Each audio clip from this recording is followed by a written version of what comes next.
You're watching the Citizen Science Podcast, the one and only twin solar system podcast featuring Samuel Hofman, along with his team of experts as they discuss the very latest information about our binary twin solar system.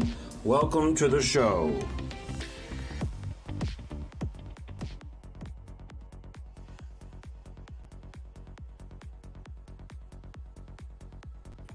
Okay, everybody, here we are live, and welcome to the Citizen Science Podcast. Let me go ahead and get my co-host pulled up here real quick. As you know, I'm Rebecca Benningfield, and let's go ahead and bring Samuel Hofman in onto the show. Hey, Sam. How are you? I am fine. How are you? Perfect. Yes, I'm doing great. Back again for another. I know. Show. I could already see. Show number 40, right? Yeah, I'm going to start numbering them. I should have done it all along, but hey, why not start today? So right. Number 40 is our number for today's show count. So I saw I'm that happy. on the pre-post.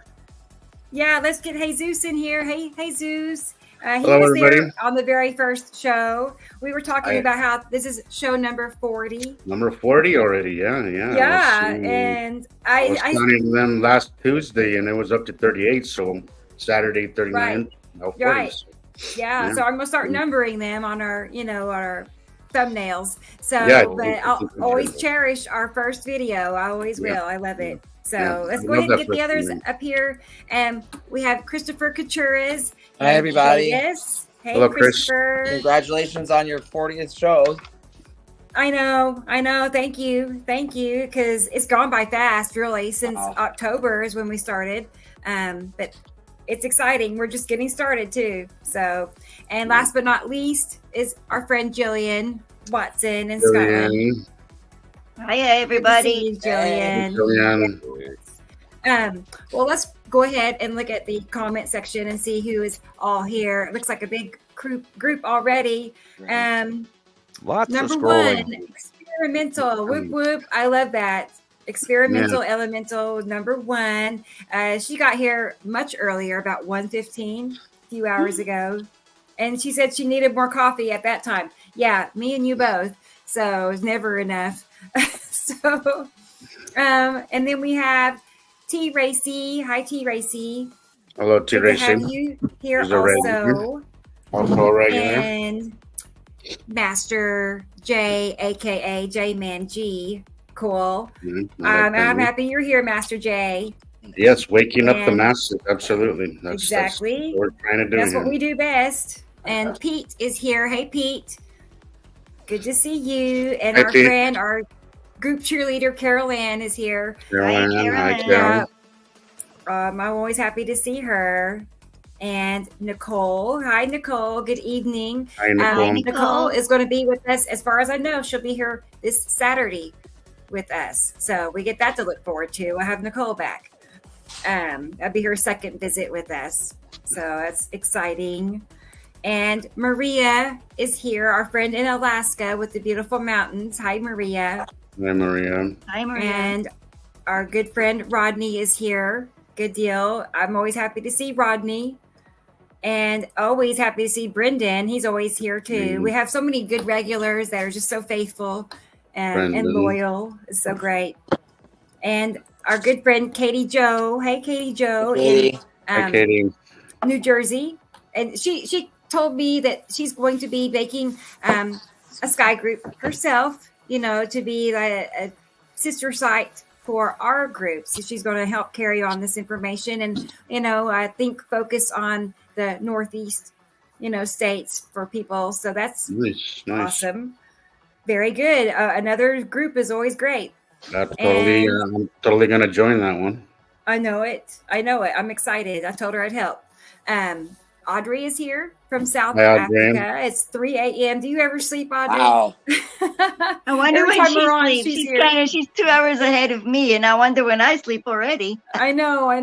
You're up all night. I stay up till 4 a.m. on average, so I'm there with you guys. Sabrina is here. Hello, Sabrina. And my good friend Tracy Moses is here. She's a fellow Oklahoman, not too far from me. So I'm happy Tracy is here. Me and her go way back to the very beginning, almost. She's been helping with my group since day one, practically. So I appreciate you, Tracy. And who else? Oh, we have a Facebook user. I'm not sure who you are, but hello and good deal. I'm glad you're here. I'll look and see in a moment. Wow, it just keeps going. You guys are. Andrea, hello. And is here. Hi, Andrea. Facebook user. I'm not sure who you are, but hello as well. Yes. I just had a very strong whiff of vanilla. Who's wearing vanilla? Not me. Not me, not but my Claudette house, is here. I'm smelling like vanilla hand lotion or something. Not vanilla, but I'm wearing cologne today. I don't know if that maybe that's I smooth. The names all of a sudden, and it's not here now, but just a minute ago, I was smelling vanilla. Hello, Facebook user, and Gray Guy is here. I knew Gray Guy was going to be here. He's always here, so good, perfect. And that was right about when Sabrina is drinking vanilla Starbucks coffee right now, and that was right about the time she were talking about her. That we talked about Sabrina smelling vanilla. It's like, where did that come from? Oh, weird. Oh wow, okay. Vanilla Starbucks. Hey, Egg, my friend Egg is here. Yeah, because it's not in the house now. I don't smell it now, but I mean, it was like overpowering, just passing through. Like vanilla.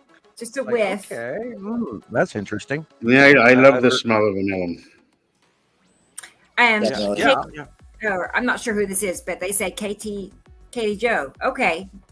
Anyway, hi, Facebook user. And another is New Zealander. Hi, welcome. And one more Facebook user. If you want to reveal your name on Facebook, you can type this in streamyard.com/Facebook, and it'll ask you for a one-time approval to reveal your identity, and then you don't have to remain anonymous unless you want to be anonymous. Either way, okay? But now you know how to show your name. But I lost Jillian. I think, yeah, we did. Well, she'll be back. But welcome, everybody. So typically pops in and out sometimes. Yeah, I know it. I do know. But yeah, this is the group for tonight. We have a big group already. Several people already watching. So it was wonderful. I want to start by showing you that video that Sam was talking about from our friend Tony in Switzerland. Imagine this being your backyard. Oh, geez, that's basically his backyard. Every time I see his videos, I'm so jealous. It's so absolutely beautiful. Look at that, guys. His view of the system also is absolutely phenomenal. That straight line, of course, is the bottom of Nepesity in the middle, and then we're looking at Attu's moon and Attu, followed by Uri behind them. I saw Nepesity today when I went into town early morning in the north sky. Between the whole thing, so that was interesting, and it was, a guy was asking me about voting something, signing a petition for Missoula County, but and then he got done, and I said, well, no thanks, and I didn't agree with what he wanted me to sign for, and then I said, well, do you see that planet overhead? And then he sort of didn't have time for me after that, but yeah, that is the bottom of Nepesity right there in front of us, dead center, with that little weird upward wisp. And the asteroids beside it, I believe, are the big three in the front right there at the bottom at the white edge. So, yeah, that matches. Yeah, it's gorgeous. I believe that he did colorize a little deeper, because if you look at the shack on the side and the green of the mountain on the far side, right and left, that he added more color to his camera. Yeah, or it could be but the curves there are undeniable. You can see those perfect curves. And unbelievable, almost sky. That striped effect. Did you say if Nepesity was back behind there by chance, or did you it's say in the center? It's in the center. Yeah, I thought so, because look at those little lines. Yeah, the little wispies. You see them. That flat edge. Attu's moon, of course, is in front of it on the left, and then on the right hand side, the Saturn yellow moon is in front of it. But Nepesity is actually back in the background behind Yuri. And as we continue on our turn underneath and to the right hook underneath Nibiru and his Saturn here as the time progresses. And then our view of Nepesi, we're going to be staring her in the face where Atu and Yuri are going to move farther to our north. And this is after rotation continues in the 180-day cycle, midsummer, etc. Cool. We'll see. We'll see what happens. See. Hey, That's awesome. John. Good to John, have good you evening. here. Yeah, that'd just be a great still shot right there. You know, I need to go back and Unbelievable get that. colors. Yes. And you know, anybody tell me, has anyone ever seen a sky like this in your entire life? No. You know. No. No. Yeah, and that's just Never. another example. You know, the blue is the real sky, and the rest of everything. So I should say the light blue is the real sky, and everything else is planet. That's a simply stunning, gorgeous picture.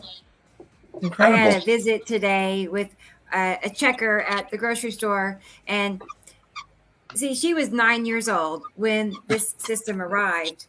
So for her, she really doesn't recall a time before. Wow. You know, I could tell by the look on her face. I was just gonna say that unless you're young, Yeah. these aren't normal skies, you know. But if you're the younger generation, this is all you've seen, so it's confusing. I saw somebody on your live, Rebecca, today say, "Well, isn't that just a sky?" I'm like, no, it's. I tried to see how old the person was on their profile. Yeah, like maybe to you this is the normal sky, but this is not normal sky. You know, this is all you know. But for us older folks, we know we grew up in a time where the skies looked nothing like this. You know, dark blue. You know, popcorn clouds, very uneventful. You know, so it wasn't even dark blue. It was light it was blue. just that lovely pale blue. I always wondered when the sky would go back to normal. Straight out. Everywhere you looked, it was pale blue with little clouds. Yeah. Yep. Now it's nothing. And you think you're nuts because you remember it like that. Right. And the notion itself of, you know, there's some people out there that they've never seen a sky other than what we're seeing now. It's just incredible. And the size of the sun, too. Don't forget the size of the sun was a lot smaller, you know, and prior, even 2008 and 10 and 11, it was much smaller. It's like a 50-cent piece in the sky in the northern hemisphere up here in Montana. Now you get farther down to where like Christoper lives in Nevada, or you go down to Mexico and stuff, and of course the sun got bigger, but then it was the size of a tennis ball or so. But now we've got this big huge beach ball sized thing in the sky, and people think, oh, that's just the sun. Well, no, it's not. That's two suns. And also we have that problem too, where most people really don't find it interesting to look up at the sky. My brother just made a comment yesterday that just, to me, it's appalling, but it's actually more common. You know, he tells me, I don't know how you do it. He says, I just can't bring myself to look up at the sky. It's just so boring. I'm like, you have no idea what you're missing. Man. You have no idea. But he doesn't see it. So I came into the playroom and Theo found his squeaker toy, his Ziggy. He shredded Ziggy. Ziggy's got one ear and the squeak left. No, one ear and a squeak. It does seem like Skywatchers are just like a separate breed of their own. You know, it's either you are or you're definitely not. It's you're either obsessed or you don't like watching it. I can't fathom or wrap my head around the fact that somebody does not like looking at the sky. It just blows my mind, Yeah, they walk like that, their heads down. So I made a new TikTok. I thought we'd take a peek at it real quick today. So something fun and different. Got to see any of those. Okay, well it's really short, but here we go. Let's see. Drum roll. I love it already.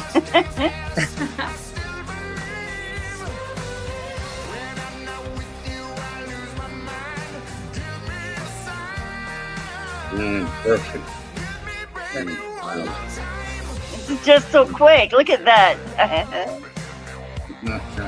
Now that's a fast message for you. Well done. Oh my gosh. Yes. I love No, that clip. Yeah, I love and that little I clip. gotta love Jack Black's version of Yeah, it's all Britney's over song. TikTok right now. So I Yeah, had it to is. hop on board and use that song so we can get Yeah. some views just for Mhm. using that song, basically. That was a perfect video. I Right. think that video is just Yeah. great for waking up a lot of people. I mean, if you Right. don't see that, I just don't. I That's can't just help. it. No Since Jack I've Black. been, what's that, Sam? I didn't know Jack Black had done a cover tune of it. I didn't know until just now. Yeah, brand new. It's like they just Okay, released it a okay. day or two ago. Learn something new every day. Yeah. You know? Right, right. But yeah, since I've been doing more lives on TikTok, I mean, definitely people are having a way better understanding. I've noticed, when Oh my God, they're I hope seeing so. how big they are, meaning how close they are. They're seeing it. So I can tell. I think your 30 days, 30 days and 30 lives has been really successful so far, Rebecca. It has. Even It me, really just from has. hanging out there for, little short times, I've gained like 40 followers and on my Facebook just from your mentions, That's and nice. Yeah. that's just a minimal effort, Yeah, I've picked up about 1,700 new followers Yeah. in the I last see 10 that a days. lot of people have been So, stopping by. A lot of people have been asking questions. Yeah, it's been interesting to see that. TikTok really does work. It is a good platform to get this going. So long as you don't have the algorithm messing with your videos. You were telling me they took down 3 of those videos. yeah, I definitely do have. Yeah, they do mess with me. I mean, I definitely think I'm censored. So Unfortunately, that is a problem also Mhm. on TikTok. yeah, But again, quick mention that we won't have that problem on our platform. So if you guys want, if you guys are sick and tired of the censorship, sick and tired of being told what you can and can't talk about, maybe here soon in the next month, 2 months, we won't be up and running on the platform. So, coming soon, great. guys. It's gonna be great because mainly I think the free speech part is great, but also just the us having all of this information under Yes. one site. All of my videos, all of yours, all of Sam's, all of all of the pictures that we can pull together. It's gonna be nicely organized. What more could you ask for? Before you used to have to search multiple sites and piece it all together. So all the hard work has been done It's now. gonna We be can just really nice. make Yeah, it's it gonna be easy really nice. for people, easier. Hello, Facebook user. Good, you're here. I'm glad you're here. I'm not sure who it is, but welcome. Well, hi, I see Robin. Hi, Hi there. Robin. Robin. Hello.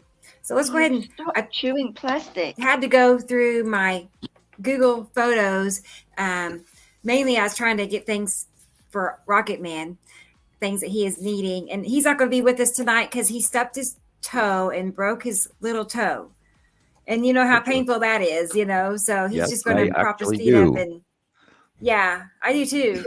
And there's nothing you can do but tape it to the toe beside it. There's nothing you can do. So Yeah, but I asked him as well how he was because the last Ice. time he hadn't been feeling well. So, yeah. and then I've been trying to find out about our bios that we have to give him. So Right. Good job. then he told me he broke his toe, and he sounded very gurney about it. The person. I Poor wish him guy. healing. I hope he's if he's watching. so busy. That's We miss it's you, hard to and we work. Sorry, Jillian. Sorry. It's okay. I was just saying we Yeah. miss him, and we hope he's okay. Shame. We do. Right. Because I know how hard he works. Like nonstop, Yeah. really. And it's hard to work when your foot hurts. So Hard to work when you hurt at all. Right. And Hey, I another think I Facebook figured it user. out. Are you What? seeing that, Rebecca? Are you What? getting that on backstage? I don't know if What's I'm. What are we doing? Is it coming up? Hang on. There's a Bring it video back a little bit. there's a video that I added that it's kind of telling me I've been kind I of sure did. Is it Yes. on there? Okay, that's awesome. I think I figured it out. Oh, this is Oh my nice. word! these Look at views. that. This is Oh, okay. I you think I did good figured it out. job. Yes, Wow. nice. You Okay, this is did, gonna be much yes. easier now. Okay, Yes. all right. Yeah, so I guess it's from what we've been using it. Now it's actually prompting me and telling me how to do it. So I Cool. guess What is that's that? What did you Yeah, do to yeah. make that That's happen? Yellow Moon right there. it just came up with the present. That icon has not been here before, and now it's on here. Okay. Oh, I So do could see just present. and then it takes me to my videos, Yeah. and then I could click on it, and then it takes it backstage first, and then you. Okay, that's gonna be Okay. fun. That should be fun. Oh yeah. Okay. Well, cool. Christopher, do you have that option? No. Curious. Where do you see it? Okay. It's I- down by it's down at the very bottom of the screen Okay. where it Okay. says Mute. mute studio, stop cam, mute settings, and then it has a little plus sign, and then it says present. I've No, I got don't have slides, that. video file, and share screen. No, well, Okay, so I have mute, stop cam, settings, present, and invite. I've got stream this to your audience. yeah, Yeah. that one is you can add it to YouTube or some kind of Yeah. platform. Yeah, I'm That's a what Or it you is. add them into YouTube, but this was a cool That is pass right here. awesome. That was is a really way- cool pass. So Oh my you gosh, sent that guys. to Rebecca like that? Look, you can see the right there. You can see the delineage of it and where you were. The blue sky is. I didn't mean to interrupt what your picture in, but I was like, I wonder what this button does. Right. No. Right, you now you might can as well send me test all it. the videos That's you so want, cool. Jesus. Yeah, that's gonna be fun. So Please that help me. makes Alright. it a little easier. Okay, I so wish Christopher's we can worked ease like up that. the I workload know, on maybe, you. Maybe it'll pop up here, but you know, Right. yeah, Okay. definitely. Yeah. Maybe That'd be helpful. It's maybe, not that icon has not been there, but I guess I've been trying to mess with it recently. Maybe it Uh-huh. kind of came up because I've been trying to figure it out. But all right, well, that's good to know. Awesome. So great. I'm gonna go cut pizzas. I'll be right back. Okay, Sam. Okay. Okay. I'm gonna remove that. Let's see. Yeah, we got a like a little Android pad, but I can't even get on the internet with it, so Oh, it's shoot. pretty much a paperweight. Sorry. I think I removed Jesus by accident. Oh, that's So okay. he'll be back in a moment. My bad, Jesus. I was trying to get Jillian back, and look what happens. Anyway, Right. I'll go ahead and pull up some pictures because what I was Wow. saying was I had to go through my Google Photos to get some things rounded up for Rocket Man, and I can't help it. I started saving, old pictures I hadn't seen in a while, so I could Right? have Oh, that them must close be awesome. by. When you come up on an older photo and it's like, Yes. I'll see this one in a minute. Or Oh This is boy, here's incredible. Jillian. Hi, Jillian. I lost Jesus. Found out something also. else. Did you figure it Yeah, out? we press little buttons down there and we end up getting like beeped yeah, out. that's what I was So afraid of, Uh-huh. don't Well- press the button. Let me check on Jesus real quick. Okay. Make sure lets him know that surely I thought he'd be back. Oh, there he Right. is. I hear No, him. he's probably having a field day with the new button, right? Hey, sorry, Yeah, Jesus. I- I did that. you did that, okay? All right. Uh-huh. I'll do that. I was trying to close out the video. I think we your got the same DNA. Press the button. See what I it was like, does. okay, so I fixed one thing and then broke another thing. So okay, so all right, No, it was me. got it. But here is one of the pictures I came across today. Now, most of these are from in my Google Photos, the 2020 time frame, so 3 years ago. But still, it's a phenomenal picture. Still a good picture. I know. Yeah. It's still Isatum and Nibiru. And, the perfect curve, perfect shadow says it Yes. all, really. See how the sunlight is actually coming up underneath it. You could pretty much tell how the light is just working its way underneath the curve. So that's always a tau sign, guys. But Right. I know. It's like, well, it's like once you see it, you really do see it. It just jumps out at you, and then they're constantly there. So this picture, every time I see it, That- I'm just in complete it's just Mhm. wow. Is that absolutely. real? Wow. Look at that Yes. thing. I know. I mean, you'd think it's just a storm cloud or something. It looks kind of stormy, doesn't it? But you would imagine to see mountains under where it's all puffy like that, like the clouds yes, of like somebody's making a cake or something, and it's like cooled. I don't know how to explain it, but it looks like textured surface, surface. I just want to say hi to Luna. Hey, Luna Rose. How do we tell what is sky versus a planet?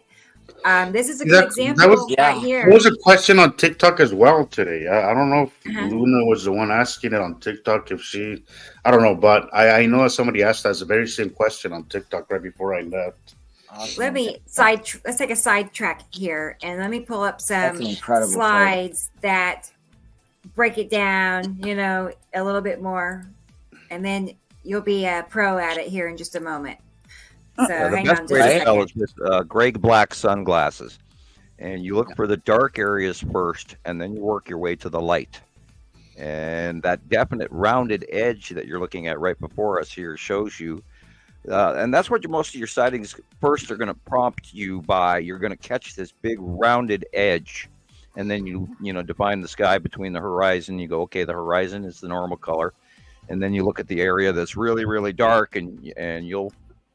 The thing is, they fill the sky. They're huge. They're way bigger than your head is going to tell you at first. But once you figure that out, wherever are you going to see them? I got it back out. It gave me that error, but we'll get it here, and that way you can see. Hang on. Yeah, if you use, I always use gray black sunglasses, and they just stand out. They do. They definitely do. But you got to start with thinking big. That is one of the best advices I got when I first came to Montana Skywatchers is you have to think big.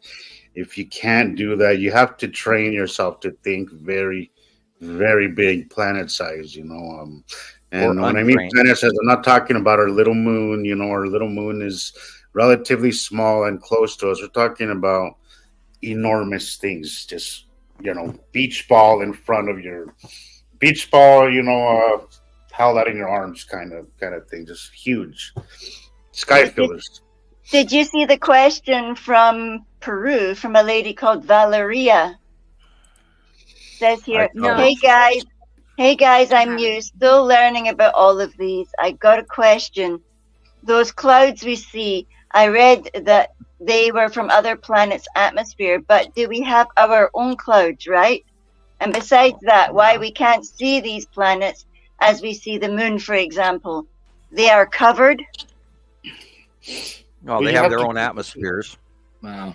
Yes, and also our moon is pretty close to us. Anything you're going to see beyond the moon is going to be a little bit more blurry and a little bit more, just a little bit blurrier because you're looking at, we're looking at our atmosphere. It's kind of looking at, through a pool or something. So you have to take them into consideration as well. And of course, you always check, like we always talk about the water reflection. You can see in this picture that on the water, there is no light on the right-hand side. And on the left-hand side, there is, but it also shows you stripes in the water that you don't see in the sky. But we also know that those stripes are Uri. That's right. Hey, Thunder. Hi, Thunder. Glad you're here. Good to see you. Good deal. Yeah, it's a whole new brain. You have to rewire your brain to see them. Oh yeah. And a lot of because we blind ourselves in the central light. We look at the sun, we don't see the planets. But if you look the opposite way, before you really look up, don't look at the sun. Look up, straight up in the sky. Don't look out. Look up. Start there, and then work your way down from the dark areas, and you'll see the sides of the planets. If you blind yourself with the sun, you won't see anything. That's a really good example. That's the illumination, even though it's partially behind a Saturn behind it. Actually, she's got it marked as planet, but that's actually it's a moon. I agree. But yeah, that's the Saturn's yellow moon is illuminating because it's a smaller object, and the light goes around the smaller object so much better. And we see the planets when they actually pass Earth in facial illumination all the way across the board. But then they have their own atmospheres and their own base clouds, and they are above us. So you have to start looking more up than out. I just want to say hi to Third Eye. It was always Third good to Eye, see hello. you. Yes, I of know. I course, like it's, having yeah. you here, Third Eye. was much smaller a few years ago. So let's go back to our pictures that we were looking at. Now that we've, given these some examples of how big they are. Like that's like the whole sky is the sky of another planet, basically. Right. That's And how the big shape and of close. the light, you'll notice that white area is not the sun. It's illumination. It's a bell flare illumination. That is not the sun. So, and see, your brain is automatically tricked into looking at that white area. And the moment you and it takes a little bit of talking yourself into it over time. But if you get to the point where you automatically say, okay, look at the dark area first, look at the dark area first. And the moment you start doing that, when you look at any capture, it's going to automatically immediately jump out at you. Right. And it's sort of like the opposite of pareidolia, where you don't see a face, you actually see something else. And it's a brain argument, but it's a learning process. And then before you know it, that's what you see. That's right. No problem, Valeria. And also remember, guys, that if you're looking at the midday, which is very common midday, they're gonna look blue, just like the sky, because they have their own atmosphere. The reason why our skies are blue is because of our atmosphere. So keep that in mind. If you want to see their colors after, sunset, sunrise is my favorite time of the day because you don't have the light glare. So as they come up, they get illuminated for very briefly for 15, 20 minutes if you're lucky, and then they blend in blue again once the sun is completely out, and behind them. So sunsets and sunrises, you'll see their true colors, or you'll see colors. Sometimes it could be confusing because they're so close to each other that sometimes you will see a refraction of something else. So you will see colors in the morning. Well, this is an old. Go ahead, son. Yeah, this is a very old object cluster group picture. It is. This is Matthew's Three pick. wings on it. This is Matthew's pick. I love this pick. Dead center is, of course, the lead asteroid with the stripe in it, and then beside it to the left is the red asteroid. Shows you a size comparison. Behind that is Attu's moon, and then sort of encased in the clouds behind it, above it is, of course, Attu. This is, I think, all the way back to like 2018.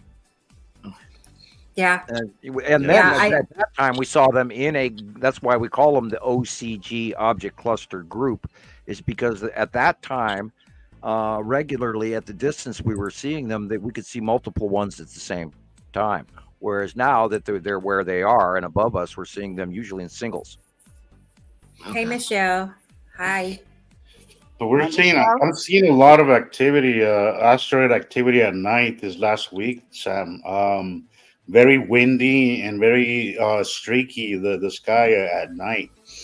I could literally feel them passing over us.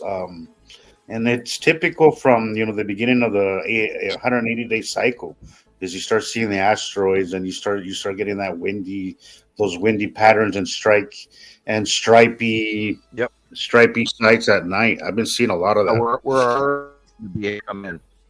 Yeah, we don't know what this cycle's going to be. I mean, it might be early. We might see that event anytime now. Be kind of only 50 days or so away.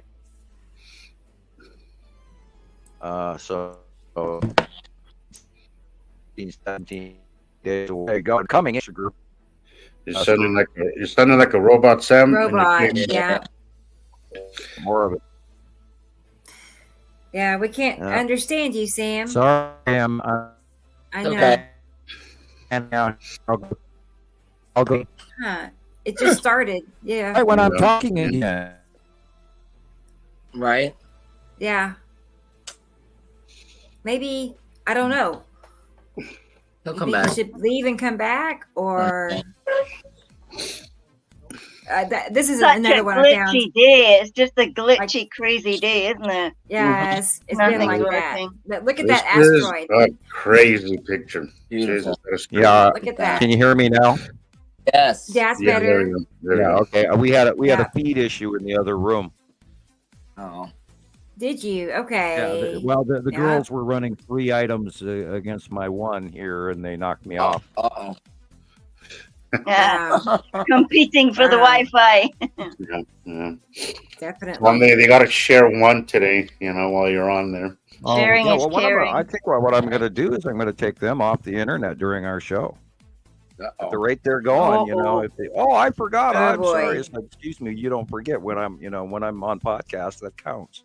You get pizza and I get the internet 2 days out of the week. Yeah, they get a little entitled in their world. That's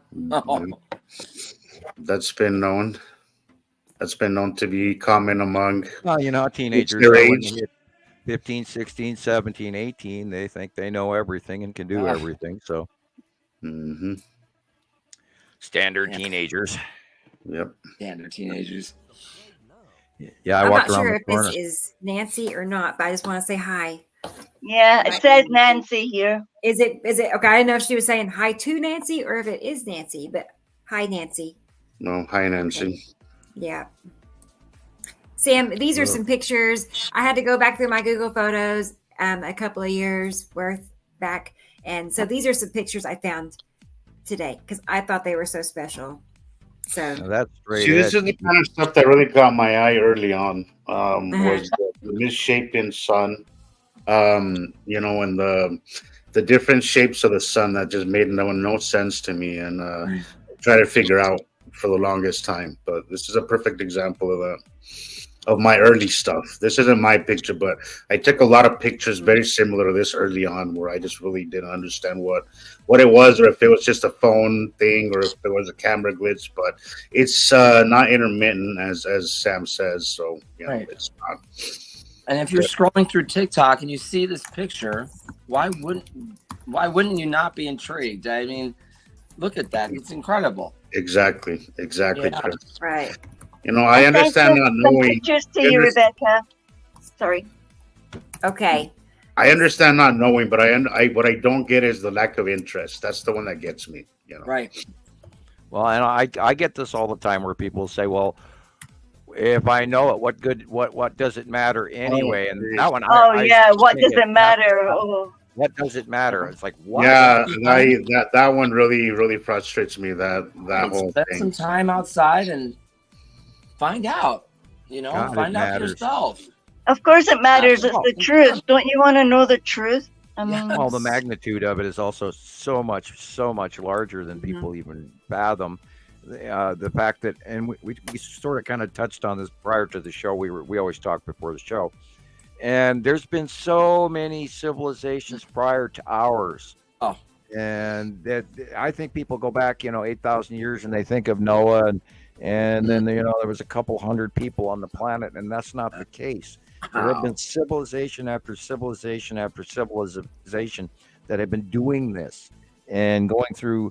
I'm not going to say they hit our tech level, but we could have had different varying tech levels through numerous, not just one, not five, probably 10 or 20.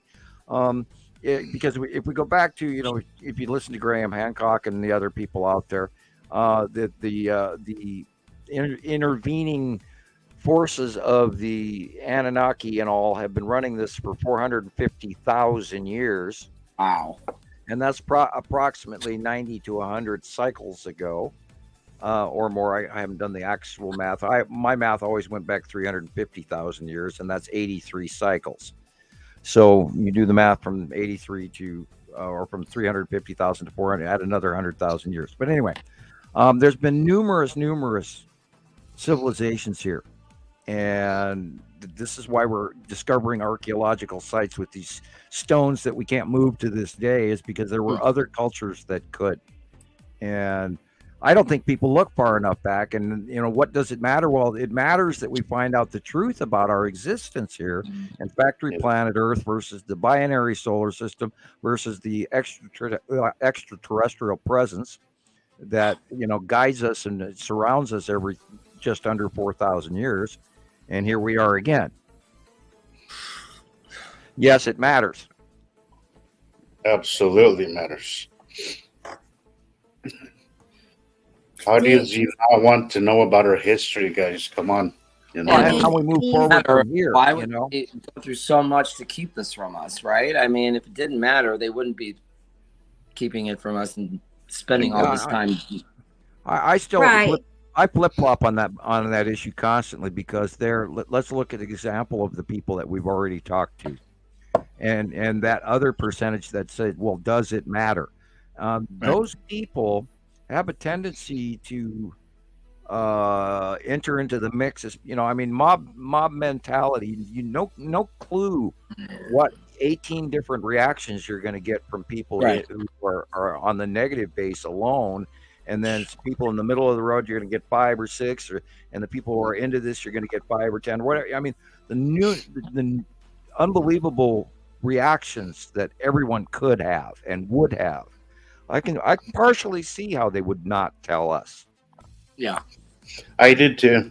I mean, I don't think that anybody has the right to make that choice for us. Right. Right. But I I agree. do understand what a big thing it is, you know, because people really, I don't know how people would be able to handle this. You know, like Well, sometimes I had a it's really the reason why thank I don't. The reason why I don't really try to push this onto, like, say, my brother, for instance, my family, just because sometimes I think, you know what, I'm just gonna let them be because I don't know if they could handle this anyway. You know, so Yeah, how I they react. yes, and sometimes I'm like, well, maybe quality of life is a little bit more because I don't think their quality of life would continue being what it is if they knew this. So sometimes I'm just, I'd rather Am I just going shut to up create a and just catastrophic let it be. scenario in this person's life where they're uncomfortable Sure. to do things by Yeah, mistake? yes, Yeah, and I weigh all of that all the time too. That's part of my stress ratio. But in 1980, I had this strong belief back then, as they're making me sign the 30-year non-disclosure agreement. I still believe that everyone has a right to know this. What they do absolutely, is their business. absolutely. Then they've been informed, and then they can decide rather than keeping it Yeah. from people. Yeah, we don't have the right to make that choice for people. I don't think we have that right. I don't think anybody has that right to keep that from us. So I'm a firm believer that we do deserve to know the truth, regardless of how it affects us. It is the truth, and it affects us all. And And then there's going to be a huge our- population that doesn't believe you, no matter what. Right. yeah. But regardless, it is something that should be open information to everybody. Period. Yeah, and Audrey's talking about the number of people on Earth now more than before. And by the way, most of all of the countries, within minor exceptions of a few other countries, India for one, most countries are actually in population decline right now. Yes. However, India is actually still growing. And there's a couple other countries in Africa that are still growing, et cetera, in South America that are still growing. But those are small regional third world countries, unfortunately. But all the major forces, the G7, most of them are in decline. Wow. Well, I was seeing a report especially in recently, China. Sam, about how China's one baby policy or law is becoming a huge problem for them. Yeah, now. they've got a selective population disconnect because they've actually, over that one child policy, have mostly brought in boys, and now there's like a 20 million deficit between the male and female gender, and there's lots of men out there that can't even find women to date, let alone marry. Oh, and I just keep getting IVF adverts on my feed. Like I'm going to be doing IVF. Yeah, you go to a small Chinese village, and there's 10 guys standing outside in line waiting to date the same girl. And I'm not kidding you. No way. It's on the news. China's economy, and I'm not going to go too political too long, and they are broke, and they're about to go bust. They've stopped paying their workers. They've stopped paying their military. There is factory order decline. Their companies all over the planet are leaving China and outsourcing to other countries. They're in trouble right now. They have a huge financial issue going on, and 1/4 of their economy had to do with building, and unfortunately the corruption level in the building cycle going on throughout the country, all of China, has now created a new term called tofu construction. because it's such faulty, quickly made construction with shortcuts everywhere that these buildings are being torn down left and right because they're not even habitable. China, like Audrey says that they've changed their policy to 2 kids now. When did they do that? Just recently, so they could get more baby girls? I think it was about 2 years ago, 3 years ago. Don't quote me on it, but I think it's been a couple of years. Yeah, they changed the policy once they realized that they're actually in decline. Wow. Because, like I said, IVF treatments. Huh? Oh, well, they're not even meeting their GDP pronunciations to the world. They told everybody, they had X was their GDP, and coming to find out that it's way lower, and especially after the New Year's. And there's a term called Luong. It's spelled Loong, like the word long, but it's Luong, and that is the tag term that they add for the worst when it comes to the year of the dragon. Usually the year of dragon has luck and prosperity, but this year already the Chinese populace are calling it a Luong dragon. Huh. Yeah, well, they have so many people retiring and out of the workforce, and now they don't have enough people to replace those. Right, and the young adult employment population right now is very big. They have real high unemployment in the younger age. Wow.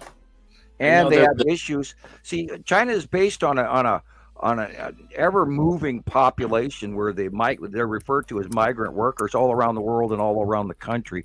And these people, unfortunately, they get it, standardly 1 or 2, if not both parents, leave the homestead and leave the children behind with relatives and go off to work. And then they come home right before the new year. And now all of that was messed with because they've got layoffs and job closures and manufacturing issues and no electricity and no natural gas and blah, blah, blah. And they had the earthquakes and the storms and the flooding, and they've had 2 years of major flooding, and then all the dam breaks and all the everything. And then they had a snow winter from hell this year. So they're in deep trouble. They really are indeed. And unfortunately, when their market goes, it's going to affect us. Well, and also they built entire cities. Right, the ghost cities. The ghost cities. They built entire cities that are just sitting there. Yeah, and no one can afford to move in. Yeah, their economy turned so bad with deflation and everything that the houses and everything are worth less than what they originally were when they were made. And because they had that lockdown for 3 straight years, the economy teetered and teetered and teetered. And then they let everybody out, and then nobody had any money to spend anything. So now they're in deflation, which is killing their economy, and nobody's buying these houses. And then the tofu houses that they are being discovered left and right has led to a mortgage boycott by the people who are stopped paying for all of these houses. And in most cases with the Chinese, they pay ahead of time before they can even move in. And so there's been this corruption and theft, and these people are just ripped off left and right. And they're waiting, years to get into a building that will never be finished. Yeah.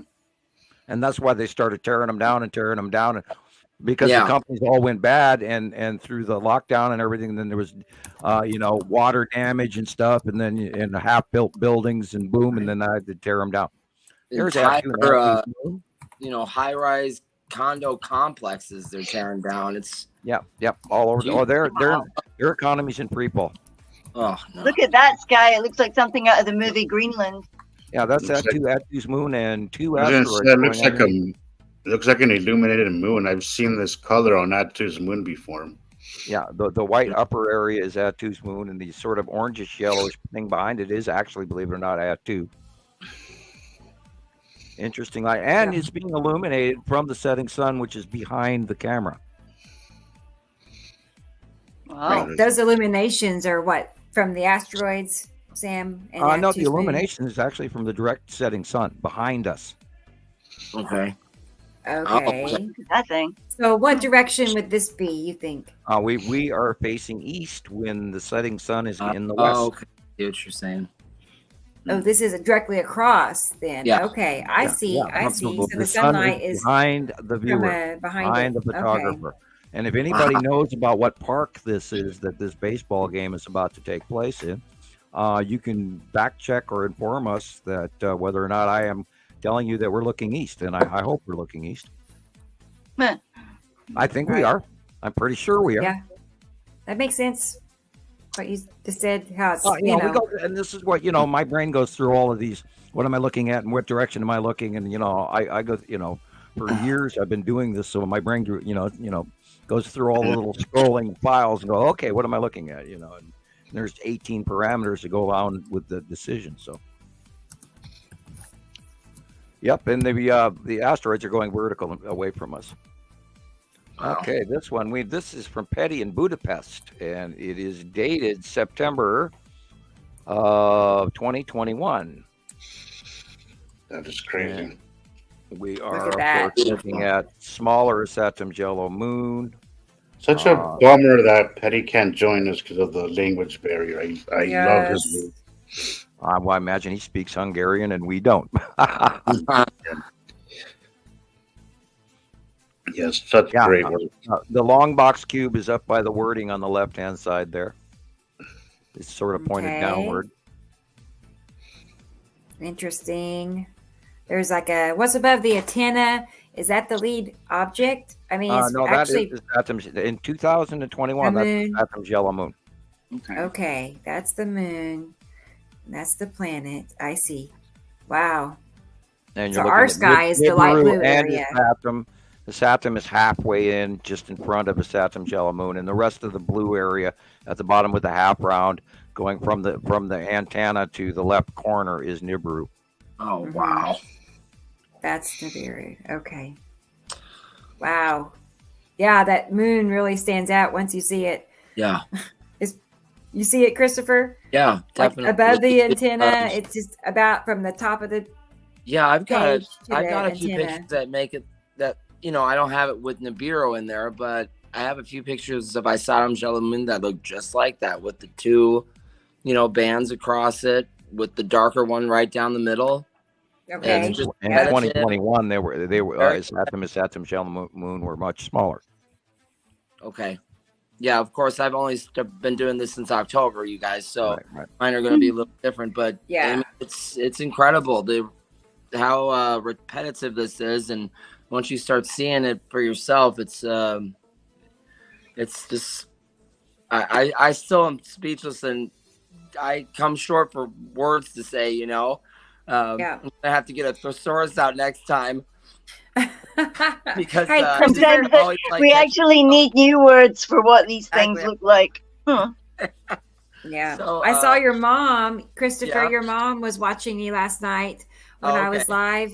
It was the most beautiful sunset. I really hope I can get a copy of the video because it was phenomenal. Jillian, she was there. I took screenshots. My fingers were sore from taking screenshots. Man, I actually drove out of my way to. Well, I'll play it here in a moment. I made an intro. I saw that. I'll show you guys. Beforehand, but I somehow couldn't get in the live last night, and then I don't know. I got distracted. Okay, I'll show you guys in a minute how I ended up where I ended up. But yeah, it was so good. The spot I found, because my regular spot is being they're building in it, so they're mutilating it somewhere else.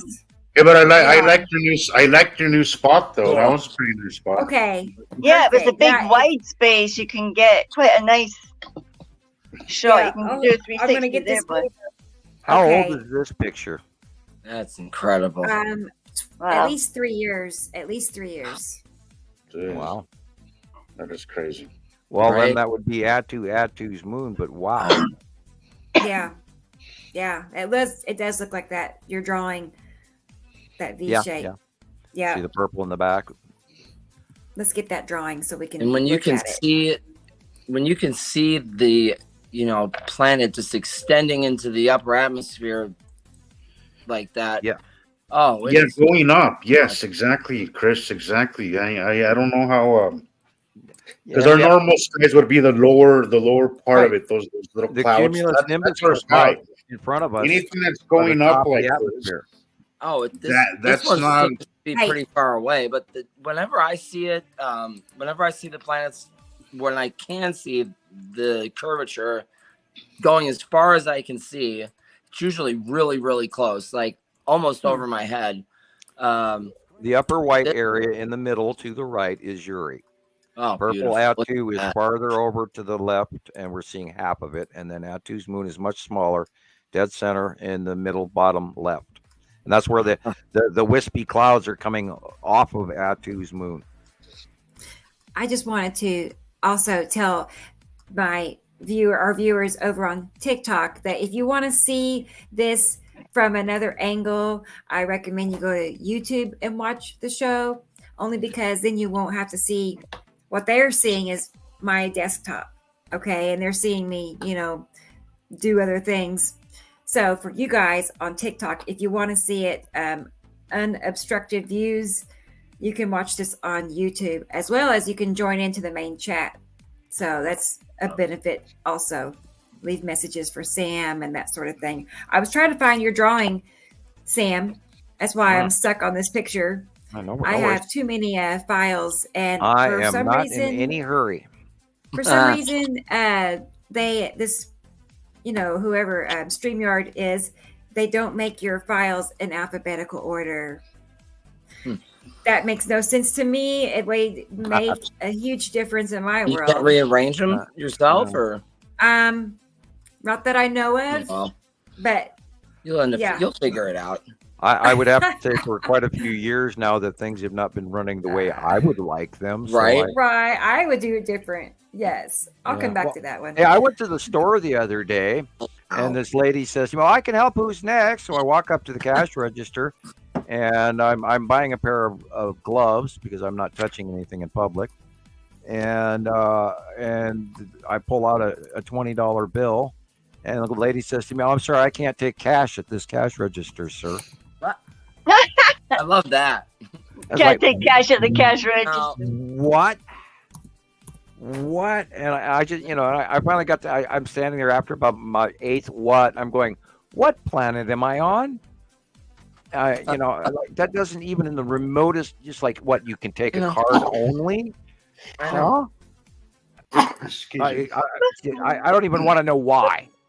So then I ended up going, after she yanked me out of line. Oh, no. On the other one. Then I can't take cash, so I got to go back all the way to the back of the line from the other line. What? Yeah. Oh, no. Yeah, and I was 3 people. Ridiculous. I was just boosted automatically 3 people back, basically, in the blue. That's when I have to close my mouth because...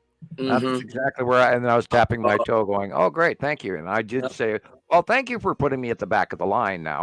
And then I shut up. And I just want to know what the hell did they did. When did they switch world? When did they switch planets? They're pushing a cashless. Yes. Well, they're trying to push a cashless society. Register. Is this the red asteroid or what? I don't know if they want it or not, but the idea probably. is a social credit system. That's kind of trippy. Yeah, well, I frankly I don't think that any of this stuff is going to get accomplished. I don't either. In their haste to be so scattered and separated, I don't think we're going to get a lot done. I don't either. I think it's a bunch of, ridiculous. And we were talking about distraction level, that it does go on to a certain degree, which is intentional. But then I always go they who, I'm not one to jump on board and say, oh, there's a dark conspiracy going against us. I think it's just standard FUBAR, and anybody that's a military term, and you can work that out. Look that up. I'm not going to say it here, otherwise Carol Ann will have to pay money. FUBAR stands for something up beyond reality, and so anyway, I think that our situation is just messed up because people have allowed it to become that way because of a lot of distraction and a lot of those little machines that everybody taps in their hands and no longer looks up or interacts, and it even happened in China prior to happening over here in the Western culture. They've gotten to the point where nobody even interacts with each other anymore unless it's on those little devices. and their entire experience is now in the palm of their hand, and you don't look up and notice the degradation of the buildings around you, or the pollution in the air, or the litter on the street, or the crime rate, or the poverty, or any of the stuff going on around you right in front of you as you walk down the street, because you're focusing on the snake game. Jeez. Yeah. So, I think part of that was drastically intentional. Sure. Yeah, keep I agree. and they have what they're trying to, Apple's got this this new virtual, I don't know if it's a virtual reality. I don't think it's a game. I think it's an actual computer where it's goggles that you put over your face. Yeah, $3,000. Yes, okay. So, and it literally turns your whole world around you into, I haven't seen them. I haven't used anything your like option that. icon where you get to click on your selections and go through and detach you from the people standing in the front of you. Yeah, you can hear them talk and see them, but you can still get lost and distracted. And how many people checked the earthquake report today? How many people looked at the national weather? How many people know what's coming next week up on the East Coast? I did all of that homework today. I did my homework, and I didn't have that little phone in my hand. Right. So, hello, necessity. I can't argue with that. That's necessity. That's what I saw out my window so today. Recognizable necessity. Yeah, so recognizable. Yeah, I sent a bunch of pictures to Rebecca. I don't know what I was looking at today. Like everything stuck together, I think. Like this. I'm going to chuckle here. Can you imagine this little girl growing up 5, 8, 10 years from now, walking up this mountain here? And if the realization and truth comes through that, hey, that was a planet over my head. And I'm walking up this trail looking at this beautiful, weird, funky cloud where nothing in the sky looks like it or anywhere around it. And I saw it and I didn't realize it. Can you imagine where the world is going to be when they all of a sudden realize that these damn things have been over our head for a decade and they haven't caught on? I want to believe that they inherently know that there's something not right. You know what I'm saying? Like, I want to believe that these kids actually, maybe they believe they that must have something inside them tickling and saying, like, look at that. Right. Look These at that. are both Yuri. I come across videos like that about sky stuff where people are confused and wondering what's happening by the dozens. Every time I go to TikTok, I see and nobody puts I it see together. half a dozen of them. Every time I see it, I'm scrolling TikTok, I see videos of people just not. Yeah, I got sent like a picture on my GeoWar group today about why does the sky have big stripes in it? They couldn't have chemtrailed that. In front of you. Well, no, younger adults. These stripes are both the side of Yuri. No, but these ones were spikes, like straight up like that. Boing. Yeah. Well, yeah, that depends on which direction you're looking. On the right-hand side, it could be the base cloud of Nibiru, or if it's in the middle to, in the middle to just the middle left, then it could be Nepacity. And today it was in the north, so I mean that it doesn't fall into that. So that's all going to be different come the next month's drawing. So our Nepacity is going to be a little up higher and a little bit bigger in the drawing. So how I'm going to fit it in, I don't know yet. I want to say to Sabrina, she's yes, you're absolutely right. We unfortunately we live in a world where we're looking up at the sky is considered crazy, which I also think is not by accident, either. We've been told don't look at the sun, don't look at the sky. It's crazy people look up at the sky. So yes, absolutely. What was somebody told us, I'm not going to mention the name, but somebody told us recently that they can't in their town, they can't take a picture in public because they'll be ostracized. And I'm like, yeah, that's basically everywhere now. But it's always been that way where people look up at the sky and they're considered crazy. And unfortunately, that's the world we live in. But you have to follow your own way. So, Well, there's a huge destructive nature going on the planet right now. Everybody's edgy. Everybody's jumpy. Nobody knows who to trust, who not to trust. and all the disinfo is just running rampant thanks to social media and certain other factions that have been completely discounted and yet do exist on the internet, and mainly from Russia and China and North Korea. And there are agents of mis and information going on. And Rebecca and I have seen the level of bots that we're suffering, and oh my God, it's just unbelievable. And I, even my youngest daughter told me, he said, "Oh, everybody's leaving Facebook." So. And I went, really? Yeah, well, people are, it's been a while where everybody's been pushing other apps, but they don't seem to really catch on. Somebody, for a while, they were pushing on that picture up. Telegram or something, but that didn't seem to work because people are just getting fed up with all the, with all the community guidelines crap, the censoring and all that stuff. Yeah, how many times everybody goes to Facebook jails for posting hamster pics? Oh, yeah, tragic.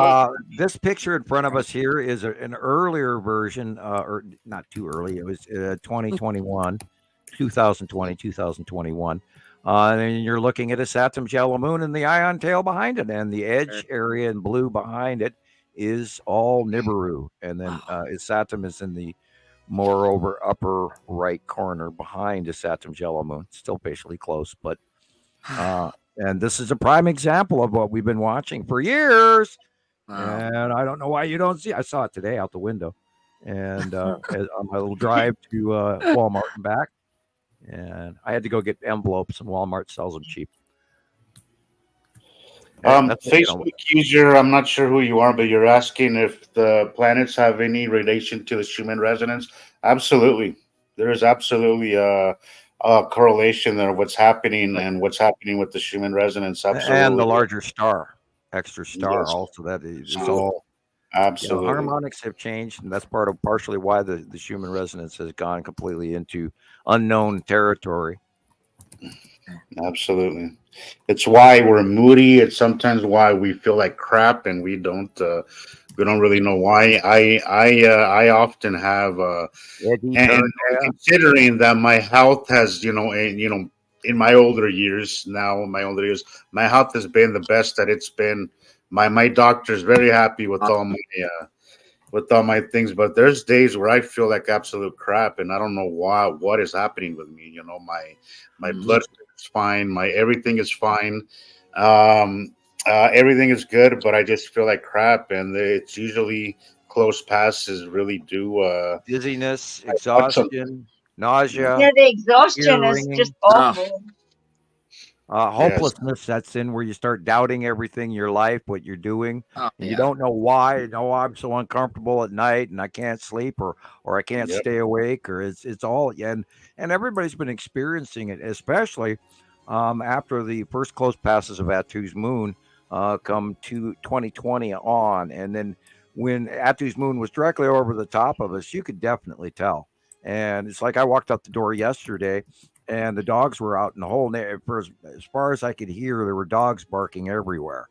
And I was just like, wow. And then I looked straight up, and there was Atu's moon right over the top of us. Yeah. Atu's moon especially gets you moody. Last night on the live, I got to get that video for you guys. But yeah, I was out there a little ways, and there were chickens nearby, and they were really going, at it. I reckon that electricity makes them, they shout their heads off the birds. They just go absolutely bonkers. Yes. Well, and then chickens are their internal clocks are very set to sunset and sunrise. So I think whenever something's off, I think they would be the first to know.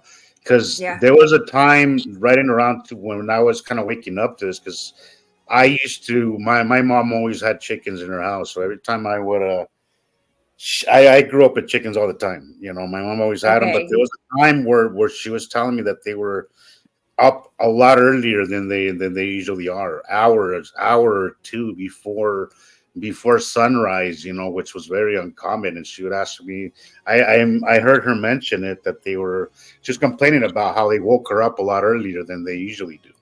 This picture is the text cube, and the side orb is in front, And there are a couple of Star Destroyers. There's particularly one up at the upper left. It looks sort of like a surfboard sticking out. This 2019.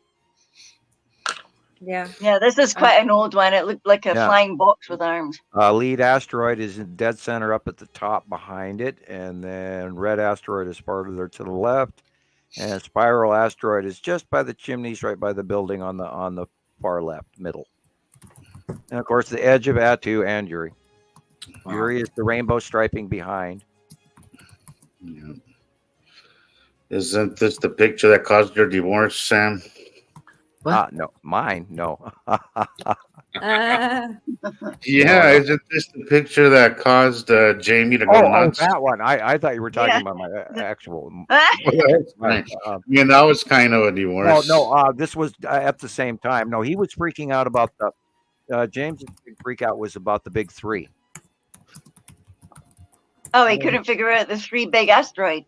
Well, no, it was actually somebody had taken a screen capture of the actual picture, and because it was a screen capture, he couldn't wrap his head around that. He says, "Oh, look at all the digital," and I'm telling you, well, somebody took their camera and they took a picture of their computer screen, right? And he got all mad at me, going, "No, it's photoshopped. I can tell." And he got all mad at me over that one picture and another one, which was the adjacent next picture following. And I really thought it was this one. We're going to be either perfect at this or not. And I'm going, that's not a question of perfect. I'm telling you, this is a screen capture of the big three. We've known the big three exists. It matches the same pattern. We got 10 or 12 different examples of it.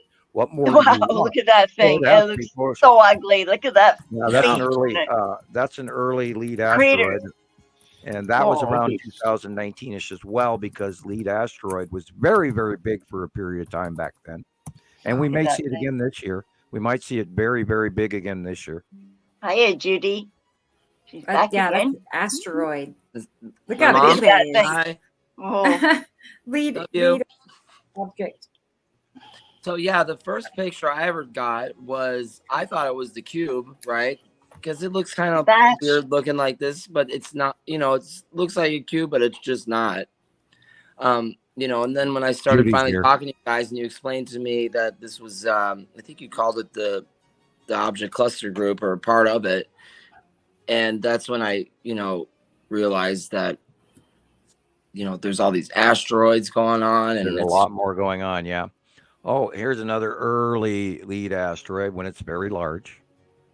And you can see the backlit crescent flare showing where the sunlight is shining on the backside and focaling out the center of the round ball.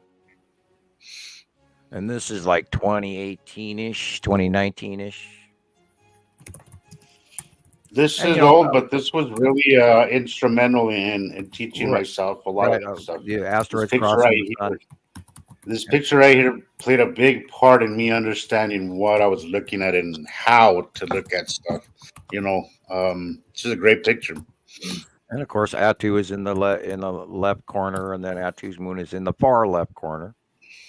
Yeah. And this is where we learned placement over and over, year after year, because we kept seeing it.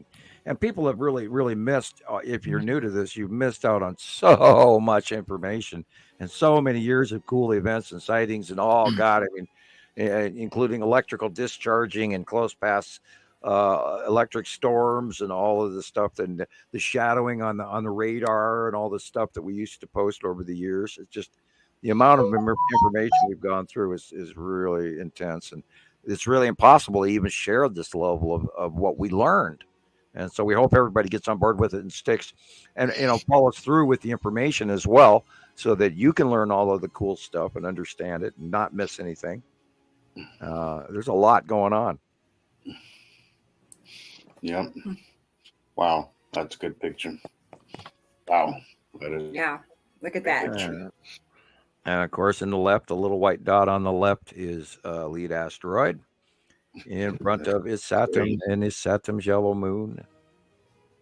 And this is probably 2021 by the size of a Saturn, which is almost blacking out the edge face of Nibiru. And of course, in the upper right corner is where the long box cube is. Right there. Oh, look at that. Yeah, it's like, And the green asteroid you, dead center middle, just above the 2 palm trees off to the right-hand side of middle. You can see the little blop okay. with the blippies. Mm-hmm. And we I know see back then that several the green asteroid has asteroids. been there repeatedly over and over again. And so I know to look for it, and yeah, there it is. So Right. I searched through the stuff that we've learned. I was gonna say, you would think it's all just, randomness, but it's not. It's very, purposeful. Everything is in its right location Holy cow, as it my ears are belongs. ringing. Wow. Mhm. I should go look outside. Man, they're ringing. Oh, this is a lead asteroid in the Beautiful. early Look at years. that. That, of course, on the left. And oh boy, and Attu and Attu's moon are on the right. So this is Okay. 2018. Older. Yeah, this is older. Yep. Okay. Yep. And that's when they were directly in front of us and over the top of us regularly, which was really weird about the asteroids being so giant. That's why the asteroids were so big, was because of the placement of Earth versus where Attu and Uri were. And this is that year that they first started going past us. And that's why lead asteroid was this gigantic. That line down the middle is very common with the lead asteroid as well. Correct. Yeah, it has a facial recognition pattern that we've watched for many years, and that's how we know all of this. We've learned all of these because it's so repetitive that we get to learn it. And it's really easy to follow, guys. Once you learn what to look for and what it is that you're seeing, it's really not hard to follow this stuff. It takes a little bit of time to kind of visually start to recognize the base clouds and to learn their effects, but it's really easy to follow. It's not something that's really I know the whole astrophysicists, they really make things complicated, but it's really not as complicated.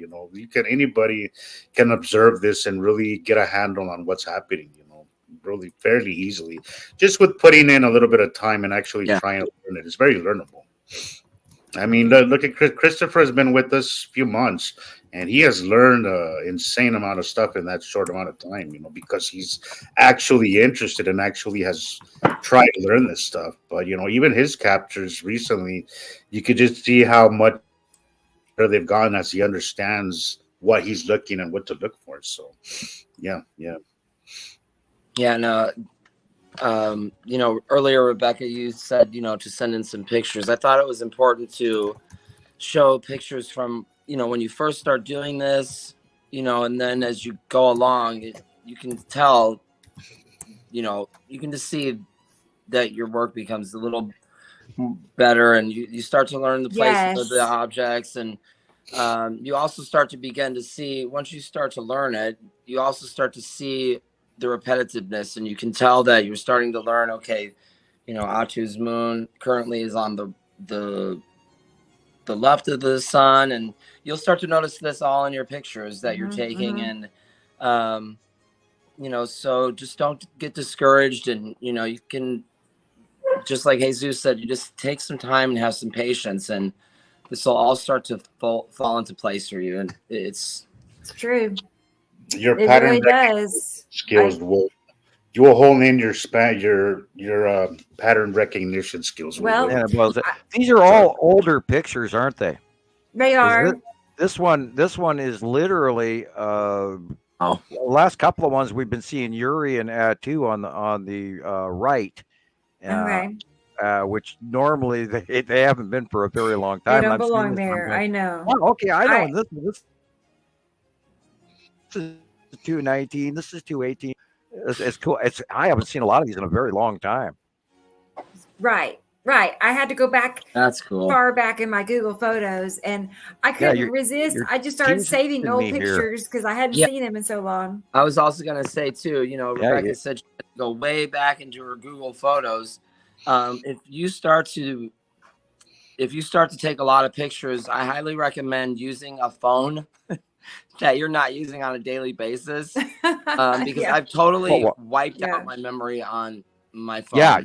You'll and now I can. Quickly. access the photos I've taken, and I can't access the apps. Pretty soon, I don't think I'll be able to answer the phone. So if you have a phone laying around, definitely use a phone that you're not using, right? Sounds like me. Yeah. So I'm doing the best I can to transfer the pictures over, and or you use the cloud too, or Google. I keep the cloud. I have an account on the cloud, on the iCloud, and then I have an account on Google Photos as well. So I keep them backed up in two different places, and once you take the picture, it uploads it to the file, and then you could erase it from your phone. And then it'll be on the cloud, and then later on you could just download it if you need it. But it'll be there. I have pictures that go back to 2014, I think, on Google Photos. This is 2019. That really does help the memory. I've had to buy more memory. Right, it's not. But it really takes off a lot of the phone memory. It takes a lot of the workload off the memory to use that. So. I had to buy time on Google somewhere. Yeah, I'll be ready to take a really cool picture, and then all of a sudden it'll say, your memory is your phone. Memory. It's like, no, stop. So I'm erasing all of the apps off the phone just to get one more picture. Well, that's why I have my what we all do. But Kenny Joe, I agree. I get nervous with the cloud as well. What I've been trying to do lately is get an SD card and actually put everything that, like my best ones, videos and pictures on them. Yeah. That way, if anything happens, if anything happens, these things, can be. Just look at what happened with AT&T. Look at what happened with Facebook recently. They just go offline, and we don't know what's going to happen. So it is good to have something external, that isn't just on the internet. So, that's definitely good idea. Well, I recommend actually putting it onto a thumb drive. That way you have it in hand. Thumb drive. What's that? Thumb drive. It's like an SD card too. Like it's just an external memory bank. Anything that's external that you could that isn't connected to the internet, it's good because plus you can grab it, pull it out from one computer, put it out onto another one. Tell I'm a phone person. I just don't know those computer things, but I'm gonna have to learn. It's for laptops and computers. And my thing is I lose like anything that's small. I mean, like chargers or God, small components. If let's not even go there. There's so many of those things. If it has something to do with I have one right here. Put it in a safe deposit box or something. If it's really important to you, like these pictures are basically, 10 ounce. This is, again, 2019. This is the lead asteroid crossing the sun. Is that thing for real? Look how incredible it is. I know, right? Yeah, and we've got Rebecca. How many cycles did we see lead asteroid cross the sun? At least 4 or 5. Several. It's going to go across the sun, and during that eclipse, I bet you it goes one way and then comes back again. And then we went through wave after wave of people going, "Look, it's Nibiru." And we'd laugh to ourselves and then patiently type to them, "No, this is the lead asteroid of the object cluster. This is just a little asteroid under its bone. Yes, this is a baby microbe compared to what we're talking about is Nibiru." So, right. I've known where it was and where it was going, and I would draw all of these monthly drawings and show people that the lead asteroid is right next to the sun here or there. And in a lot of cases, they'd be in front of the sun, and I would draw that in as well. So going back to knowing where everything is, it just boils down to, your placement and your pattern recognition. And before you know it, you just see it all the time. And it's that simple. Don't worry, new people, you're going to get it as well. It's going to be so exciting. Yes. Yeah. It all falls into I think place. we talk and go all about everything that we just know, but you have to try and remember that very first day you looked up and you went, "What is that?" Right. And there's people here right now that are like that, and they're thinking, "Oh, look how they're talking down to us," and that. I don't want people to feel like that. I want them to feel right. These people are so passionate about everything that they're talking about. Don't forget about the people that are going, these guys are batshit crazy. Right. Yeah, I know we might seem a little bit crazy to you, but if you just wait for a little minute and you go out and you see after you've listened to the podcast, you take out the patterns and go, look, you'll see. Well, that's We're what I not was crazy. telling somebody recently. I was like, how do you make up your mind so quickly that this is all nuts? Could you maybe just take a little bit more time and actually, before you make up your mind, just at least dig a little further. You can't just see what's on the surface. And it's okay to think, oh my God, no, and then yes, and then no, and then yes. Yeah, but at least give it the time it merits. You can just you can just look at something and then say, no, that's not. You really do go through a process of letting go of the old way of seeing the sky. It's like something dying, and you have to remember that it's quite a thing to let go. That big rounded edge. Once you start seeing that big rounded edge over and over and over again, there's just no doubt. Look at the curve of it. This is real. And once you and your jaw drops and your knees buckle, and then you got to lean against the car because your ears start ringing, and you go, "Holy shit, this is real!" And I've said that 5,000 times. Yeah, and it's okay to do that. It's human. And I've heard also people say, "Oh, that's just a cloud blocking the sun." No, it wouldn't completely block the sun this way. I mean, look at the clouds on the side. You can see light coming through. At least some, but there has to be something solid there to completely block out the light the way it's doing. And this is how we do comparisons when this same event happens in this picture, and then we get a picture from Denmark or from Africa or from New Zealand or Australia or Germany or France or New Jersey or Florida or Colorado, and they all match. Right. Then it's not just a cloud. It's a rounded planet edge. We know it. We watch it. And we've got thousands and thousands of members over 14 years now, coming next month, 14 years. And I've known that this event was coming for well over 45 years. So I think we're somewhere about 45 years now. 44.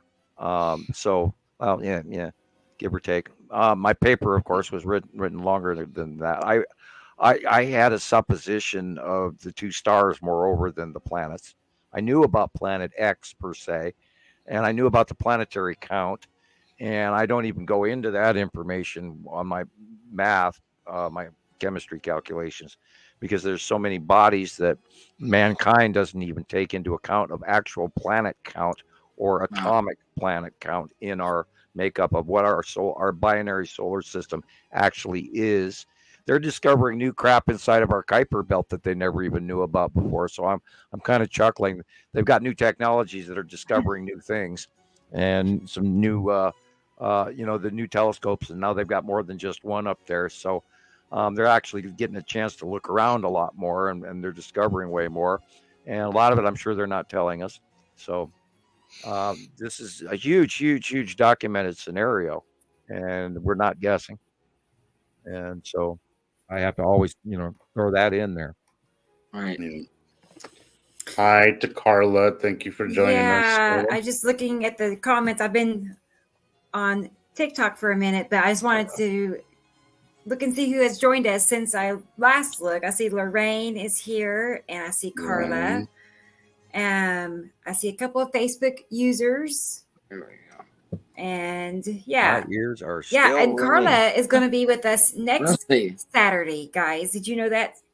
Who? I don't know if I told anybody, but this Saturday will be Nicole, and then next Saturday will be Carla Max. She's going to be joining us. That'll be Me great. and her, I've discovered we're a lot alike. So I'm looking forward to it. Yeah, me and Carla go way back. We've been friends for a while. So I actually help her administer a couple of one group at least. But hi, Carla.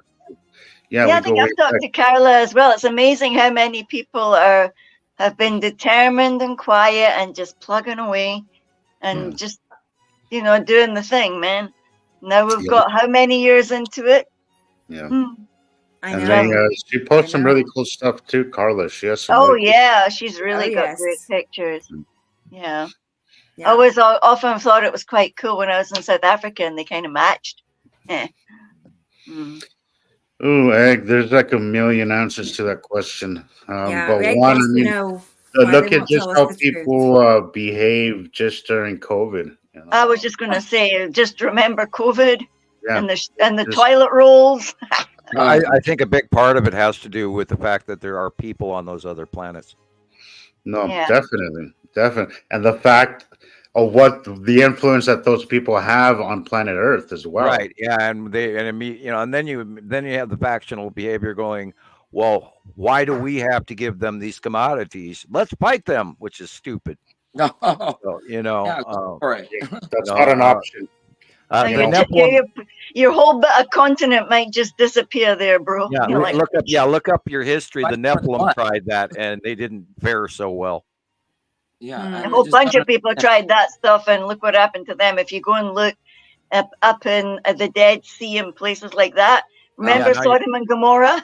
Yeah, now all they are is little black marks on stone throughout this mountainous region where all the rocks are black, and when they should be brown and tan and magenta colored, and they're all black is not good. Black means nuclear, as in boom boom.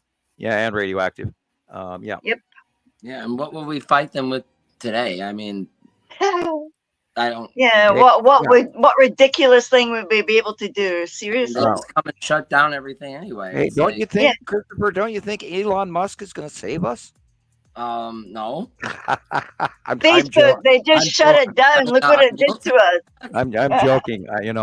When you have an airplane that is like 3 months old and the damn door blows off, Right. Oh no. So let's technology. Well, hey, let's talk about the new stove I just bought like a month ago, and the damn thing doesn't work anymore already. Oh man. Matthew here. Where's Matthew? Matthew's meant to come on and talk with us. I want to hear Matthew. I'm wondering if I'm buying the stove out myself. It would be great to have Matthew as well. I know he's fluent in English. I know he's fluent in English, so it would be nice to have you on. I'd love to talk to Matthew. Do it. Yeah, he's so soft-spoken. I remember speaking to him a couple of times. So. Well, we could always just tell him he could, do a 10-minute cameo. Hi, everybody, how you doing? And then he could stand there and watch us all he wants, or contribute. Talk. He's been around forever. He's literally one of the oldest members from Montana Skywatcher there is. Yeah. Anytime. If he wants to right now, we can. I don't see him in the comments, so I didn't know he was here. But yes, Matthew, if you want to hop on in here, let me or Carol Ann know, and I'll send you a link on Messenger. It's that easy. And then you can join on. Yeah, I'd love that too. Yep. So what did everybody see this week that was exciting and wondrous? I sent stuff to Rebecca. Man. Yes. Yeah, that's the easy way out. Yeah, I sent her stuff. I'm not going to tell you about it. I know. Poor Rebecca, we photobombed poor Rebecca. She's going to be seeing pictures now. I know, right? And her pillows in her sleep. Like, I have a video to show of current events. So while that is playing, I'll get everybody's pictures lined up. Works for me. So, yeah, work out. Let me get it down. Oh, Matthew's over on Facebook, Rebecca, Caroline says. Right. Can she communicate with him and see if he wants to be added to the show? Well, if he's on Facebook, he's probably watching the show. Right. Yeah. I just don't know if he wants to join us. Yeah, but I'm sure he heard you just say that, so Right. Matthew, do you want to? Let's see. She says, and Audrey sent me pictures of the lead asteroid crossing the sun. She feels she saw. She sent me the pictures. Okay. I thought you were talking about someone else when you said Audrey. Okay. I was thinking Carol Ann because she has tons of pictures too. A lot of people save our pictures over the years. Not just me, not just Rebecca, not just Jesus. Lots of folks have actually saved a bunch of this material, and that's why they're the hardcore devotees and members and citizen scientist submitters. because they, they're into it. And like Jesus was talking about for Christopher, that, your enthusiasm level has a lot to do with how fast you learn. Absolutely. Absolutely. Yeah. I just, there's some things that, just like for everybody, there's some things I'm interested in, there's some things that I'm not. And I think that has a lot to do with it. But I guess that's just how I learn too. The more I'm interested, Right. How did I know I was going to be interested in this at all? I didn't have any idea what I was looking at, or I didn't understand really any of the information in the beginning.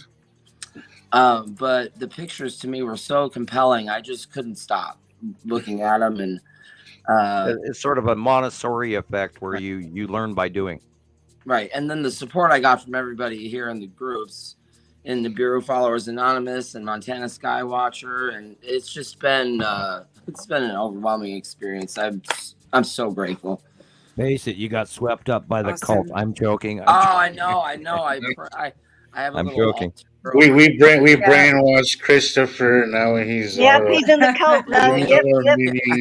I may show you guys the altar a little later. So. Oh my gosh! Oh, great. That's good. No, I think I've noticed your mom has been, she's awesome. In the. She popped in and out. I think she's here now. I do see her. I think I just saw is she here now? Well, if Judy is here, hello, Judy. Yeah, I saw she Judy's was name watching a couple minutes ago. Uh-huh. Okay. So I can tell that she's here to support you and all of us. So it's nice. Yeah, I told her, I'm still in the works of trying to talk my dad into doing this. And so, they've been divorced for 30 years, but she's texting him too. Okay. I was going to say, maybe she can, right? get him on board as well. Maybe. I'm trying. Professor of philosophy. He's got to be a really good picture. He's like, oh, that's pretty. And then it's just like, and then I don't talk to him for 3 days, Just tell him we can bring him on as a completely neutral, fresh guest, and then try to inform him using our examples and see what he thinks. As like a complete fresh test subject. Right, and and he's my father's a critical thinking professor, so Right. That was why I was so intrigued to broach in that direction, and the guy across the street from me is a retired professor. Okay, and we had that conversation where his academia and the people that he worked with all of his life would completely discount us altogether. Boom, right on the spot. And because, oh my God, it isn't possible that there's another planet, another star, and a whole solar system attached to ours, and all. They're going to immediately go, nah. So, I spent years going through all of that before, half of everybody that listens to us were even born. Right. And so, I've been grinding on this for 40 years. So, wow. I'll leave that, guys. I'm going to the little scientist room. Okay. Right. Up to Africa. I'll tell you instead of typing Carolyn, but she's been in communication with Matthew, and I sent him a message too, but she said he's actually on his lunch break right now. So busy. He can't join us, but we're going to work it out. We'll make it to where we can fit Matthew's schedule. Maybe on the Saturday show is a different time for him. Yeah. He could do that probably because it fits everybody. It might be actually in the middle of the night for them. I don't know when. I know. Where is he again? He's in somewhere in Malaysia. Yeah. Malaysia. Okay, I'll check it. He's in the Southern Asian region and all them islands. Yes. He's in Penang. We'll make it happen. Yeah, here he is. And hi, Judy. Judy's here. Hi. Good deal. And yes, Rebecca at work in the office now. Hi, Matthew. Yeah. Well, for sure, another time. What time is it right now, Matthew? What is your time right now? Curious. But we'll figure it out. We'll make it work. Okay, so I have the video. Let me go ahead and get that pulled up now. Yeah, it's just got dark here in Montana. It's 7:41 in the Garden City. And you're listening to the top sounds of Citizen Science Project. This isn't recording it right. Just some random videos. Anybody else seen fire in the sky other than me? That is the weirdest fucking shit ever. These people. Oh, That's not a fucking plane. No.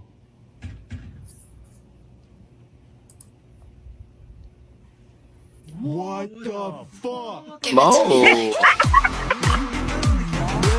that was weird. What the fuck are we looking You know what that is? No. We'll Big turn ass it down there. object. Hang on. That's a ship through a wormhole. Yeah, I was like, I was wondering what Formation of a wormhole, and then a ship comes out of it. looked just like the other ones you guys have shown. I mean, Yep, that's what it was. Ship coming through a wormhole. I'm going to back it up. I want to Wow. see it again. Yeah, Hang do on. it again. Do it again. See the spiral of the opening wormhole, just like the Norway spiral, Yeah, look at it. uh-huh. way smaller. Yeah. And then watch that ship will burst out of it, and then cause that Wow. wake eddy. That is the weirdest fucking shit ever. Jeez. Yeah, see that? Look at that. I thought he was zooming in and out at first, but no, it's Well, he kind of is. okay.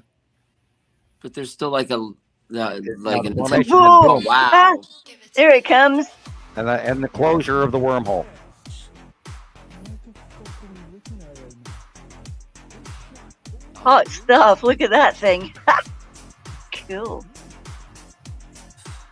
Yeah, we've been seeing a lot of that. We've been seeing it go in the wormhole and come out. Wow. And God, how many? 3, 4 this year alone? So that just stops the need for interstellar travel at all, right? I mean, it's just instantaneous, or Yeah, they've got technology you wouldn't believe, and they even the higher races actually travel through time. Wow. So, they've got they got toys we don't even think of. Right. I would imagine. So that's incredible.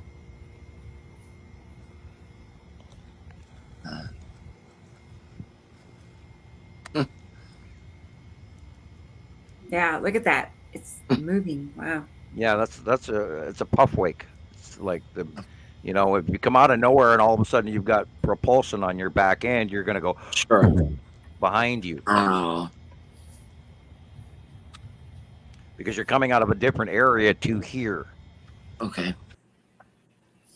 and that has to do with proton proximity likeness identification as well, which is physics. Once you have a thread link from point A to point B, which is one of the 7 markers in time travel space. Time travel is another couple of markers, but anyway, in space travel, then your destination, where you leave from and where you go to, and you come out that hole, and there you are. And they've got it down. So, and It they, looks like it. Yeah. this is part of why I say don't even bother to argue with the, Like the factions that are telling you, you're going to give us the commodities or else. right. It could be a sea trail or it could be an asteroid coming in. Looks kind of like an asteroid, but I don't see direction change as asteroids sometimes do. Okay. And there is a previous trail, so that could be a jet flying behind another jet. Yeah, sometimes you really can't tell them apart. You really can't. This is why a lot of Sometimes. the times we don't even You have to comment be, on them. We ignore them. A few days ago, like 2 days ago, I was outside with my live, and I keep a count of planes. Anyway, I counted while I was out there 30. It was a lot. It That was is really a close heavy. pass at the bottom of Atu's moon. Wow. Ooh. Super close. Look at that. Yeah, Look how it's very, layered very like close. that. And see all the illumination inside the planet, Yes. This inside is the the atmosphere of this bubbly bottom of Mamantis clouds. Mantis clouds. Yep. That's okay. Yeah, that's the kind Yeah, of but those are, I mean, these are I the was size of getting an when I first entire, started. the state of Texas, and not normal earthly momentous clouds, Yeah, they're so weird looking. They which like signify hail. Yeah, those are completely different than our actually earthly momentous clouds. okay. Ours are way smaller, but those are gigantic. Yeah, And and once they you like see it by eye, you'll never forget it as long as you no, and live. they have these like tube structures that connect each layer, and Yeah, it almost see looks the like like pears so hanging weird. down. So It's weird. look It at almost this. looks grape-like or whatever. Ever in my life seen anything this creepy. There must be a dead fish in there. I don't know, but there's one over Oh, and they are blocking access. oh, oh, Look at that, yo. They're oh, warming their wings Y'all up. see these birds? oh. This What is the? literally a sign. This is an omen. Yes, it is an I'm omen, telling you. ladies and gentlemen. You're seeing signs in the animals, signs Oh, in the look at sky, oh, signs they, in the No sun. bird I, does this over no dead fish, especially if they're not over the prey. I can see the Probably ones has to that do with that's illumination oh ratio and my being near the gosh. sun. Oh, We were just watch talking those about water. the migration of tumbleweeds last week, weren't we, Jesus? Or is he's not here? I almost got attacked by Whoa. a Yeah, look at that. parking Oh, lot. can you imagine having to clean your yard after that? No, no, No, no. what the Look hell at is all that? that tumbleweed. Oh my Oops, I gosh. accidentally dropped a match. So let's put the house out now. No, that's it. It's done. Yikes! I've never blame, seen that. we're going to blame the fence on that one. Oh my gosh! Oh, by They're the way, has planting anybody things. noticed that the desert Southwest is Vegas? actually more green than it's ever No. been in the Yeah, last that's 150 years? yeah. What the There's all kind. Oh, and the California guy is now 110% of snowpack. this? This is wow. This is a brand new hotel in Las Vegas called Circa. Oh, it is. Yeah. So last year during the hurricane we had, I think the roof totally collapsed and it just flooded Oh the my God. inside of the place. Brand new property. Right. Planetary discharge here. We're watching the asteroids and the planets discharge during this is the 180-day cycle onset. And we're going to see this again very soon in 2 weeks, 3 weeks. It's going to be happening everywhere. Here we go, Zorch. Wow. Did you see the purple? Wow. Purple lightning tells you it's from high extreme atmosphere Okay. height.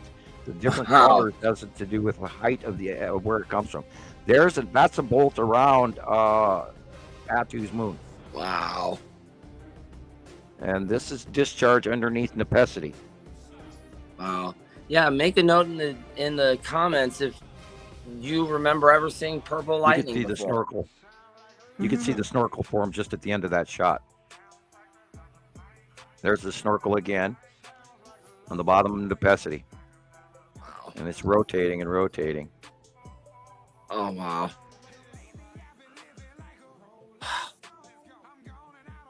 This again is Nepesity, bottom rotation. Nepesity again. That's incredible.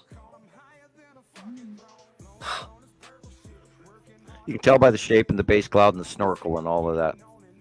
The edging, the ridge location. Wave pattern of where the lightning goes. Nepesity has some really unusual centralized, really big, huge single discharges to Earth because it's smaller.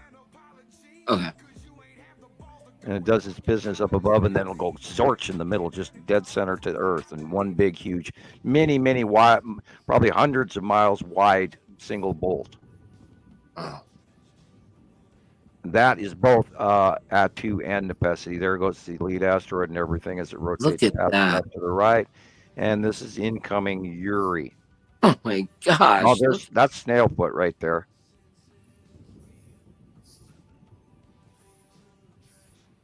Yeah, this is what's coming in the next few weeks, everybody. Right. And that's not on fast forward or high speed. No, this is what we viewing. refer to No, as those of course not. red Sonja storms where there's more lightning bolts than you've ever seen in your entire life and excruciating wind patterns and all this crazy shit that goes on. Look at that. Rolling wave of atmospheric push. Wow.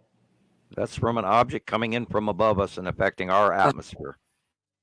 Most likely, see the green? It's most likely Nepesity. Oh, gosh. This is incredible. Yeah, just normal. Well, wouldn't we see them by now? Well, you tell me. I mean, yeah. Snorkel. Wow. Illumination, center core. Rotational. Formation. See the ground wave being pushed in. Again, the bottom of Nepesity. Oh, good song. And those are not necessarily stars. Some of them may be. But people sometimes mistake, well, I see stars. Well, that can be asteroids as well. Okay. Well, I've seen some really hot stuff during the aurora, just before the aurora and everything. I sat out in my garden and I thought, what is that really bright stuff over there and that stuff over there? And some of these pictures, I'm just staring at them with my mouth like this now. Well, and some of these are asteroid dischargings as well, not necessarily just planets, because the last couple ones were asteroids. Now, are you Like getting this to is see the asteroid. aurora every night now, Jillian, or is it just? We seen the aurora 2 nights ago. Oh, okay. Well, not tonight, not last night, the night before that. Then I've got a picture here that you can see the planet because there's just no stars. Wow. There's no stars, Look, and it's there's just this a one Star little light Destroyer, thing. That's all. It's a like downward nose pointing Star Destroyer up above that. Wow. That's Jillian's specialty. there are ships everywhere, Sam. There's ships everywhere. Oh, yeah, you got the pictures to prove it too. I've just got more. Asteroid, and it's probably older. But yeah, that black dark cloud right there is a Star Destroyer. Okay. Wow. Oh, look at it. Look at this. Sure, is this the lead object or? I believe that? So. Yeah, it's an older. So they're it's taking an a older shot picture of of lead the object. object, thinking it's something, and they don't even know that there's these big black ships in front of them. And look how fast they moved. Wow. Oh yeah. Yikes. Jeez. We've been seeing a lot of tumbleweed around here too. Oh no, man! Look at this. Well, they've been given water for the first time in a very long time, so they grew a lot. I haven't seen it in such a long time, and then the other day when I was in that parking lot at the grocery store, that tumbleweed rolled up on me, and yeah, we've been having tumbleweed is not fun at all. We've been having this issue. Look at all the fires that are going on. And Rebecca, are they going north in Oklahoma? How are your fires? Oh my! Well, I mean, I heard all about them. I didn't. I smelled the smoke a couple of days ago from it. Well, they're still going. I had not heard. They are still going. Oh, really? No, Yeah. I didn't know that. Yeah. They've only had them like 20% containment just the other day, and there's over 1 million acres burned, or was it 1,100,000 some square miles? That bird's blowing past there. What? Look at the birds. Hey guys, remember all of the movies that we've ever seen? When you see the birds flying away from one Yeah. area, what are you supposed to do? Run. Yeah, Look. Yeah, can you imagine? that's sad. Yeah, well, we lost a lot of livestock in the fires in Texas and Arizona, or not Arizona, Texas and Arkansas and Oklahoma. Well, those pictures we saw out of China, what was it, about a month ago, where they were all frozen? That was creepy. That's some sort of explosion of some sort. Mental. What the heck is that? Oh no! Or it's the bottom of Uri with the asteroids underneath it, illuminating. Wow! Because it's not moving. Gosh, I hope that's no explosion. Jeez. Well, if it was an explosion, those bright lights would be dropping.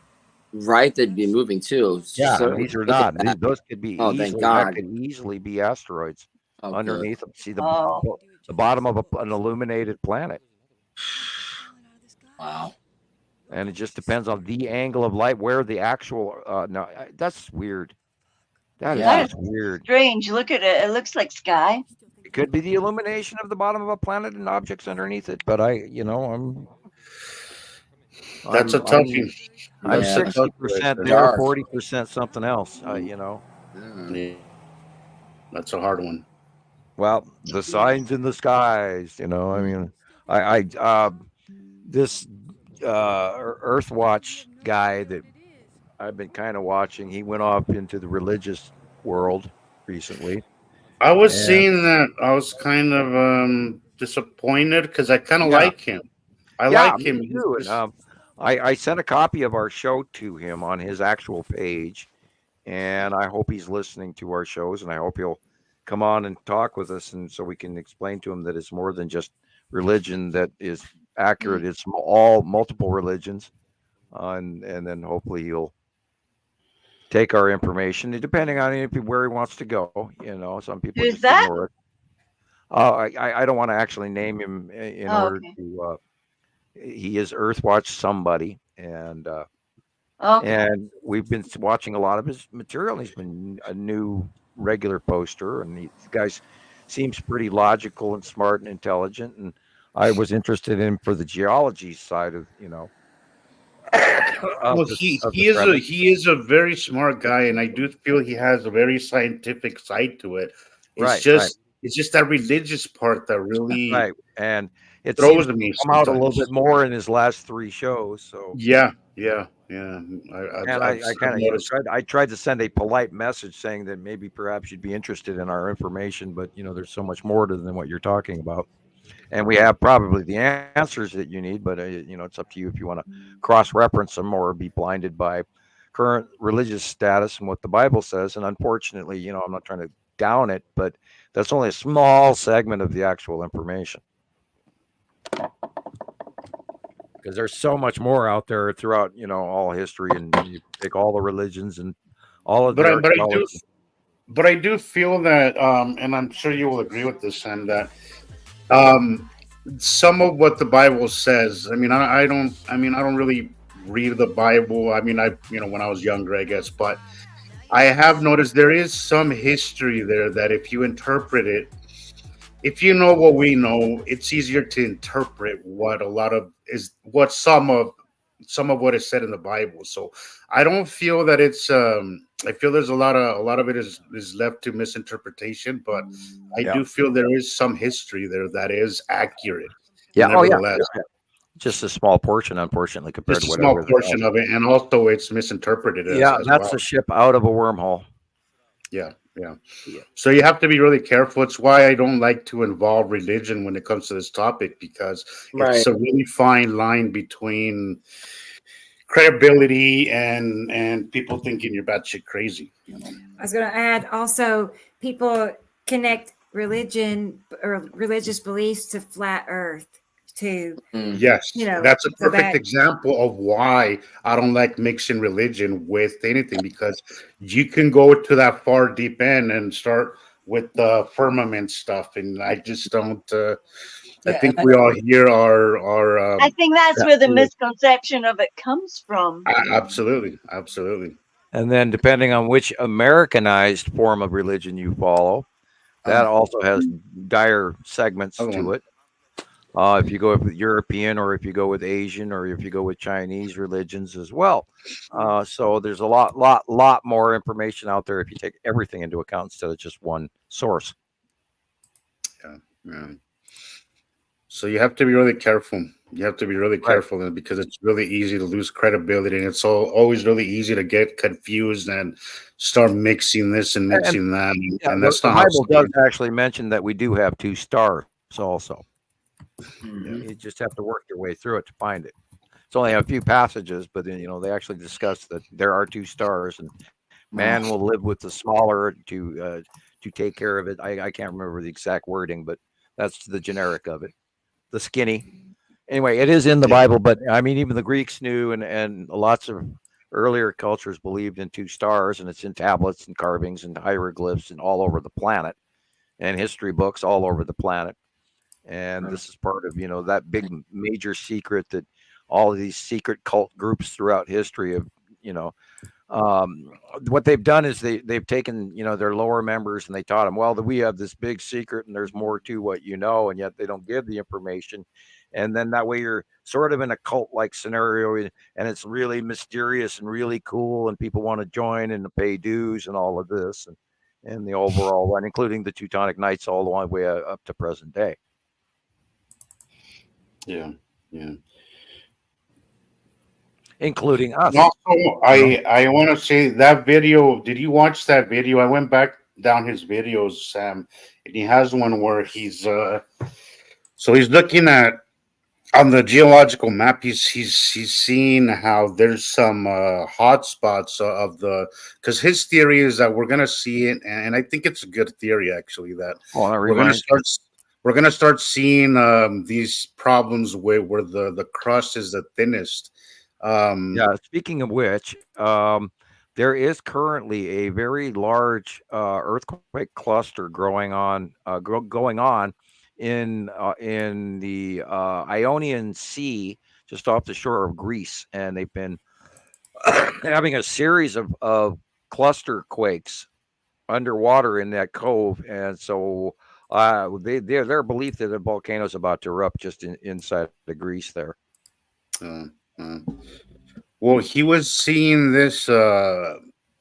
So he pinpointed 4 of these hotspots where the ground was unusually hot, and right in those 4 hotspots, right in the middle, a couple of wildfires broke out. Did you watch that video? It's like a 20.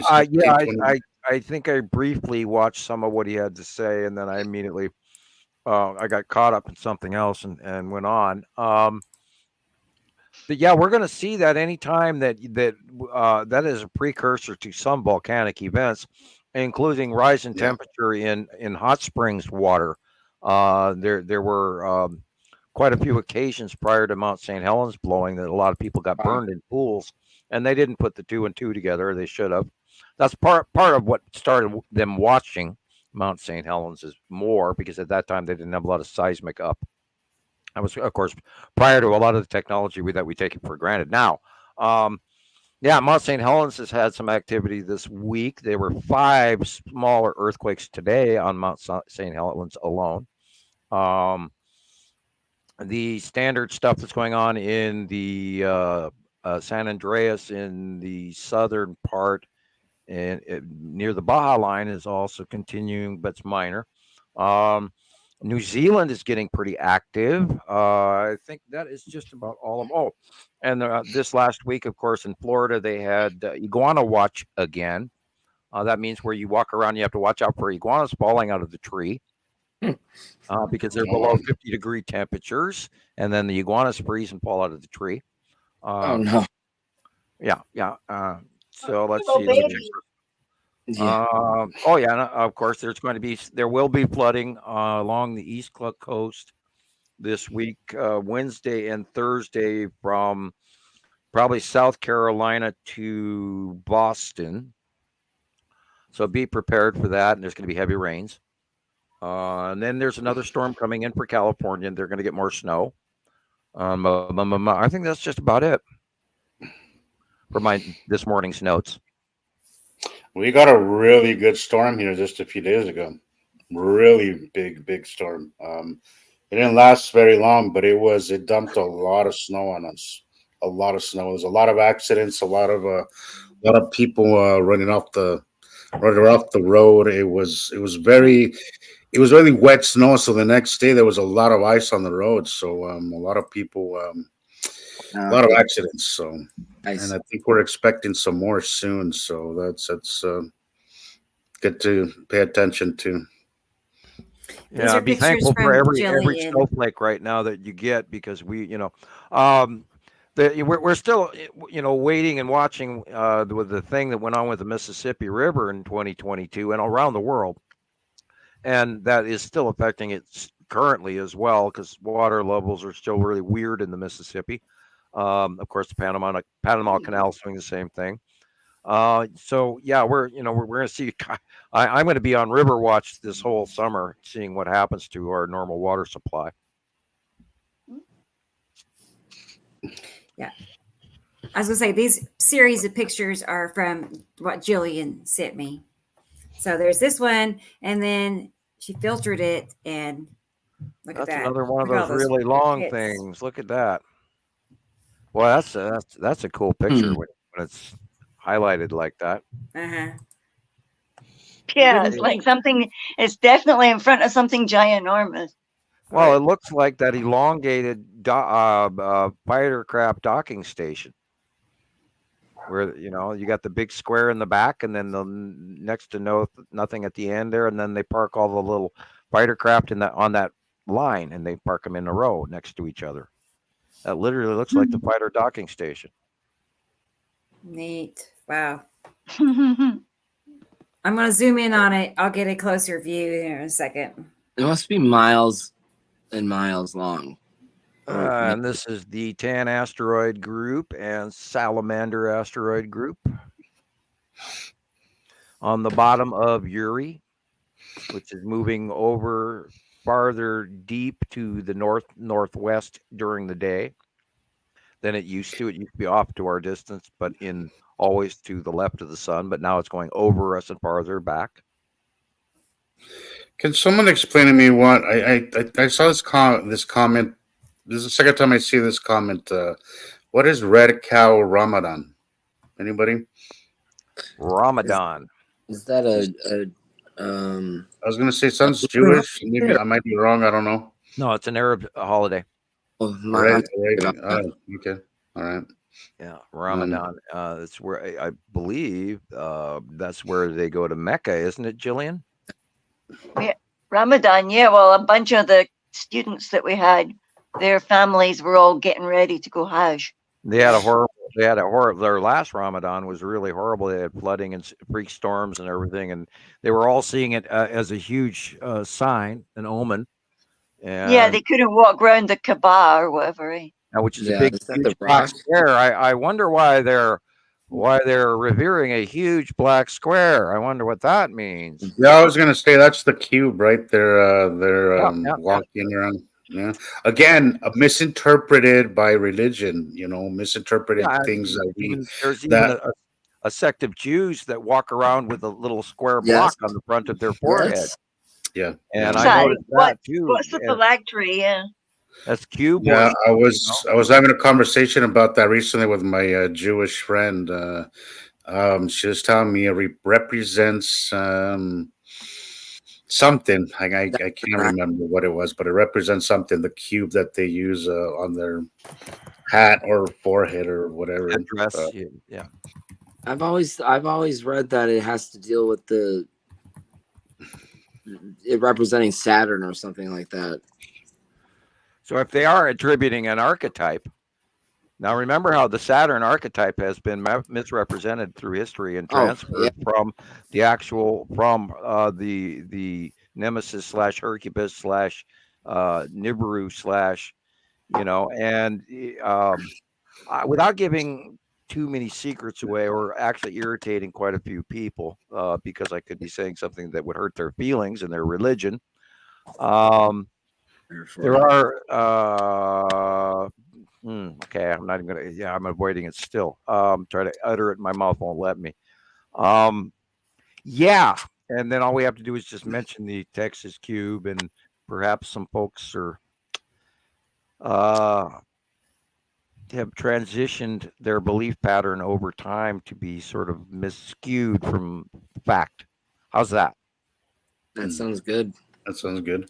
Okay. Yeah, I do want to say I didn't mean any disrespect to anybody's religion or anything. No disrespect intended. We're just trying to, put the pieces together. Yeah.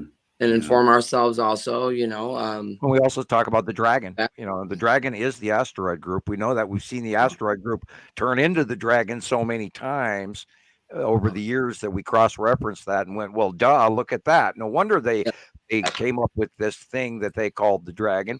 And I avoided that topic for years on Skywatcher 1 and 2 because I didn't want to go there with people and misrepresent where they would get because I mean, then literally everybody would start posting dragon pictures down the page, and that's not what we were doing for the science. So I avoided that. But then over the years, I finally said, okay, here's the cross reference to that, and why we call it wormwood. By the worm, by the way, it means dragon. And so, and this is the feng shui, and this, by the way, is the Chinese year of the dragon.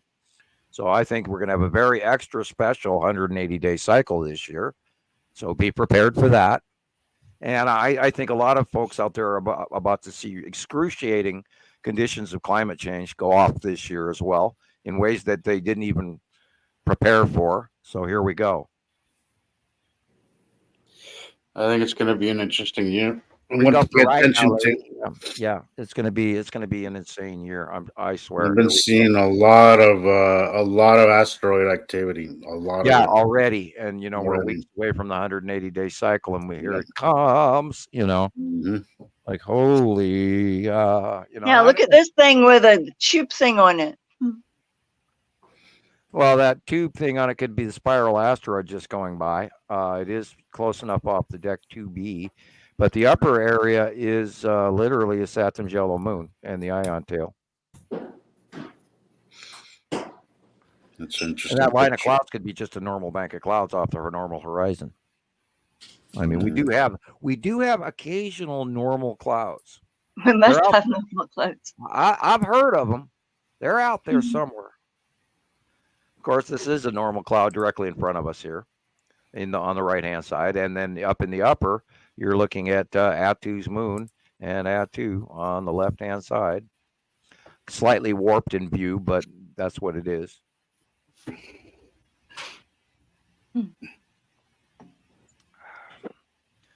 And tonight I'm drinking Dr. Pepper. And it doesn't remind me anything of the old Dr. Pepper I used to drink. I haven't even once tasted it yet.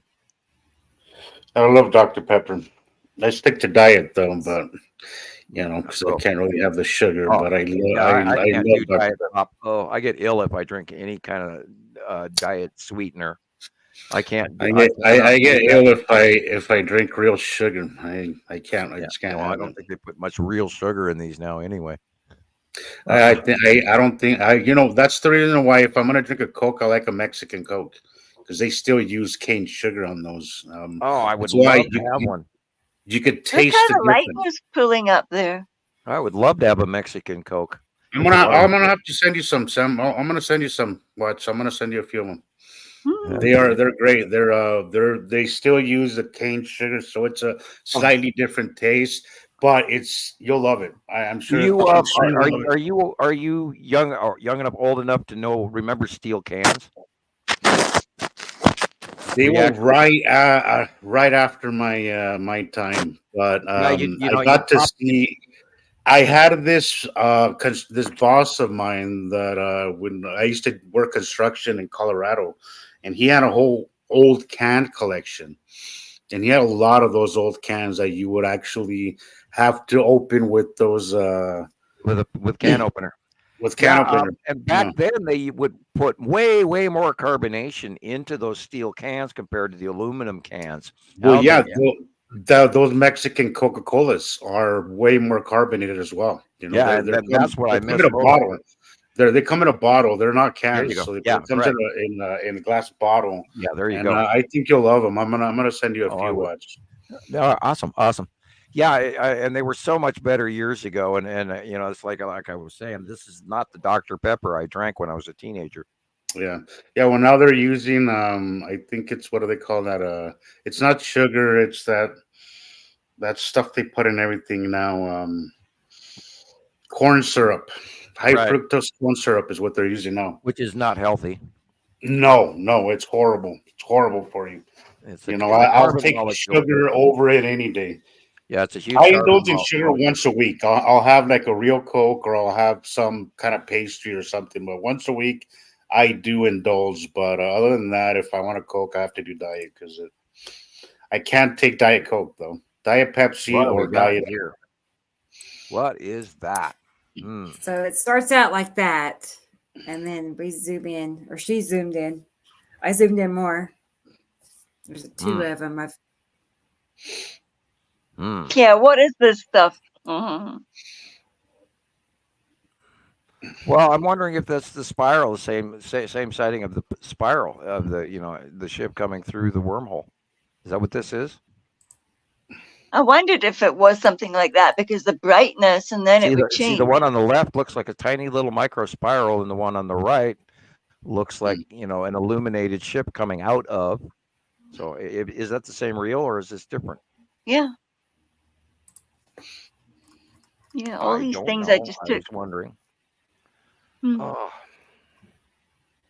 Yeah, my ears are still ringing, and I looked out the window and I'm deaf in one ear, Sam. These last 3 days I've really been kicking my butt when it comes to my ears. If you zoom in on these things, look what they look like. Yeah, well, that's hard to judge because it could be lens focaling. It's really, really hard. Oh, I just started hearing the music in the background. Yay. Okay. Right. I forgot I had it turned down. After all. Yeah. Sam gets a little stir crazy if we don't have music in the background. I know. I'm doing my. It's vibe for me, It's like I live in music. No, we do actually. I've always got music playing in the background, or Om chant. 528. I'm always listening. Here to is Om chant, some pictures music. from Audrey. Just want to throw that out there. That is a cut in. That was a good picture. I think you could say that Atu's moon is in the upper left. And then you're looking at the light cutting and you're looking at half of Atu and the other half is normal sky on the right-hand side. Anyway. I'll go back to that. I'm trying to get a short video with it. I'm getting that too. There we have the long box cube just to the upper right. See the straight lines, the three major lines. Those three, those little lines that go. I was just going to say. We've watched that occur for many years now, which is how we know what we're looking at. Yeah.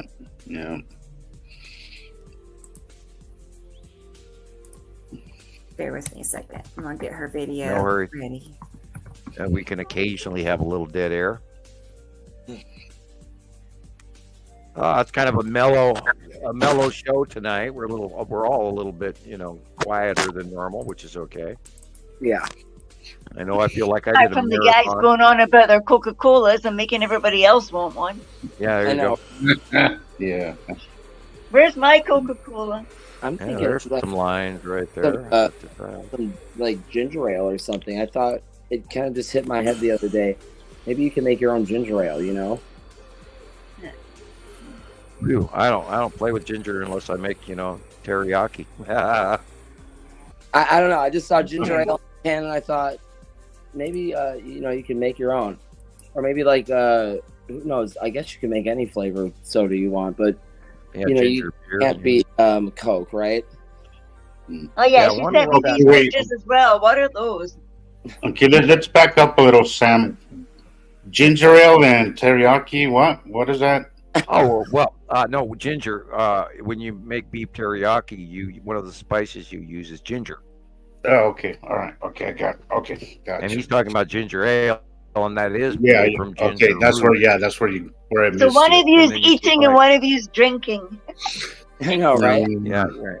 Teriyaki's on the menu for tonight. Or something and add it to ginger ale. I love teriyaki vegetables and beef is my favorite. It's very burning. Does it make your stomach acid? I make beef teriyaki every week. I love it. Is it burning? Does it make your stomach all acidy? What?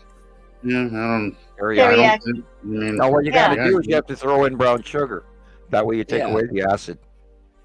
Oh, okay. So the Carlo Max stevia is a really good replacement for sugar as well. Actually, it's a very healthy alternative. Okay, those are the ones from Audrey, just so y'all know. Right. Thank you, Audrey. Thank you. Thank you. And then let's see. I think these are yours, Christopher. Yeah, I think those. My teriyaki is salt, brown sugar, ginger. That's good. And then I use. These are ones you sent me. Yeah, that was today. I use Yoshida sauce. Okay. You know what, Sam? The other day that you mentioned Yoshida, I went to the store and I got some. That's actually what I have in the fridge to use now. I loved Yeah, it. that's It was really good stuff. Are you having us over for dinner then? I know it well, sounds really good. I cook a lot of on white rice and stuff or cultured rice. I cook a lot every week. I cook beef teriyaki every week. I love teriyaki, but I'm very picky on the teriyaki sauce that I use. I go to the Chinese the Chinese store, and I had one that they used to sell there, but then they stopped selling it, and I was really bummed out because I couldn't find the right one. And now that you mentioned Yoshida, I don't know, probably on our 20th show, and I was like, I gotta go try that, and I bought it, and I was like, this is great. Yeah, This it some is. good Yeah, stuff. I've tried so many other brands, and this is the best one I've found on the regular market. Now, when you buy the Chinese sauces, yeah, they're good, but then you start ending up with a lot of really spooky clam sauce that they mix in, and other sauces that I wouldn't normally consume, and yet they put it in a can, and so I'm a little, I don't translate well off of their labels, so I try to do an American teriyaki sauce. I like this one we had because it was really thick. I don't like the really watery stuff. Right, and then what you do with your teriyaki when you're cooking it, if you want to make it thicker, and I always do this anyway, is you throw about a palm-sized handful of brown sugar into it, and then you heat it up until it does that sugar crystallization boil, and then you boil off a little bit of the water, and it makes it even thicker, and then it sticks to your meat better. Really, I'm gonna have to try that. That sounds good. Yeah, and it cuts the acid level out of the teriyaki, which is exactly what Jillian was talking about. You cannot have Yoshidas without brown sugar added to it, and that is a secret. I'm gonna have to try that. So you're saying basically warm up the sauce first, and then add you cook sugar. your meat, and depending on if you want to drain your fat off your meat, and I like to use a New York steak. Not a cheap steak, but a very nice, because I can cut up one $8 New York steak to make enough for 3 people in the beef teriyaki, and you butterfly it, and then you slice it very thin, and then make these tiny little squares, and then they're thin and easy to chew, and they're fast to cook, and you throw them in there. Now, depending on your dietary needs, I like to leave the actual cooking oil in the pan on occasion, depending on how the meat smells, or I drain the fat, or I don't. It just depends on how much it is, and then I throw in the sauce, and then the ginger powder, and then you let that heat, and you semi-cook half your steak in the teriyaki, and then you throw your brown sugar in on top of that, and then you bring it to a sugar bubble. And then when you're done that, you boil off a little bit of the moisture, and it's very thick and it sticks to the meat, and you serve on top of rice. No, it sounds delicious. Yep, that's on the menu. And it cooks in about 5 minutes. Sidebar. 5 minutes. Yeah, it's really fast. Great pictures here from. These are yours, Chris, aren't they? Yeah, this was right. All you're doing is waiting for your rice. I went into the grocery store, and then. Sounds like you were at Starbucks. And then I took some pictures after, and everything just changed. So, that is a Starbucks logo. Yeah, right. This is us. I love the grocery store. That's where I go. That's your grocery church where I always take you guys. There's your grocery store called Starbucks. I know. There's a grocery store called Starbucks. That's all they sell. I forgot the name of that Mexican store. What is it called that they have there in Vegas, Chris? Oh, there's quite a few of them now, actually. If you want real fruit, that's where you're going. Okay, because there's no farmers. There's farmers markets here, but but there was one that I used to go to all the time. For that, so you got to go to the, the Mexican, grocery stores for all that. Yeah, because you just don't like the organic section of fruit at my Albertsons. I swear the same peaches have been on that stand for like 2 months. I don't know. I only buy fruit at Mexican stores. They're the cheapest and they're the freshest. Yeah, it's gonna be real food. Yeah. So it freaks me out. We got pineapples and peaches, and that's it. Cardenas. That's what it's called. Cardenas. Cardenas. Set up a GoFundMe account for that fruit section at Albertsons because it's a joke. But I'm talking about Cardenas. Have you ever? Okay. Oh yeah. That's it. I love that store. Over on, I think. There's a few of them. Lamb in Charleston. There's a few of them. I used to go to the one on. I've never been in there. I'm gonna have to check it out now that you mentioned it. You gotta try it, man. They have a lot of stuff in there that you're gonna walk in. You're gonna walk out with a bunch of other stuff. Right. Well, yeah. I mean, what did I leave Albertsons the other day with 3 items for $75? Jesus Christ! Well, it's like oh my goodness, that's $75 for food. Ridiculous. 3 things. What did you buy? I bought like a frozen pizza, and then I don't know what else we bought, but we're sitting at the exit, right, looking at a receipt, like shocked, and then this guy walks out with a whole shopping cart. There's things falling out of the shopping cart. And I'm like, hey, you, your stuff is falling out of your cart. And then all the alarms are going off.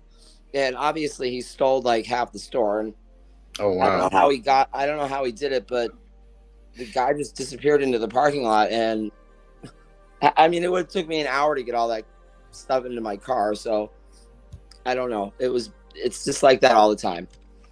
It's no good. That is an interesting picture. What's the deal with? Is that your picture, Christoper? This one here. What's the deal with this? That was the original. That's. What do you think went on here? Yeah, we think those are Star Destroyers around the long box. That is crazy. I don't think I saw that. Right? I love how you go back to the picture a week later or a few days later and wow, another thing in the picture. It's just like, what? Where did that come from? They're not blurs from movement because the house and the trees are clear. Right, and I have video of this too, so I'll have to go back and I'll have to check it out. But like I said, I've got so much memory issues. We've got some technical problems here with the memory. I'm working. We tried to get a tablet. I can't get the internet to work on the tablet, so that's out. And then, I got this phone over here. Like I said, anybody in the chat, if you're gonna start taking pictures, lots of pictures, get a phone that's not your daily phone, please. You will save yourself so much Tylenol or whatever you use for a headache. I know they fill up quickly. Yep. They really do, and then you can't really do anything. It doesn't seem to matter what you get. I mean, you think that you've gotten something that's got 10 times more memory, and within a Dixie quick time, boof, they're all like never took any pictures before, so I just didn't know that that's what happens with the phone. I mean, I take. Welcome to my world. 5 phones later. Just daily life, but I take like 1,000 pictures a week now, probably, of the sky. It's crazy. Join the club, man. That's what happens. That's what happens. Delete one of them, even if it's a terrible picture. I'm like, oh no. I can't delete it because it might show progression into the next one. Right. Yeah. So get your SD card and all that stuff. I have a hard time erasing, deleting pictures, even if there are even if there's nothing. I'm like, I don't want to delete it. I don't delete pictures. I just don't. Yeah, Sabrina's talking about memory cards, but I've noticed phones don't have that option. They don't have a slot for a memory They don't have it anymore. They used to have one. They don't. Now these newer ones, they don't have anything like that. Oh my God, I couldn't stand that because I've got memory cards. But they have an SD card reader that you could connect to your phone too. Okay. It's what I use. It's just like an adapter that you can plug it into your thing and download the pictures onto it. Yeah. Oh, that's handy. I need one of those. Mm-hmm. Now, are these the ones I sent? These are from your friend Claudette. Yeah, she messaged me on Messenger with these pictures, and she said she's from Las Vegas. So I told her, I said I'm not gonna even take a guess as to what we're looking at, because I saw this same view from a different angle where I'm at. I was so confused because everything lead changed so asteroid is fast. on the And of far course, right in front of the telephone pole. I thought that might be. Okay, What is that? the lead asteroid is above the telephone pole on the far right. yeah, It's right in the middle of it, pointing at Yeah, I it. see And it. then you've got in behind the guide wires and behind the telephone lines and power lines, above the tree center is the Saturn's yellow moon. right. Of The course. Saturn is the planet that is above the sun, rounding down into the wires. And the weird backclouding above the sun is Nepenthe base cloud. Oh, okay. See, yeah, that's what stumped See, me. that's what's throwing me off was that one. Mm-hmm. And if you look in the upper middle left, there are the big three asteroids. Yeah. Hello, big three. We haven't seen you in forever. There they are. And it just stretched across the whole horizon. It was incredible. And these clouds to the, yeah. See what you're saying is Nepenthe right above the sun. Off the sun is Nepenthe. Okay. Yeah, there was this. And then the band that's cut in half there. It stretched across the horizon, and it formed this other, like, I don't know what's called, like an appendage or something like that. And there was something coming out of it. I have to find the picture. These aren't my pictures, but like I said, I know I got a view of this same object from a different angle in the city. I asked her what part of town she lives in, but I don't think I got an answer from her yet. The part that has trees.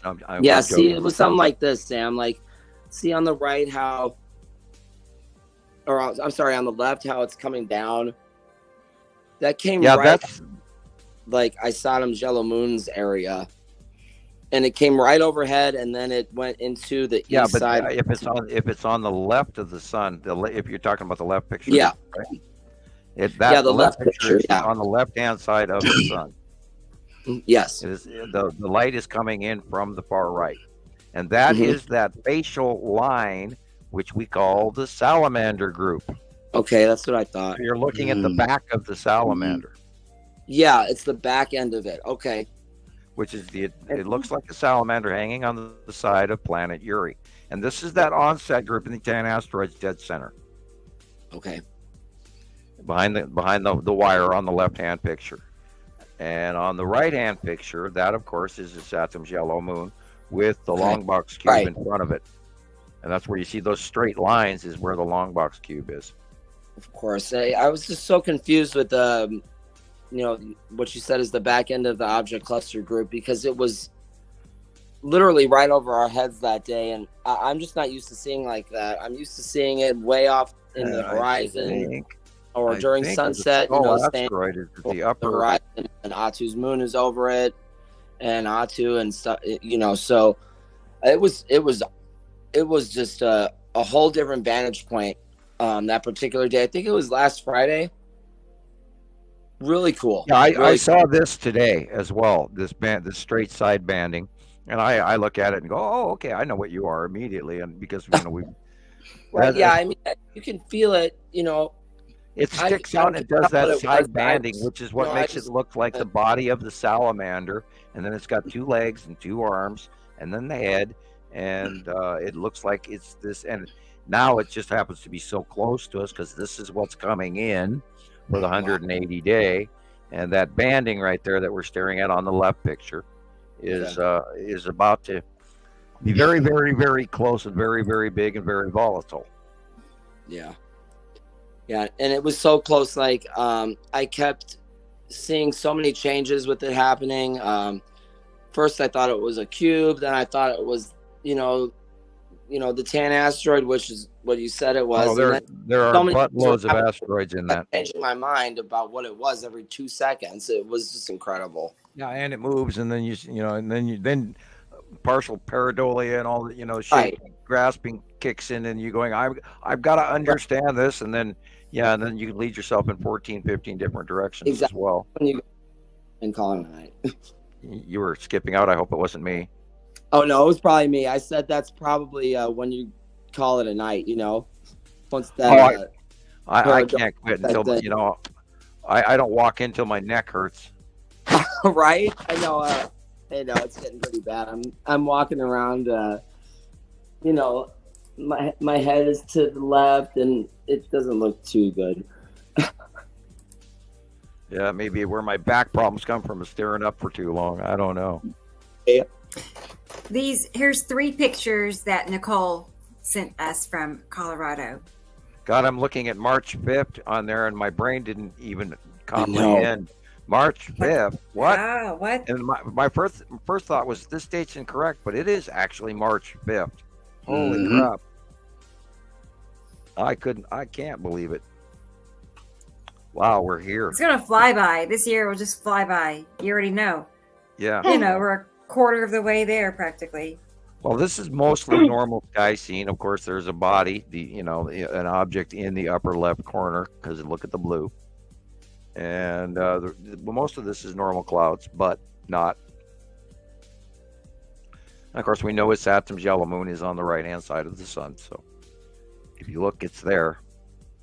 So, you can tell. And the spiral asteroid is on the left-hand side, just off the horizon, and you can see the little grayish trail and the lead little illuminated bulb of the spiral asteroid. And so, would you say most of that blue is Atu's moon, the dark? Yeah, up in the upper left corner, above our sun. Yeah, the dark blue. No, not even close to the sun. All the way up in the upper corner. That's Atu's moon. Pretty much, this is predominantly normal sky, with a minor exception that we were probably staring at the side of Saru cutting in right next to the sun at this time of day. But I don't want to drag people out way into deep space, because Saru is way back there behind Uri, behind Nepesity, etc., way back there, still headed toward us, and in rotation. And we'll see her very soon. I think we're going to see her more of her this summer. So we'll see what happens. I'm sort of trying to see in the future of this orbitation plotted in my head, and it doesn't always work. Now in this shot, that blue area, everything on the left of the light pole, is the side face of Uri, and you can sort of kind of see her stripes in the darkness of her. And then in the distance, lead asteroid is behind the tree on the right, the big branchy one, just to the lower right of the sun. And the Saturn's yellow moon is cutting in from the upper right downward towards the sun, but we can't actually see it, but it's there. Hope this person. I just wanted to say hi to David and Jermaine real quick. I just noticed they were here. And if you're listening, I've been busy, but hi guys. Yeah. What are you doing? That one. Nicole's pictures, correct? Yes. These 3 are. Oh boy, look at these little asteroids all saying hello to us on the left and the right. Okay, where is the light coming from? Look for the nearest shadow. Boy, that's hard. I don't see much of a shadow anywhere. I'm looking at the parking lot going, where's the shadow off of these light poles? And I don't see one. It's dark. Yeah. Most likely Atu's moon. Red asteroid off the deck. Because of that shape, that V shape. A whole bunch of little rounded asteroids definitely on the left. You can actually see them. It's like I went to Bob Ross painting class to draw rocks. Yeah, it took me a while to realize that, a lot of times those little dark specks that you see in the photos are asteroids, I am looking at this on a 43-inch screen, so. Here's from I just Gray realized I hadn't Guy. even been looking at the comments for quite a while. Oh boy, this is The gray guy sent these. oh boy, yeah. Well, I hate to guess on shots like this, but It's so close up. It's hard to yeah, tell. that's I the know. thing. I think we're looking at the Tan asteroid and the onset of Uri. Yeah. I like that one. My best shot on that one. Look at those stripes. Look at that. Yeah. I have nothing for this one. This one I can't call. Yeah. I know. Nothing really jumps out. Well, I could, but I don't. This is Right. You don't want to guess. I know. right. I don't want to guess. Important too, because It kind of looks like a craft, though, doesn't it? Like a giant every close-up cube, maybe. Those stripes. No, I just see a straight line. well, From I top see to the bottom. angled stripes here, and many of them, but Right. nothing screaming at me. It's a cool picture, gray guy. Mm-hmm. And then this one. Look at that. I think there's a craft there too. Oh On the boy, left. I'm tempted to scream cube on this one, but That one. on the left, on the right, I got nothing for it. Sorry, I don't mean to be vague, but and I know you're sending in. Your Well, pictures they're and still everything. cool pics, even if we can't there's five identify pictures. them. Oh, of course. Yeah, And it's still there's pretty neat. definitely on the left hand picture. There's definitely something in the bottom right there with the bubbly and micro rounded clouds. But Yes. unless I had more information on which direction I'm looking, I can't call this. Although it does look kind of cubey, especially in the upper middle, all the way to the upper middle left, where it gets dark right there. That's very It dark. looks like so the it's- edge of something pointing. or the back end of a box. Oh. Could I know. easily It be the makes me long wanna- box cube, but I But try the not to go angle there if looks I like don't have, Atu's moon, doesn't yeah, it? heading away from That it. angle. Yeah, it looks like the long box Uh-huh. cube to me, but Okay. I need Yeah. more info. Must have more input. Beep beep. And then I know this one isn't Katie Joe's, but Katie Joe sent me this one along with another one. I think there was only two that From she sent me. yesterday. This is And this, from of course, a is lady named Atu, Misty in Atu's moon. Tulsa. The reddish asteroid and the spiral asteroid are in the middle upper left. The Texas cube is dead center by the orange fingertip, I think. That would be, I believe that's somebody's fingertip. Okay. That's the kind of stuff I do. I know, right? And this is the site of Uri and all of that shit that's headed our way. Oh. Look at that. Man, God. that's a lot like my sunset yesterday. Oh, that was yesterday. Yeah, Katie Joe, because I was out live and I'm going to see if I can get a copy of it. Yuri It was is so just great. I So was I could going tell. about it yesterday. I can't stop talking about it. I loved it so The much. color was like something out of a Tony Orley picture. Oh, Oh, I swear Yeah. what we are going to have coming here in the next couple of weeks is probably going to scare the shit out of I me. can't But wait. just watching Oh and going, my I know gosh. what this is. I'm oh my patiently God." waiting to be scared shitless. Let's see. Yeah. I'm waiting for something Well, new. I try to warn We're ready. people, but they don't usually listen so well. They take into what I'm saying, but they don't fathom We're the listening, but enormity of it. And so, Yeah. This trying was is to. trying to also think more about- this is more of the asteroid group coming in from the upper left, Uh-huh. and there's that mysterious finger again.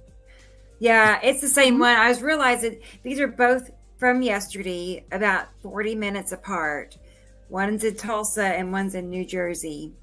So that's what we're doing. We're comparing, it was the same night, same evening. Spooky stuff, and all of that dark blue area from middle right to all the way to the left corner is planet. That's Uri. That's dark Uri. Yeah. And the stuff coming in from the upper left to the middle toward the tree in the house is a group of object cluster group headed underneath, rounding, orbiting underneath the bottom of big, huge ass Uri. Cool. Huge planet. Gas all, giant. And you don't. I mean, I saw a lot of stuff with the object cluster group, 2 months ago, and I was able to maybe first start seeing it, and knowing what it finally was. But now look at all the stuff that's there that you can actually see. This is incredible. And it changes the angle of rotation as the planet rounds. It goes from coming at us to literally going beside us and then going almost away from us as the rotation of the view as it goes over our heads, and it's also moving, and then we're watching. And then if you look up in the lined area just above the object cluster group into the blue area behind it, that's at the bottom of the planet, and it's really dark underneath there, and all these asteroids are orbiting mostly underneath it in this big cloud pushy area that we've watched for years, that depending on the side angle or where it is going across the sun is where all that rainbow shit comes from. And there's all kinds of stuff inside that dark area as well. Just all tons kinds and tons of stuff. and tons It's of almost stuff. like they've got spirits and stuff up there. Right. And we've talked about that in the past, and that's what's led me to believe some things about that there's more to this than just the dragon, or more to this than just Apophis, or more to this than some of the Sumerian legends. And I'm because of the sightings, including Jesus has seen it as well for himself. We believe there's a lot of weird shit going on in that upper dark area, don't we? Absolutely. All them eyes looking at you. Right, and if you look down and you blow these pictures up, we've had a couple hundred occasions where we've all seen stuff in there that was too unbelievable to actually discuss openly. So we hint at it, and that and this is what still also blows my mind about the Skull asteroid. And people ask, well, is it carved or is it naturally that way? And yet, I mean, I almost look at it as the harbinger of everything else that's behind it. And yeah, and it looks so different every picture. It just looks so different, and that makes sense because everybody's taking shots of it at different angles, but it really looks. And in the legend with Ra in the Egyptian lore, Ra is sitting up on his ship outside orbit of Earth, and he is staving off Apophis. That way Apophis doesn't come up and consume his people off the planet's surface. And my question is what if Apophis did do that in the past, and then we're seeing all the spirits, and I don't want to go there with that, but I got to hint at it, and yet try to qualify it as to we've seen actual information coming in that is almost kind of leading that direction. So I've got to sort of mention it. I can't fully say, well, yeah, that's what it is, but oh my God, we've, as Jesus included, and other people.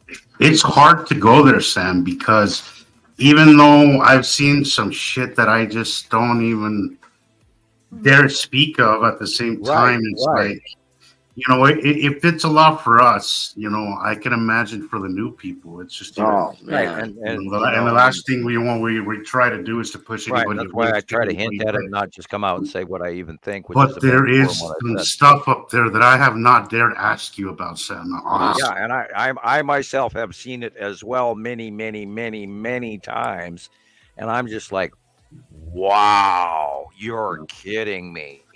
I've never been so creeped out sometimes, but the Salamander Asteroid Group just Night, Egg. Yeah, good night, Egg. Thank you for being here. Thank you for being here. For sure. Always good to see you. As well. And I'm just sitting here and I've got information about that. And I'm going, ooh, how does that fit together? And so, and this is where, yeah. And, this is why, and that's when I'll throw out the movie, The Gods of Egypt and all of this, because it, wow. Anyway, let's change the subject. Well, that's interesting too. getting Yeah, a well, little creepy. Let's Just say. when we were getting juicy and doing something. I'll tell you what, I'll put that in my book. Yeah. Right. Okay. All right. Yeah, Keep the us book I hanging. may write someday. Yeah. We'll We will should, talk about Sam. we'll talk about this when we're sitting around the fire, Sam. right. I was Yep, just gonna say that we'll call the book "Discussions Over the Campfire" with Samuel Hofman. Yeah. Okay. Perfect. Discussions secret. not to have at a that. campfire with Samuel Hoffman when Yeah, you can yeah. chat all the things. Yeah, after dark, maybe you don't want to have that discussion after dark. You're right.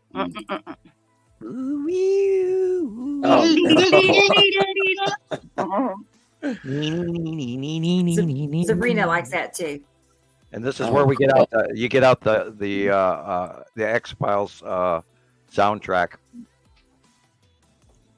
Look at that thing. Post-production, you know, we need a production team to in a booth to get us all these soundtracks we need. You know, hey, give me Oh, that. yeah.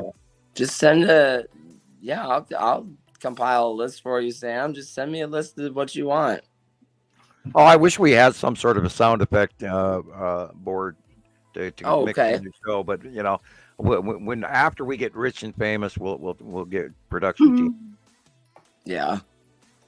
Yeah, I can't buy stuff on Amazon or anything like that because I don't bank online and I don't have a phone to do that with, and I'm having issues with this one that was sent to me and already. Anyway, well, that is something. That is a homework assignment for you, Sam. Oh well, I've already goofed it up a little bit. Yeah. Well, I handled it and I killed it immediately. Oh, you It did. works. It's recharged, but I mean, literally in my possession within about 3 minutes, that the battery was just gone. Like, okay. Well, it's weird, man. It's weird. Yeah, I find now that if I use my debit card, I'll get to the store, and if I don't lay my debit card on the countertop before putting it in the machine, it won't work. Oh gosh. I have to ground my debit card before it will work. Oh my gosh. Poor Sam. Yeah, I walk I the would be doors so and the frustrated computer by now. shut down. I'm sorry, sir, but all the cash registers went down. I go, okay, that was me. I'm sorry. Oh. Yeah. Really? If you go to a regular store, they might know you. Oh, God, it's I drive down the road and streetlights turn off over the top of me. Hey, that I've seen that. Yeah. Yeah. I know all about those. Electric Street fields. lights. Now, I am, of course, embellishing and bragging a little bit, but no, streetlights do turn off when I go underneath them. Okay. Not always, but often. Speaking of creepy. Yeah, well, light bulbs. What do light bulbs do? You know when maybe it's I haven't when it's tried to light one with my own fingers, but I'll give it a shot once. there. Anyway, Look at the look color. at this rolling. Look at this rolling. See, that's an illuminated look at body that. over the top of us. You got greens, you got purples, you got Wow. yellows. Oh, Yeah, that's peachy color probably as well. Atu's Moon and Nepenthe right there, the three of them. You can see all their colors. Yeah, but there's a definite illumination above us. Yeah. And that wasn't altered, eh? No. Jermaine, that's how I usually found what it. we see are Jermaine Brooks. I just don't. Usually what we see are either side illuminations or bottom illuminations. Right. What are And more? facial, when planets go, if the sun is in the east and you're seeing planets in the west, then they're having full facial illuminations. Yeah. And that is now started occurring recently. We're going to see that more often now. Here. And this is why I always tell everybody, do look up and do look north, south, east, and west when you walk out the door, because literally for most of the day, you have a planet around you everywhere you look. Mm-hmm. Hmm. And the trick is just to catch them at the right time, that you're seeing the facial illumination where you actually see land masses on these planets. And it's very possible. And their colors, depending. And it's usually a very brief window that you get to view it. How many minutes to see the land masses? I can't wait to see it. Well, it's always changing. So, that's a hard call, but it's usually with only, 15, 20 at the most. And then, the way I the mean, you light can see the falls. planet. You can see the planet, and you see the color changes. But the absolute momentary illumination, where you actually see the land masses and the rivers and the lakes and all of that, or the craters on like on the moon, or the stripes Yeah. of Uri, or or the red of Isatum. And of course, the Isatum land masses are going to be harder to define because they don't have oceans. Wow. That's more, meaning nobody is. I don't believe anybody lives on Isatum. It's just rocky, is it? Yeah, and it's red. We know it's red. That's the one we'll get all the That was dust off. Atu and Atu's moon going over the top of us. And this is 2311. This is November of 2023. Yeah. And that was Atu over the top of us. And of course, on the left is Uri. And that would be that purpley area. Look at that. Wow. Different Notice the sun colors. changes, but that blob doesn't. Wow. Jeez. Massive big body. Yeah, Uri is just huge. And this is when they're a little bit more distant, guys. You'll just see I the wonder what Uri looks like. blob, the blurry blob, out in the distance. But sometimes they're just a little further away from us. That all we're gonna see is just a shadowy, Rebecca blob. has an early picture of Uri. Yes. Uri always looks the same. Rebecca, can you grab the 2013 Uri? Is it the one with the great big striations in it? The big gashes, like. Okay, you got to go back and memorize this picture now, Jillian. Come on, we've been showing it for a decade. I know, but I want to know what it's like inside. It's so fuzzy and hazy, Uri. It's a gas giant. Nobody knows what the inside of Jupiter looks like either, or inside the storms of Jupiter. That's rotating big eye is a storm. We're seeing the outer atmosphere of the planet. That's why they're striped. Yeah, that frustrates me. I want to see their surface. I don't think you'd want to fly Are you into the atmosphere. You'd probably get compressed by, pressurization. Are you I mean, asking we about don't the even have one any- that's Uri again? Uri? We don't have any concept of how much barometric pressure is inside the atmosphere of a gas giant. Nobody's ever been there. Yeah, but how much bigger is Uri than Earth? Oh, how big is the average gas giant? Over, 5, 10 times. How many 5 Earths times can fit the into size of Earth. Jupiter? Like over 300, and I think it's like 360 Earths can fit in Jupiter or something like that. Yeah, big, yeah. Let's see. And Jupiter. Uri's a large gas giant, where Atu is a smaller purple striped gas giant and sort of attached. You think you could fit 12 Earths just in But the I mean, storm, just in look at that our storm Jupiter and line? Saturn are right next to each Yeah. other also. So Yeah, our the two gas storm giants are is. next to- Actually, we have more than one. We have, I believe, which is it, Neptune or Uranus is a Oh my gas gosh. giant. One of those is a gas giant. I think Earth's a very old memory. I think Uranus is a gas giant and Neptune is a rock type. Anyway, I'd actually have to go. I have to go back to school, guys, and look this stuff up. Okay.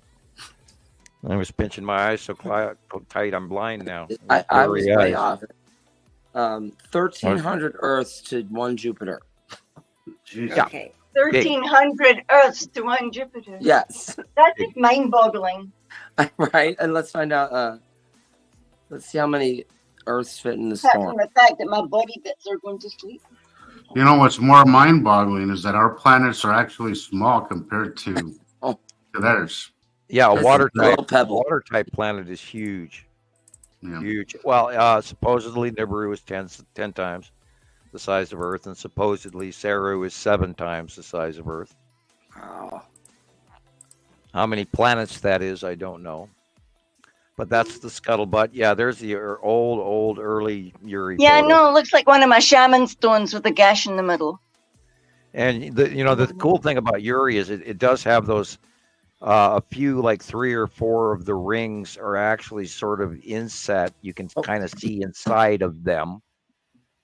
In Those are the middle ones. Those are middle. Yeah, the side one. I always look at the right hand side on that edge, And we see that all the time, even in the bigger, more recent Uris that, 2020 shots, 2022 shots. And you can actually see those same edges and the same color bands, and it matches time after time after time after time. And this is how we know we're not full of shit. So, I have to chuckle about that. Can you send me that one again, please, Rebecca? We get so much harassment from some people going, you guys don't know what you're talking about. And it's like, okay. And this one on the bottom. I've had that one, obviously, but it's back 10 phones ago, so.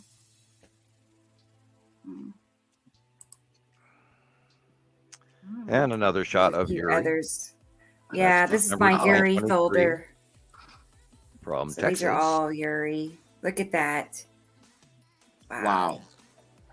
And that's the side of Uri.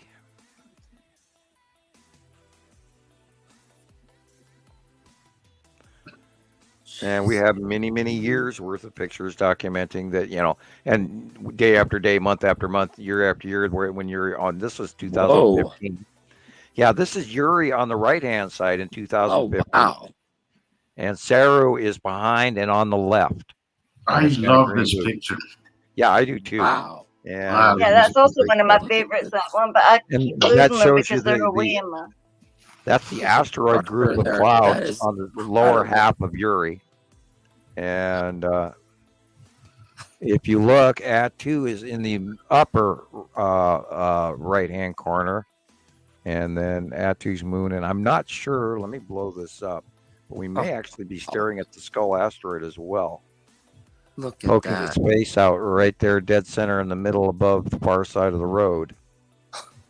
At the horizon, straight up. Looks like the Skull asteroid poking its nose out there. But then I'm looking at it on a 43-inch screen. Right. And this is really digital. But digital. I didn't. Yeah, this is the Tan asteroid and the asteroid group on the side of Uri, right at the beginning of the 180-day cycle in early March, which is what we're staring down right now.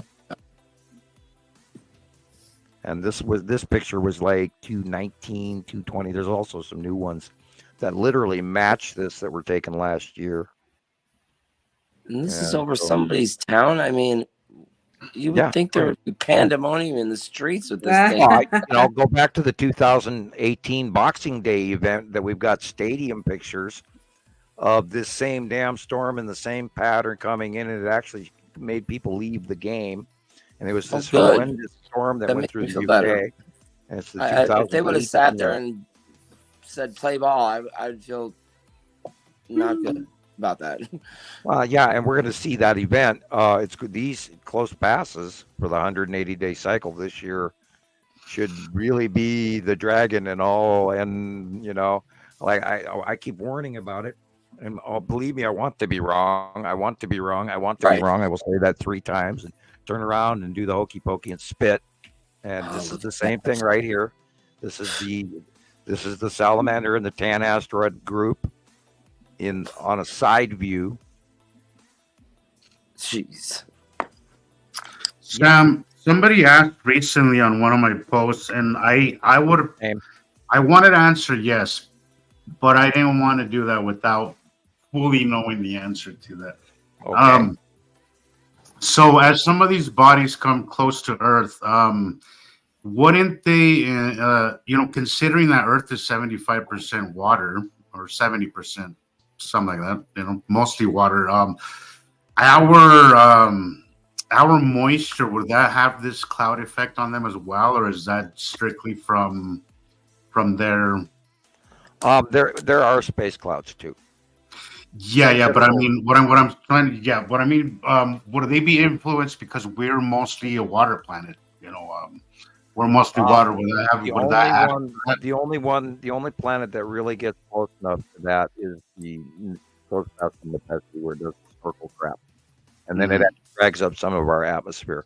Where the other ones don't, because they're way far away still. Even Atu's moon. Now, Atu's moon did have some close pass effects on. Volcanic. How about say asteroids coming close enough to? Oh yeah, well that's part of the electrical discharge scenario when it does meet our moist atmosphere. That's part of what the discharge, and of course, water vapor is positively charged. Their southern pole is different than our southern pole, so they're directly opposed electrically, and the discharge and all of that. The same set of rules. There is space clouds around these other planets as well, and their electrical atmosphere will discharge off our electrical atmosphere, which is what pushes the planets away. And Yeah, also, because that's what I see a lot when it comes to the asteroids. As they come closer, it seems that they get more encased in clouds. As the closer, the more the cloudier they get. And you got to remember that they're coming from cold space and they're coming into warmer Earth refractive heat. You know, our atmosphere is like 220 below zero compared to 440 below. So as they step in the heat of the sunlight, it also produces this kind of sunlight and our atmosphere, which are two different occasions. But yeah, when they get in within temperature, because we put off a certain amount of temperature variant within a certain distance, 3,000-4,000 miles. I don't know how far. But I'm sure that our warm temperature creates an effect on them because they are coming in from minus 440 degrees. Yeah. Wow. Oh my gosh. Yeah, space is minus 440 degrees. Jesus, that's crazy. Right? That is crazy. So they say. I didn't, personally go out there with a thermometer, but that's what I'm told. Because some minds it's really cold because we see these effects for sure, but it's definitely and a cold. lot of the cloud effects, including the ion drop tail, has a lot to do with similar behavior, where it drops. We talk about dry ice, where you pull it to dry ice and you see these little drop clouds from the temperature variant. And it'll crawl across if you lay a chunk on the countertop, it'll crawl across the table, which is what, the base clouds are. They are these drop cold clouds meeting our warmer atmosphere, and then they spread out and become a generalized base cloud on each planet because they have their specific atmosphere and pole base value and all of that. So they have an individual regular occurring base cloud. Gotcha. Nicole, I just to answer Nicole's question, I don't know if it's Yuri the one that's causing that, but I do feel that as well. And I think it's what causes my earaches at certain times of the month. I get really bad earaches and just really I think I would bet you if you actually go to YouTube and listen to a rock type planet versus a gas giant, I think you're probably correct. I bet money that Yuri puts off a really eerie sound. So, of course, we have no way to prove that because I'm sure NASA has recordings of it they're not going to release. But yeah, they do have the regular. Go to YouTube and listen to the difference of the output of sound from a rock type planet compared to a gas giant. And that information is available. You just type in planetary sounds. Yeah. So definitely, I think if you're seeing the planets, you're definitely sensitive enough to be affected by them. I think all of us have been tortured by this for years, and we're not even aware of it. Yeah. I think a good portion of our some of our mental health issues to all the way to our actual health issues are being drastically mega affected by these planets, and we've been struggling to get used to it in many ways, including balance loss. My ears right now are just ringing like crazy. Yeah, I've been like that for the last 2 days, Sam. Last 2 days, my right ear is just I can't even hear out of it. And I haven't heard this in quite a while. And usually I'm getting the wah wah, and I'm not hearing that right now. Usually I'll hear whoa, and then it'll go whoa. It's gotta be tough having to hear that, man. I hear it all the time, nonstop. I don't hear it, but I feel it.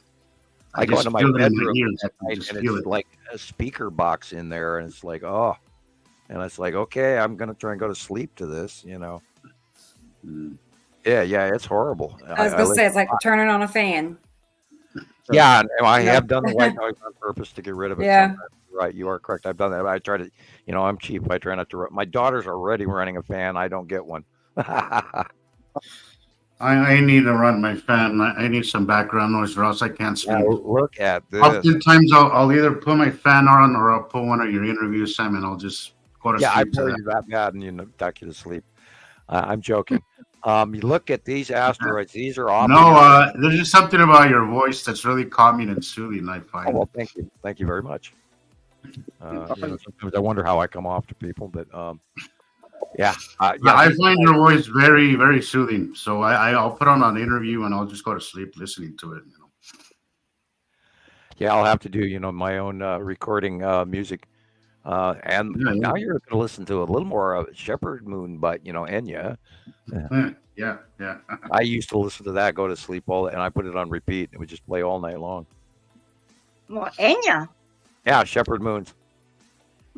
Enya's nice, yeah. One of her earliest albums, and I played that thing. Oh, I just walk in, turn the thing on, and it was one of those old carry on your shoulder boom boxes, and I played that thing till it died. And it had the got like one of them little holes in your shoulder where it used to. Yeah, no, I left it in my bedroom, and I stopped carrying a boom box on my shoulder in the 70s. Thank you. And awesome. See little Sam with his music box. No, I went right away to the Outback, Sony Outback headset. Right. Wow. It's not. Yeah, on there for running or mountain biking. Oops.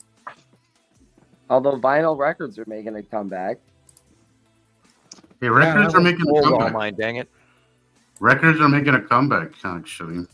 I've seen a couple of shops that they opened up here with records as one of their side things, where they were doing the old records and vintage clothing that went with the 70s vibe. Yeah, and I gave away my very expensive turntable too.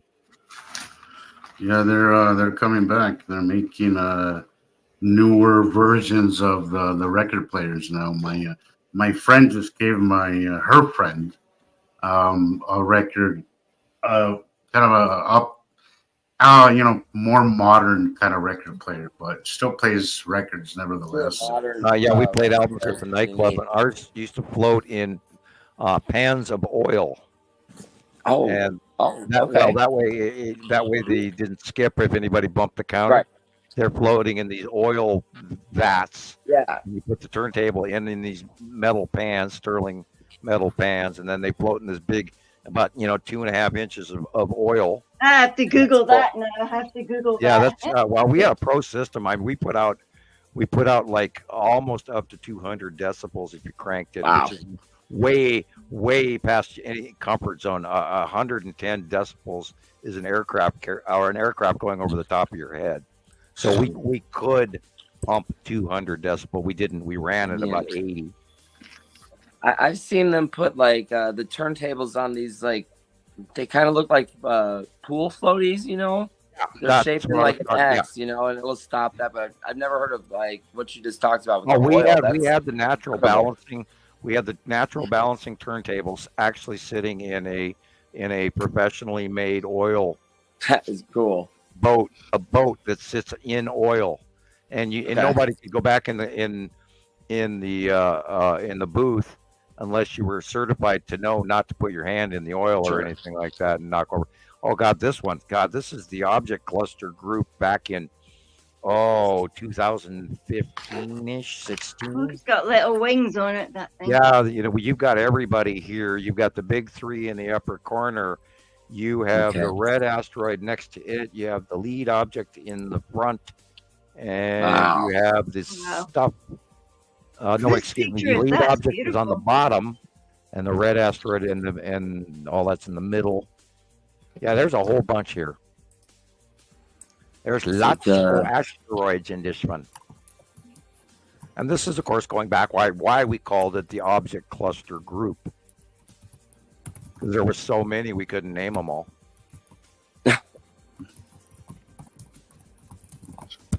And this is, of course, close pass. And they got bigger and bigger and bigger. This one is a couple years old. I'm going to say that's mostly Nibiru, with a much smaller Isatum and a much smaller Isatum Jalamun with the ion tail, which is just above the center light pole. Is Isatum Jalamun? It's that little blip. So Isatum Jalamun is very small in this one, and Isatum is the grayish. And then, of course, behind it, you'll see a little reddish box right by the white base illumination dead center of Isatum. So the septum is just right above the roof, right? Just right behind the roof thing, that circle there, that small circle. Yeah, that small dark circle is actually a Isatum. You can see the red face sticking down in the lower red clouds. Yeah. Below that, and that blip is how small a Isatum's yellow moon is. Yeah. And you can see the ion tail is actually going around the long box cube. Wow. Okay. Hiding, blending. That. Which is what it does. Yeah. Oh, boy, wow. Look at that. This one, wow. Oh, boy. I'm going to say 2019. We're looking at Atu, Yuri, and wow. I would say Saru in the back left. Yeah. This is an earlier picture, I think. I could be wrong. But that shape looks like Atu and Yuri in 2000. I think it's at least 2 or 3 years old. Yeah, Yeah, maybe that. but I'm tempted to say 2018, 19. Okay. Yeah. It's awesome, though. Yeah. Look at all that. Wow. There's so much happening there. Yes, Virginia, those are freaking planets, you know. Yes. I mean, Yes, I'm Virginia, looking there, at the Santa Claus, those things. left side, that streak coming down at an angle, you know, the asteroids. Okay. You know, Yeah. from the middle on over, there's like Yeah, a and that goes band. back to when we were seeing the asteroids, because the planets are so close in 2018 and 19. And this is the first year that they went past us, and they were all up in front of us prior to that. And we saw them away, and now in 2018 to 19, they start going over and beyond us, and then we got some sunrise shots of where the sun rose in the east, and you could actually see Yuri and Atu in the far west, and that was the first time that ever happened. And at that same time, what we're looking at here, and the crossing of the asteroids coming in completely separate of Atu's moon, shows you how close they actually are to us and over us, that we're actually semi within the orbitation of the object cluster group, which we're currently looking at as them being much closer. Okay, this is probably an asteroid going in front of, if not, I'm kind of looking like I'm seeing the Empire orb eye staring at me dead center just above the trees. Yeah, that could be an orb in front of, or the Empire orb, or an asteroid in front of the sun. Right.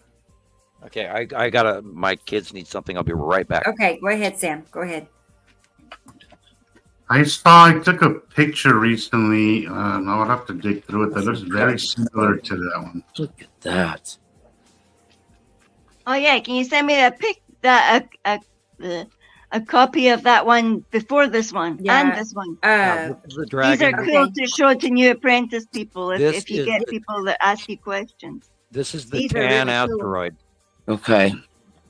Wow, look at that. The 10 asteroid. You can see how it's wrapped around, you know. And you can see why it would be called a dragon, a fiery dragon. Yes. Without a Oh, doubt, that's people will the run Phoenix straight for that one. rising. They'll Yeah. run straight for that. This is where all of this folklore and all these rumors Yep, and all these yep, things come look from. at it. I mean, that's a straight up dragon, man. Wow. It's just it's just beautiful. Look at that. Look at the Look at the detail in the left definition. Look wing at there. it. It's beautiful. How could they not have? Of How course, can they're people going to not write look at stuff this? down and have, this isn't folklore for them. This was real.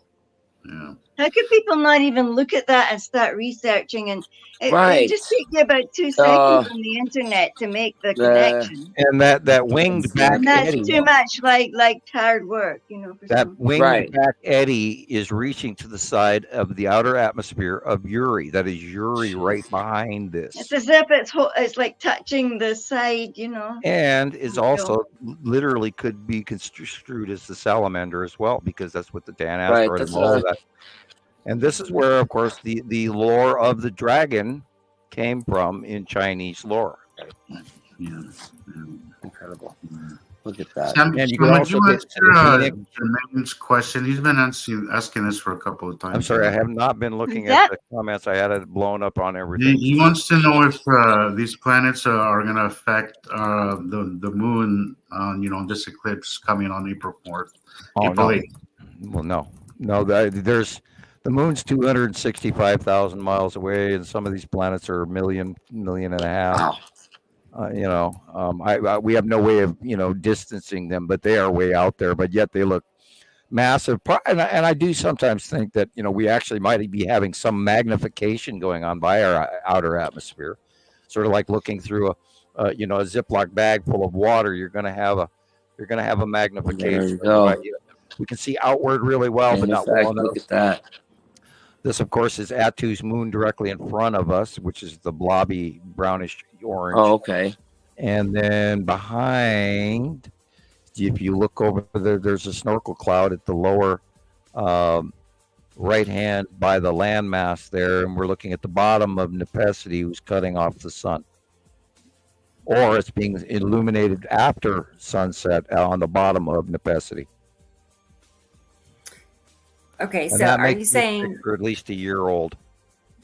The brownish area is brownish orange is Atu's moon, and the blue area, off in the distance below that, from right to left, is Nepesity, because you can see the snorkel reaching down on the right hand side, and the white line illumination on the cloud is the bottom of Nepesity. Right, and then down here is the normal our sky. atmosphere, right?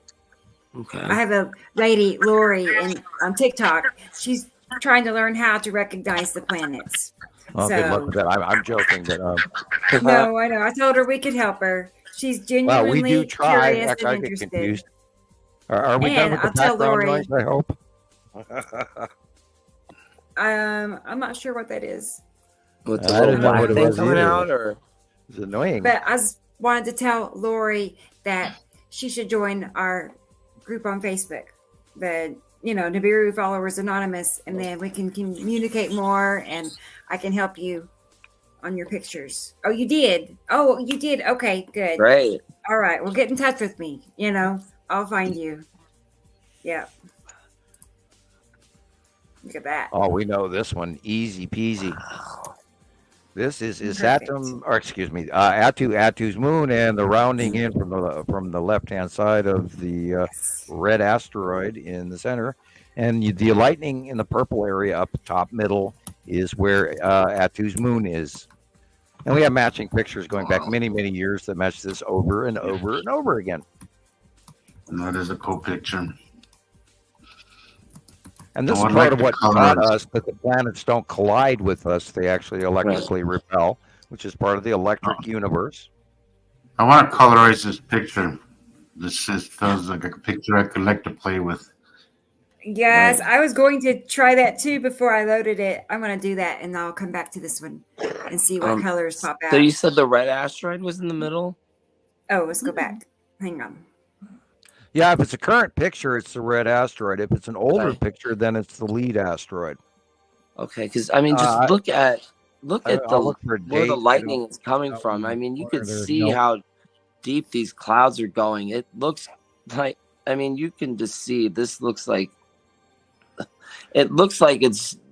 I can't explain it. It looks and we watched very deep. We watched this discharge behavior happening in space even prior to the planets getting here and being close. And that was 2012, 13, 14. And we were watching this stuff go on up in the upper atmosphere, coming in. And that was part of, how we continued to recognize what Atu turned into be. Atu was in the early years when we saw Uri come in, we saw this white cloudy blip like thing, and then we watched all the discharging on it, and then you started seeing the discharging going to Uri and then back around Atu, and it would actually show Atu in the rounding, and it's like, hey, there is a ball in that. And then later on, when it got closer in 2013, 14-ish, then we all of a sudden realized that Atu had a moon. We didn't even know that. Oh, okay.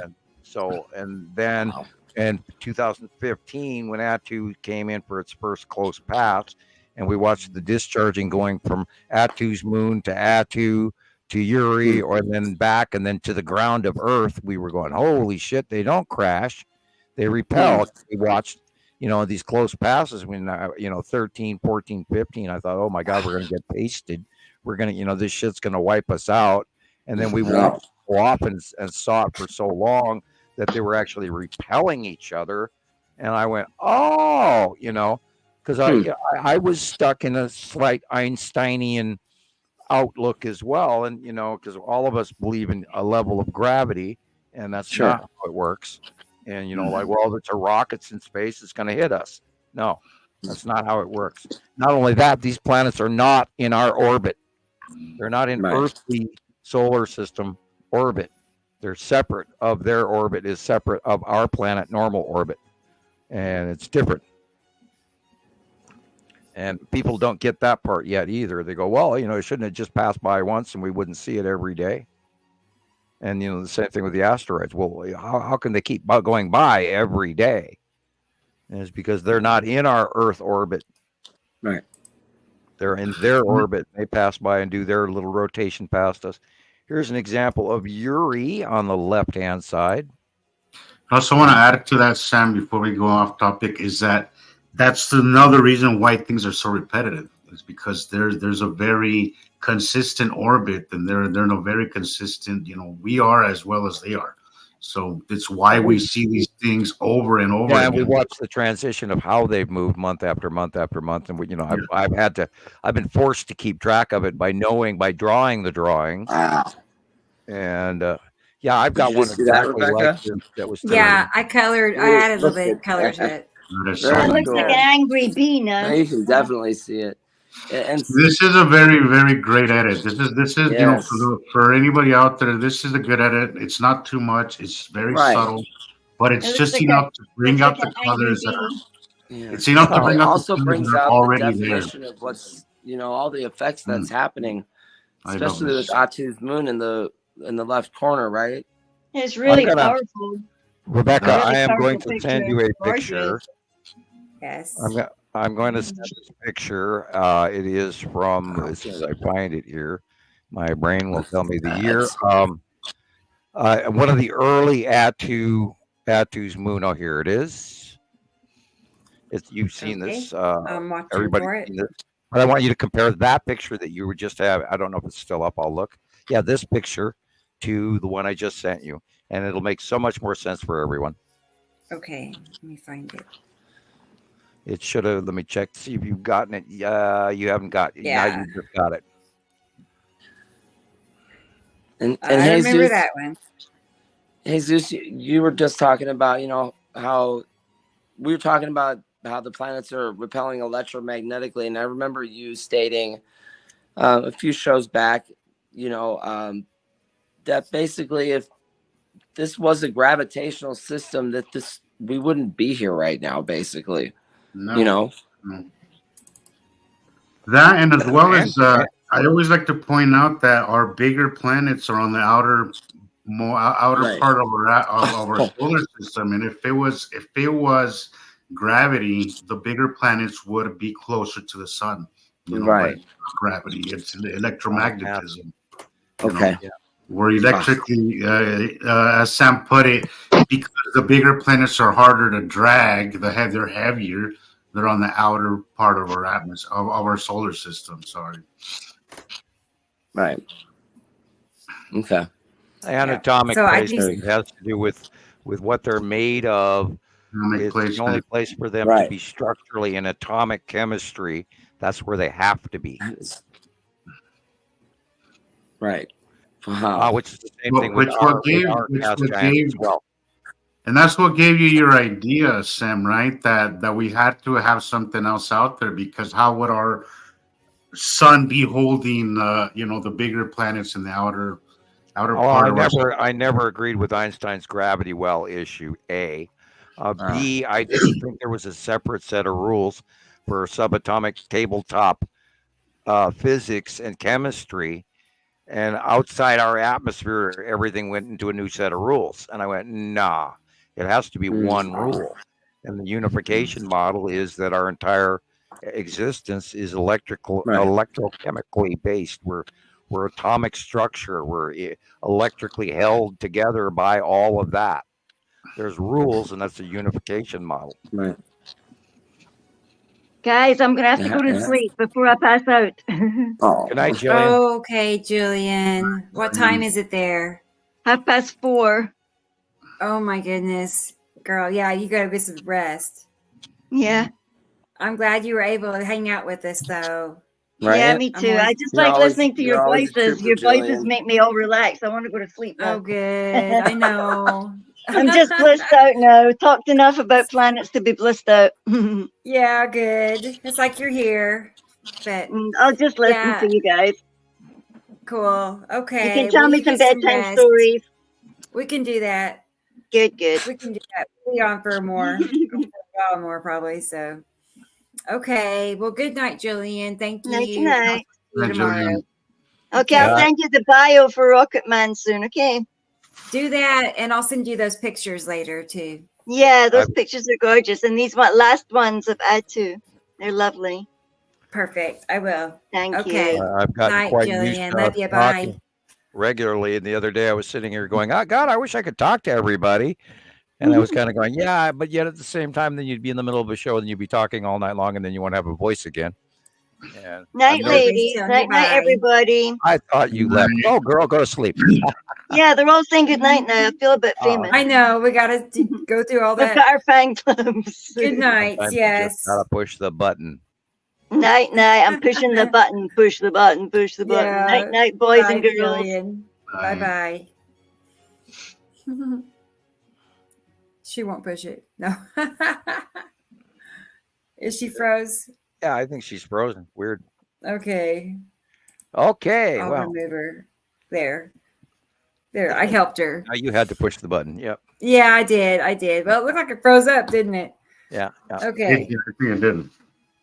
Did we lose Christoper? Yeah, I don't know. At the same time, I didn't touch him. Maybe he. I don't pushed know what the button. happened. Oh. Don't push the button, man. Okay. Whoo! Yeah, I've been pondering the platform, and I caught myself verbally actually talking out loud, going, "I'm a little out of my comfort zone, but this should happen. It should be cool. This should be cool." So I actually driving back from the store by myself, and he's like, "Yeah, I'm a little out of my," and I actually said that out loud, and I went, "Oh, okay," Yeah. Oh, we were definitely out of our comfort zone, especially you, Sam. Yeah, it's the only step forward. I mean, yeah. This podcast was the first step, and that's the next one. So yeah, I think we're all in uncharted territory here. But I also am dealing with the celebrity value. That it's nice. It's also uncomfortable. And it's mainly uncomfortable because people count on me. And then it kind of gives me a level of wanting to do even more, try even harder. Thank you very much, everyone out there. And I do appreciate it, but it's a little semi-stressful because you have to make sure that you do your homework every day. And I was rewatching the show again yesterday, and I try to take notes on that and how I could have done this better and done that better, and oh God. So we are doing a little more public, and we are doing a little more regular, and like we talked about at the beginning of the show, we're on show 40, and we're laying out this catalog of information for time in memoriam, and so October of last year. Well, 2 a week. Wow. You know, That been going on for much longer. 40. 20 weeks. Yeah. We're professionals at it now. More Well, than I that. would hope so. But I want to add to that is that I've been trying to make sure that this doesn't get. I mean, I don't think it's possible that it could ever get too much work from me because I love doing it. But I do try to just make sure I don't. It doesn't become this thing where it's like a chore to me. But at the same time, I'm like, I can't see that happening either way. I just can't because I've always enjoyed doing this so much that I just. I don't see that happening, but it is important that if you see yourself going there, maybe just take a day off or something. Because, I think the reason why we become so good at this is because we love it. What was that 2 words that you just said again? I didn't quite catch that concept. Day off. Day off. What is that? It's mental. It's self-care. It's self-care and mental. Mental. I'm more joking than I'm serious, but yeah, there have been a few times where I've actually had to walk away, and I'm sure Rebecca and you probably remember that going back many years. There were times where I would literally have to take 4 or 5 days, or Facebook actually would occasionally allow me that. That one time I was like a month in Facebook jail. And that was like it was bliss. I could look, but I couldn't comment. So I didn't. I saved stuff, but I didn't have to actually. I bet that drove you nuts, though. I bet you saw a lot of stuff. Yeah, it was a little weird. It was weird. It was weird because I was, I see people asking questions. Boy, look at, wow, what are we? Oh, wow, that reddish lens flare. You see that? That sure looked weird. Did you see that asteroid, or maybe not asteroid, but it was flying straight up and then disappeared? Did you guys see that? Yeah, there is so much going on beyond our view. And now we also have to take into account all the ash from all these volcanoes and all of the, the sea trails, and then what altitude that the capture comes from. If you're at sea level, you're not going to see as well as if you're with Jesus in Utah or me in Montana. We have a different view of the planets by eye and by camera. Camera does unbelievably different than what our eyes see. And I had a great day today. I had a couple of drives here and there, and it's like, wow, look at that! Wow, look at that! Wow, so much I can't even fill you in. And I did. I fully saw for the first time in the northern sky above me, due north, middle of the day, I saw Nepenthe above me, and I went, wow, because usually it was over the top of me, more southerly, whereas Attu's moon was directly up above me. And so now I saw a view today of a movement that I had not seen before. And I was like, okay, that's really cool. Oh, God, look how big that is. That's absolutely, without a doubt, Nepenthe. Wow, it's amazing it's right there. How cool. So. Yeah. And the illumination, you got to learn to judge the illumination, the angles of light, the difference between the horizontal lighting and the lighting that you're seeing in the middle and the lighting you're seeing at the top, the lighting that you're seeing above you and beyond you. And they will all of a sudden you'll start to see this shit and you'll go, oh my God, look at that. And don't forget the side illumination crescents where you're seeing the illuminated, like what we're looking at here. That white area is the Saturn's yellow moon. And now it changed, of course.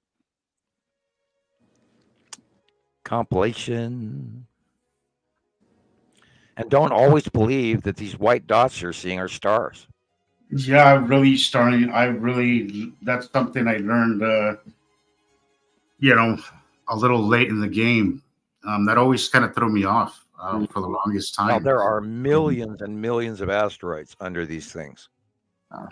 And, each one of these illuminations and spiraling gas, just the thing to remember is if you see cumulus nimbus clouds, those big cotton ball clouds, and you notice they rise, which is from temperature change on planet, from light and sun, and then they go up to the top of their spectrum, up to 35,000 feet. And then you go to the thinner and the cirrus and the other see-through clouds above that.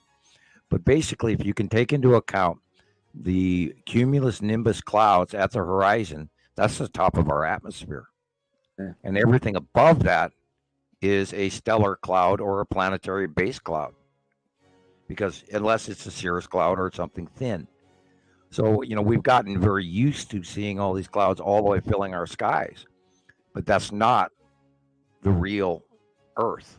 Just go back to the, 80s Western, 1970s, 1960s Western, and look at the cumulus nimbus clouds, look where they're at, and look what's above them.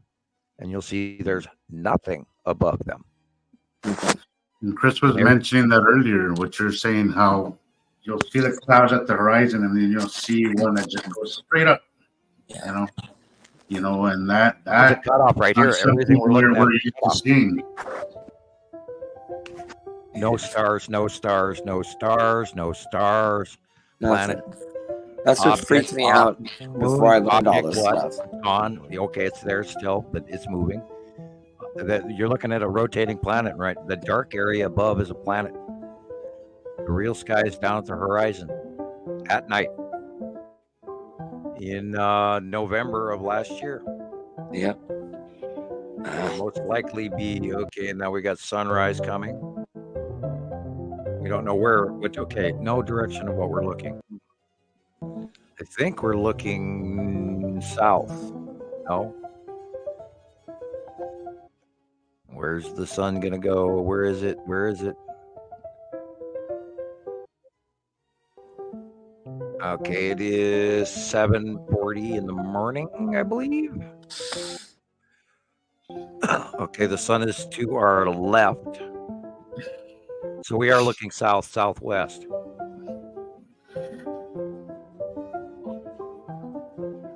And there's the planet rolling over the top of us.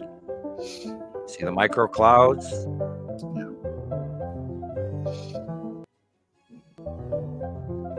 Blue upper area is a rolling, orbiting planet.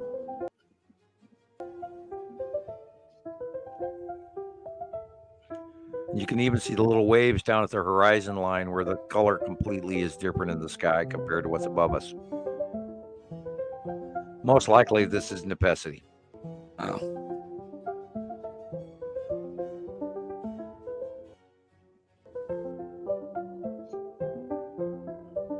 Because we're staring south-southwest, and it's been there for quite a while during the day. And then the sun changes, and then everything rotates, and then other planets move in, and see that rainbowing?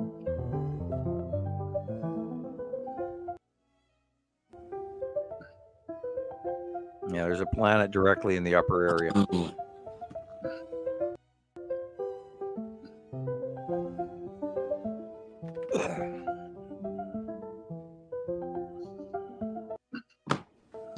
Yeah, see the change in illumination at the horizon? That is the bottom and the side of Nibiru and all of that, everything on the right-hand side. And this is at sunset.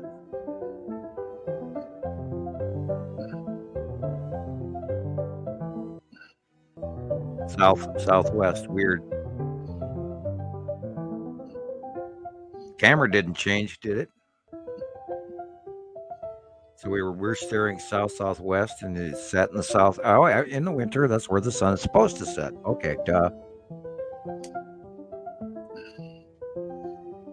More south than west. Due west in the summer. The sun sets due west.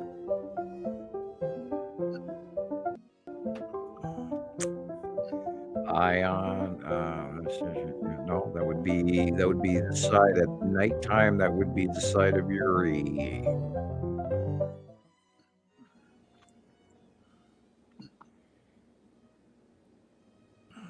Another shot. We get to find out where the sun comes up. Okay, the eaves on the house on the right-hand side are saying the sun is behind us.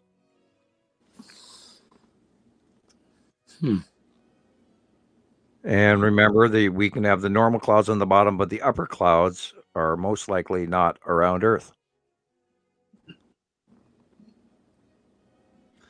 And I don't want to jump into too much conjecture because I don't know exactly what I'm looking at.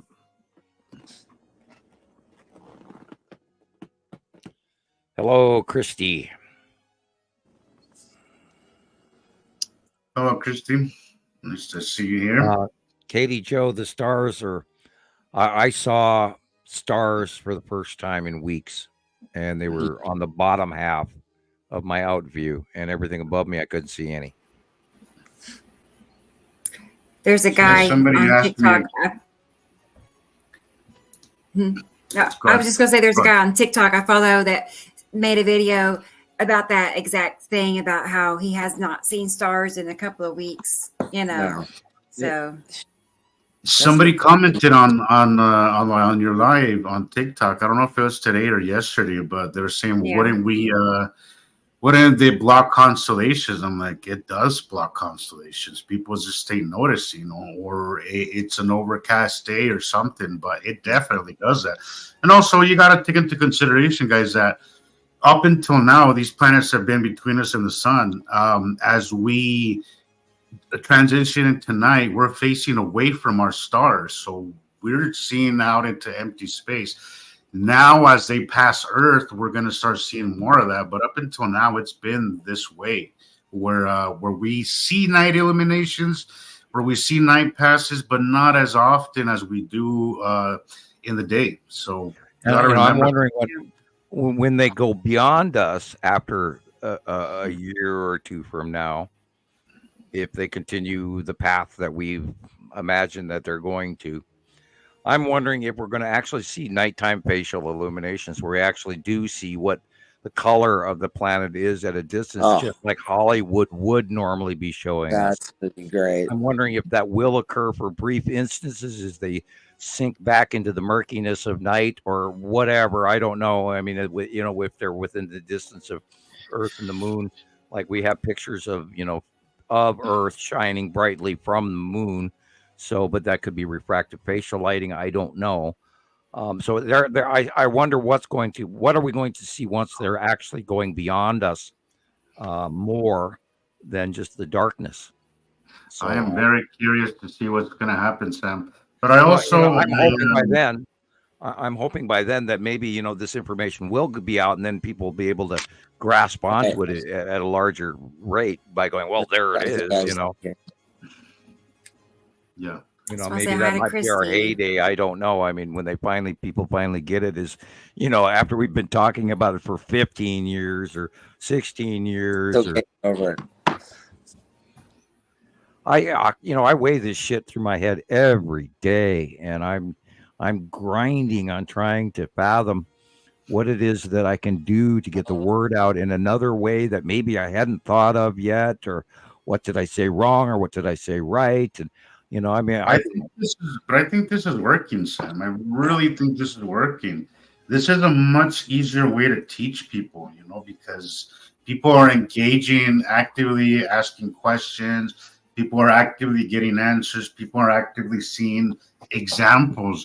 I was seeing Rebecca's live the other day I think like 3-4 days ago, and I was like, holy crap, I wish this was around when I was beginning, because I would have learned much faster. It was just so easy to follow. It was just so easy to follow. I do miss the Understanding the Sky series. I wish somebody would edit through. If you want to, Christopher, go back to my series and edit through some of the talking points, and then remove me going on into silly land. In the early shows, I played the music too long. I did silly this and silly that, and I don't like to watch them. But there's some really. I love your older ones, Sam, probably more than I do the newer stuff, honestly. Yeah. I watch the older ones more than I do now because, and maybe it's been time, but you had this thing. I don't know what it was back then. Was just a little bit more. I don't know what it was. Just something that just maybe it's because it was early on when I was still learning when I saw those videos. Maybe that's why I get nostalgic. I don't know, but I remember those early days. Everything was just so exciting. Still is. Yeah, but I mean, it was something about learning. When you were just so confused about stuff, and all of a sudden things are becoming obvious, and you're starting to get the answers you're looking for. And I love watching them because it just takes me back to those times, where I was just kind of new, and hearing you was just so fascinating to me. So maybe that's why I like watching your older stuff. I don't know. But Yeah, and I look back and half the time I'm embarrassed. I was going, oh my God, look at this silly shit you did. I try not to look at myself, Sam. I try not to go back and watch myself because I'm very critical, and I think we all tend to be our own worst enemies. Of course. Critical of ourselves. So I try not to watch because if I do, I might psych myself into not doing this. And I don't want to do it. All three of you have your own different styles of teaching, but I'm telling you, you guys have been so incredible through this whole experience. I can't thank you enough. I know people in the group feel the same way. I don't think there's anything to be embarrassed about. And just like Jesus said, we're our own, we over analyze things and we're overly critical of ourselves, and we're always thinking people are judging us, but that's not the case. I think you guys have done such a fantastic job with this whole thing. It's just I don't know. Like I said, I need a thesaurus next show, because we have a lot of footsteps down the path to get to this mountain we're at today. Yeah. And it took a lot of work. All of us go back years of our work. Just look at the amount of work Rebecca's put in this week. It's I know. Yeah, let's just talk about the last every waking hour. Rebecca's been doing overtime this week. Just before the show, she was live on TikTok. She was live last night. And I'm like, okay, I'm waiting for you to come everywhere. On the night. And I think you were a little. I don't know if you were. There wasn't set times or anything, but it was getting kind of, nighttime. And I'm thinking, did she go on yet today? I don't know. And then you finally put up a video, and I was like, okay, she's finally coming on. Right. And there she is, ready to go. I'm like, okay, let's do this. Here we go. I know. I never know to the last minute when I'm going to go live, pretty much. I think actually we're going to do better on shorts than we are in some of our, 6-hour shows. Yes. But I also think that people are good followers, the people that are following the information and have stepped into this kiddie pool.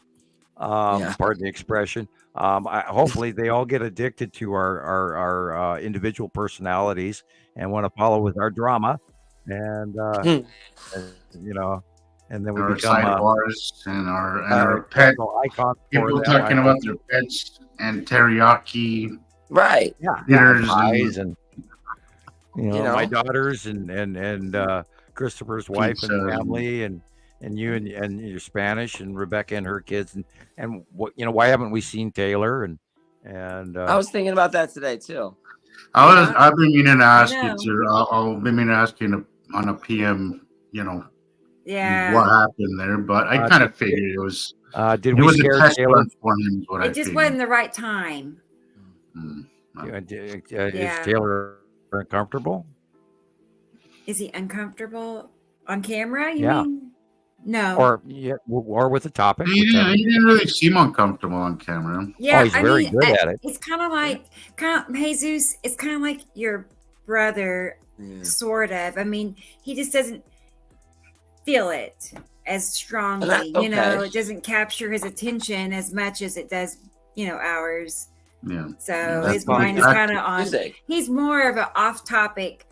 That's where his strong points are. He likes talking about the off-topic things. Yeah, and he's good at sidebar. I noticed he had a lot of sidebar knowledge of the other stuff that we would talk about. That would relate to this, but not directly. I saw it as very credible and connective information, and I was surprised by it, and I was actually enjoying it. Right. Yeah. I did enjoy his side point of view. And I know. Maybe we have a. Go ahead. Well, I saw him out trying to talk to people, and he has this real strong passion, almost militant passion about the topics that he feels strongly about. And I recognized that, and I went, "Wow, good for you, dude!" Right. Rock he's on, not shy at all. No, he's not shy at all. And he has a really strong presence. And I think if he would do his own whatever thing is that he wants to do, I think he'd be very successful at it. Because he has on a down note, he's good at politics. He has that magnetism, and he has Oh a no. really comforting voice as Yes, well. he Yeah, would. good thing he's not a politician, um, but he'd do well. Yeah, he would Anyway, never. I'm digressing into silliness, but yeah, He, yeah, he would never. he's a Hey, wonderful man, and I like his point of view. And that's why I said, him and I he'll need to sit find down his over that fire. place. He's got to come up for I the know. I camping told him trip that. and have a cup of coffee He across the will. fire.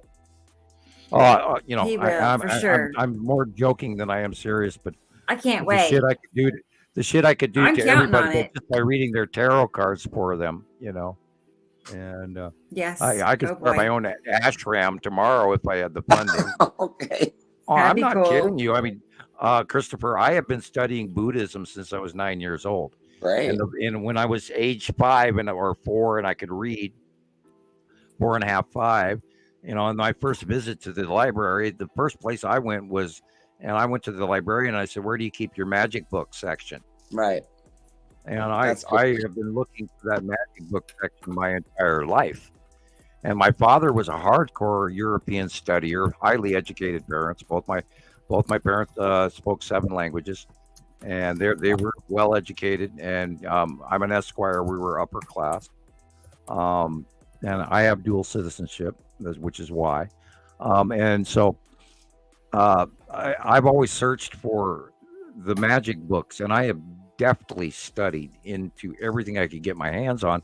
And hopefully many of you out there know that I can teach it. And I can, if I hold your car keys, I can tell you volumes about you. And my tarot cards do not lie to me, and they are very good. And, we used to have these games, drinking games, Sam's party or somebody's party. Hey, give Sam your car keys. He can tell your future. And I'm really good at that. I can't tell your future, but I can see things ahead of time. Right. Hey Sam. Hey Yes. Sam.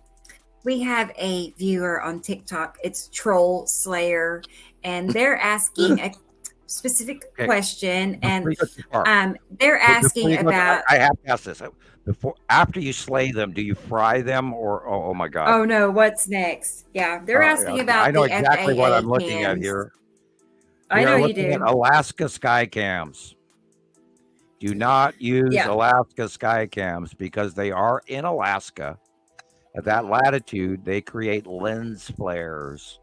And This is these a are perfect lens example of the flares. lens flare. These are not the planets. Um, They're not even the asteroids. They are unfortunately lens flares. And I'm not trying to be rude, but we have Yeah, I seen know. thousands of them.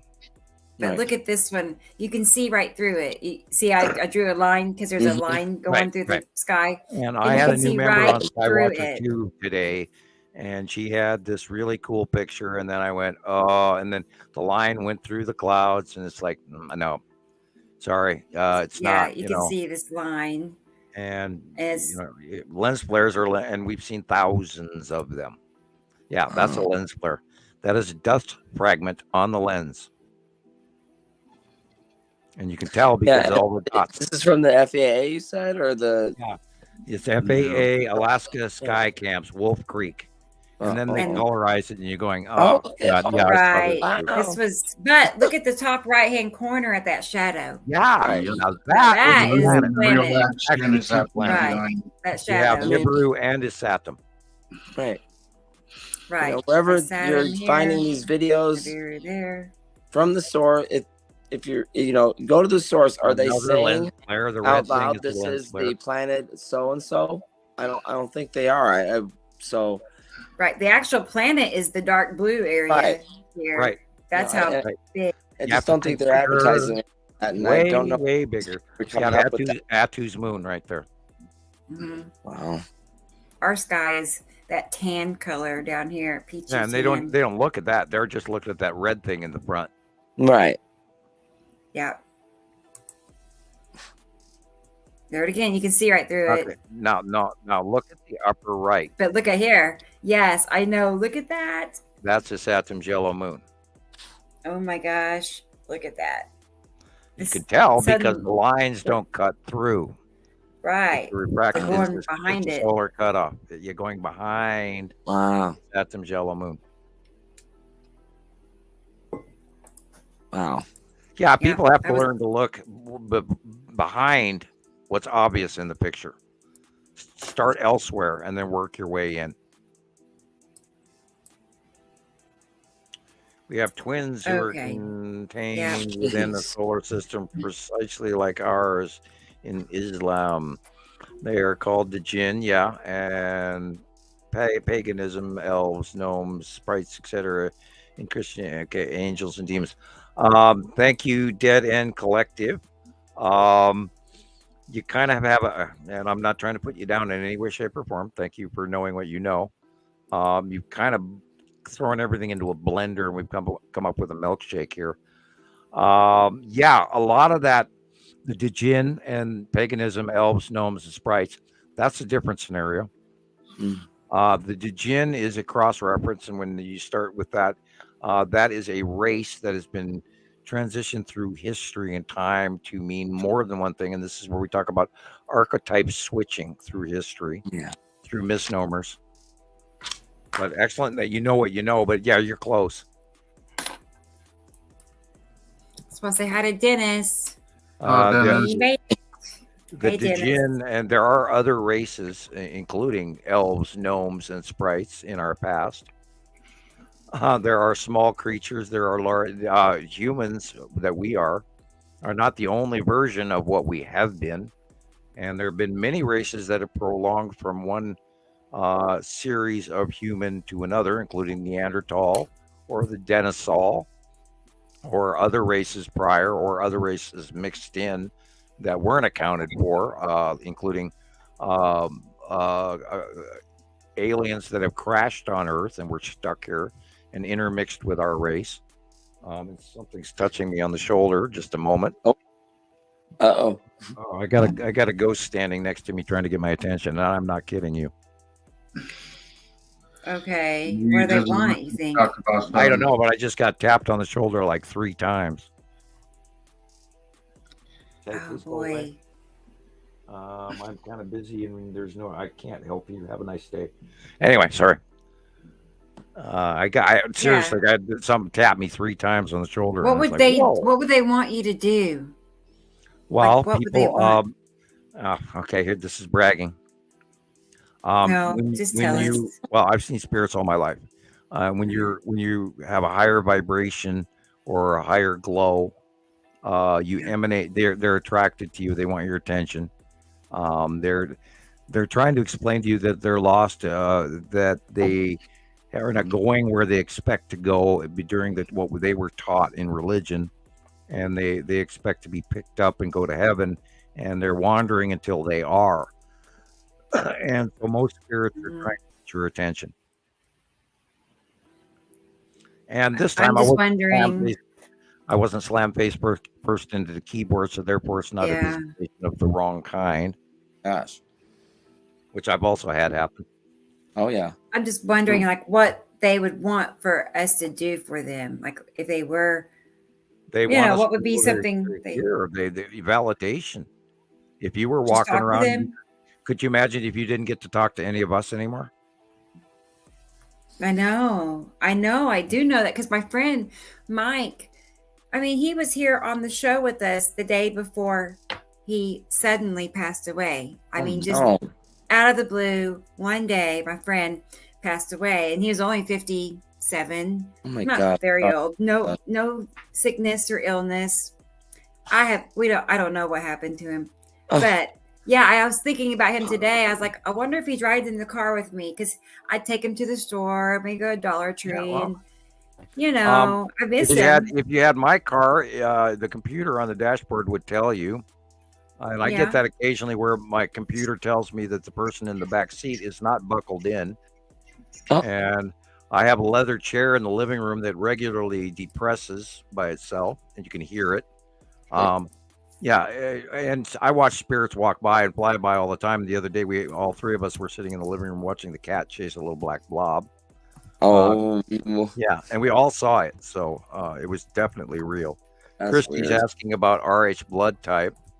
Mm-hmm. Yeah, question is, Christy, do you know about the Sumer bump? I'm going to let her play with that one for a minute. Maybe she'll answer us. RH is definitely really... Sorry, I said my. Go Sorry, ahead. Sam. No, it's all right. Go ahead. I was just going to say my mom was RH negative.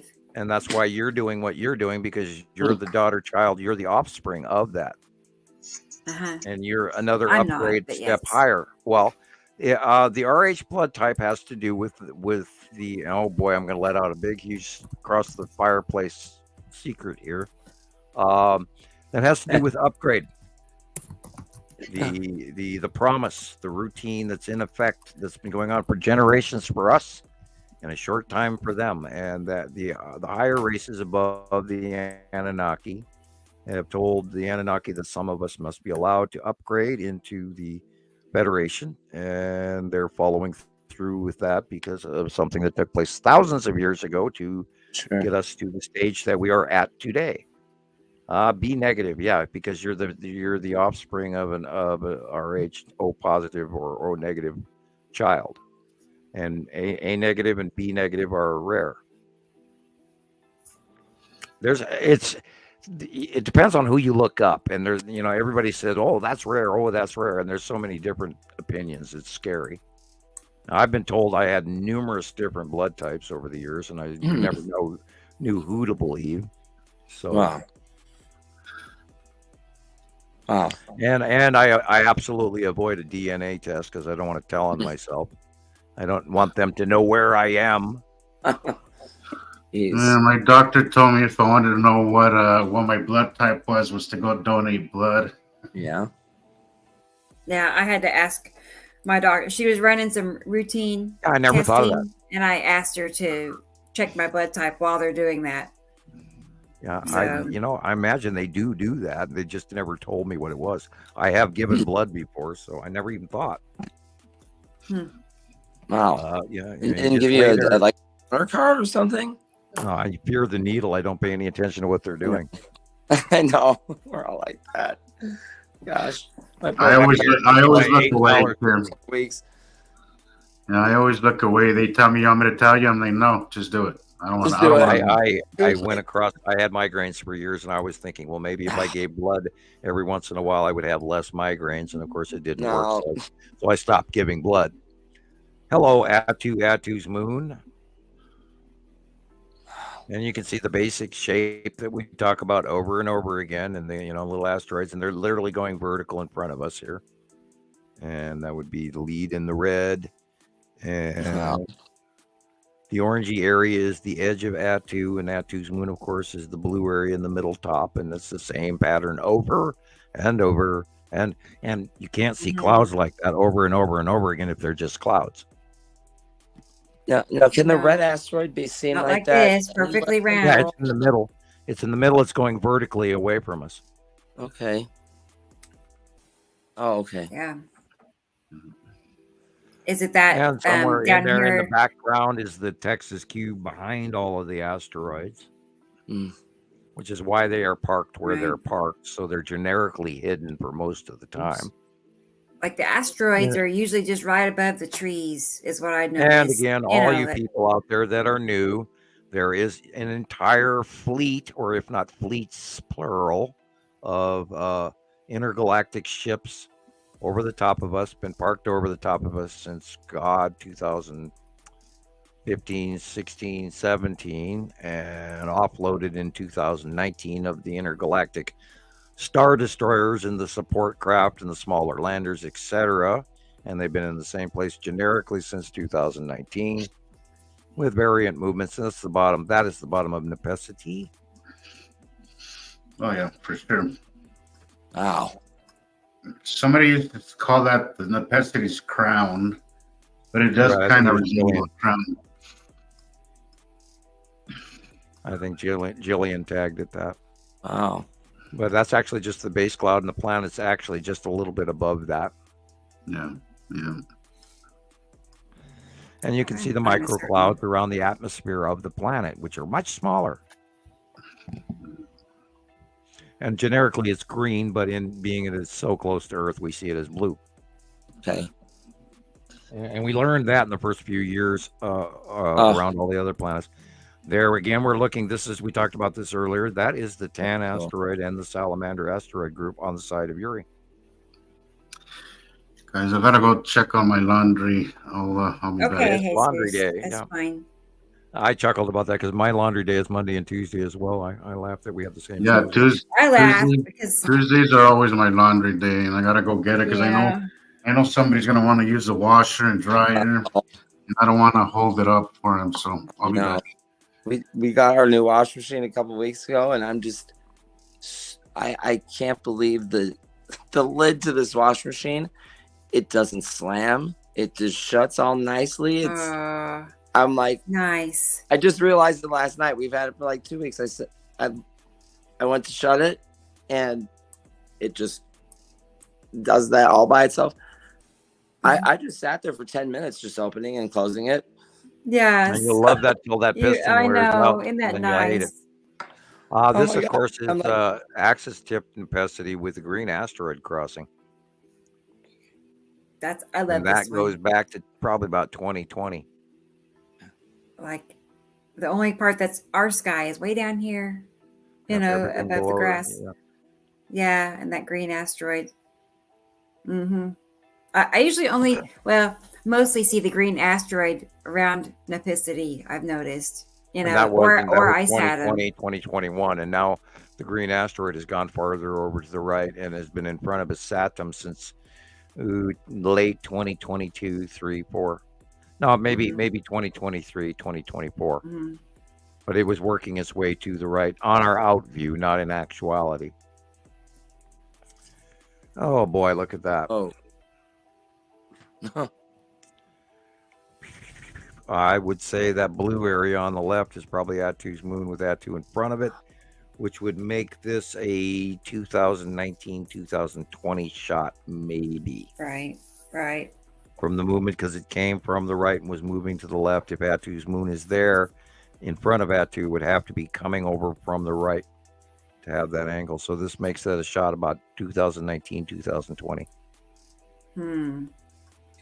And what about those stripes on the right-hand side? That would be because Yuri would be coming in from the right-hand side as well, going over to the Oh, left. wow. Also, Okay. what would make it 2019? Uh-huh. I get it.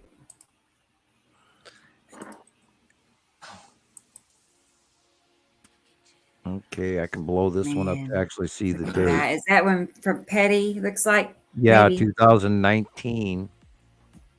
Wow. This is that blue area.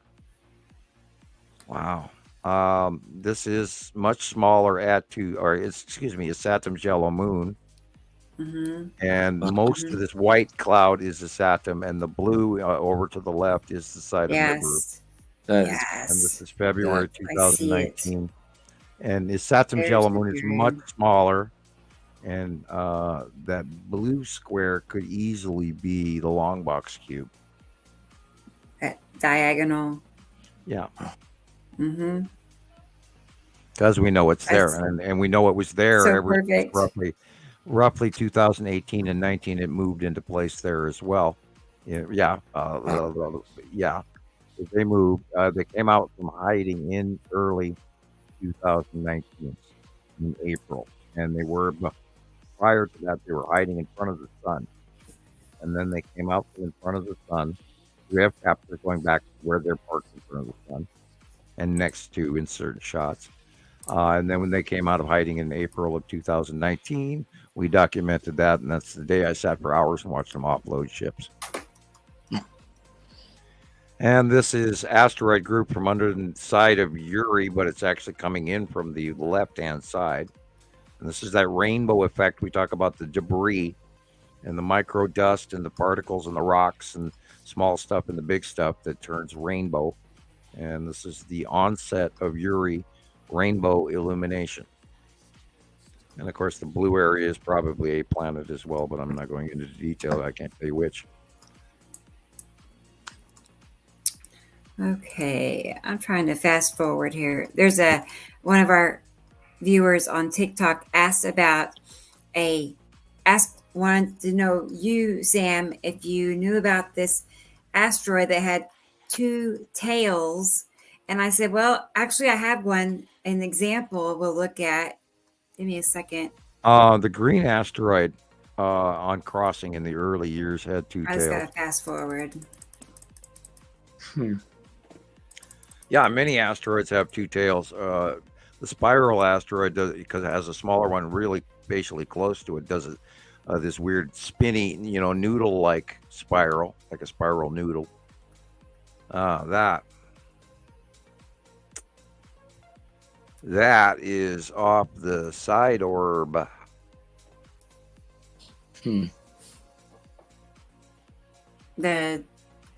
I'm not. Well, You mean that's I'm what's not. causing the trail? Yeah. Mm-hmm. The Okay. gray black area, square box, is the long box cube, and that's the illuminated side orb. Oh, And okay. might be an intervention. The green may be the green asteroid. There's a green. So right there might be a there, whole yes. proxy scenario with weird, or somebody. Oh, I know what this is. These are sea trails covering it up. Oh,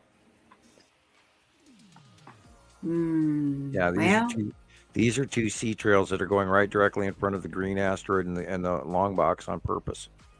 wow. They go down to the horizon where they quit, where planes directly did this weird cross path with each other so they could muck up the view. Maybe, yeah. I mean, Yeah. they were doing Well, that it's spiraling. a couple of days for me. The legs on the upper split are spiraling. It's literally like it was dispensed. Wow. I don't Now, know. told to go there, or did they know what they're covering up? Are they told? They they're covering probably, up? there might be some group of people that actually know what the hell they're doing in that, and then they say, "Well, go fly here." I don't know. Yeah. You I mean, know, the other day I counted 6 at one time in one area of the sky. I mean, they were really going at it. And we've I always counted seen 30 them planes. over easy 5 years. We've watched them. They always seem to just spray right before something really cool happens.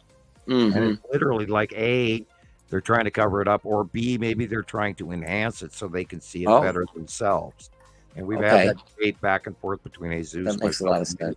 Many people have talked about that, where it's almost like they're trying to add a propellant to it to see it better. Wow.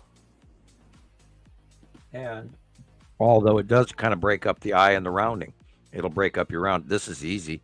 This is Attu's moon and Attu. And the Texas cube and the side orb is the illuminated white blip in the middle right.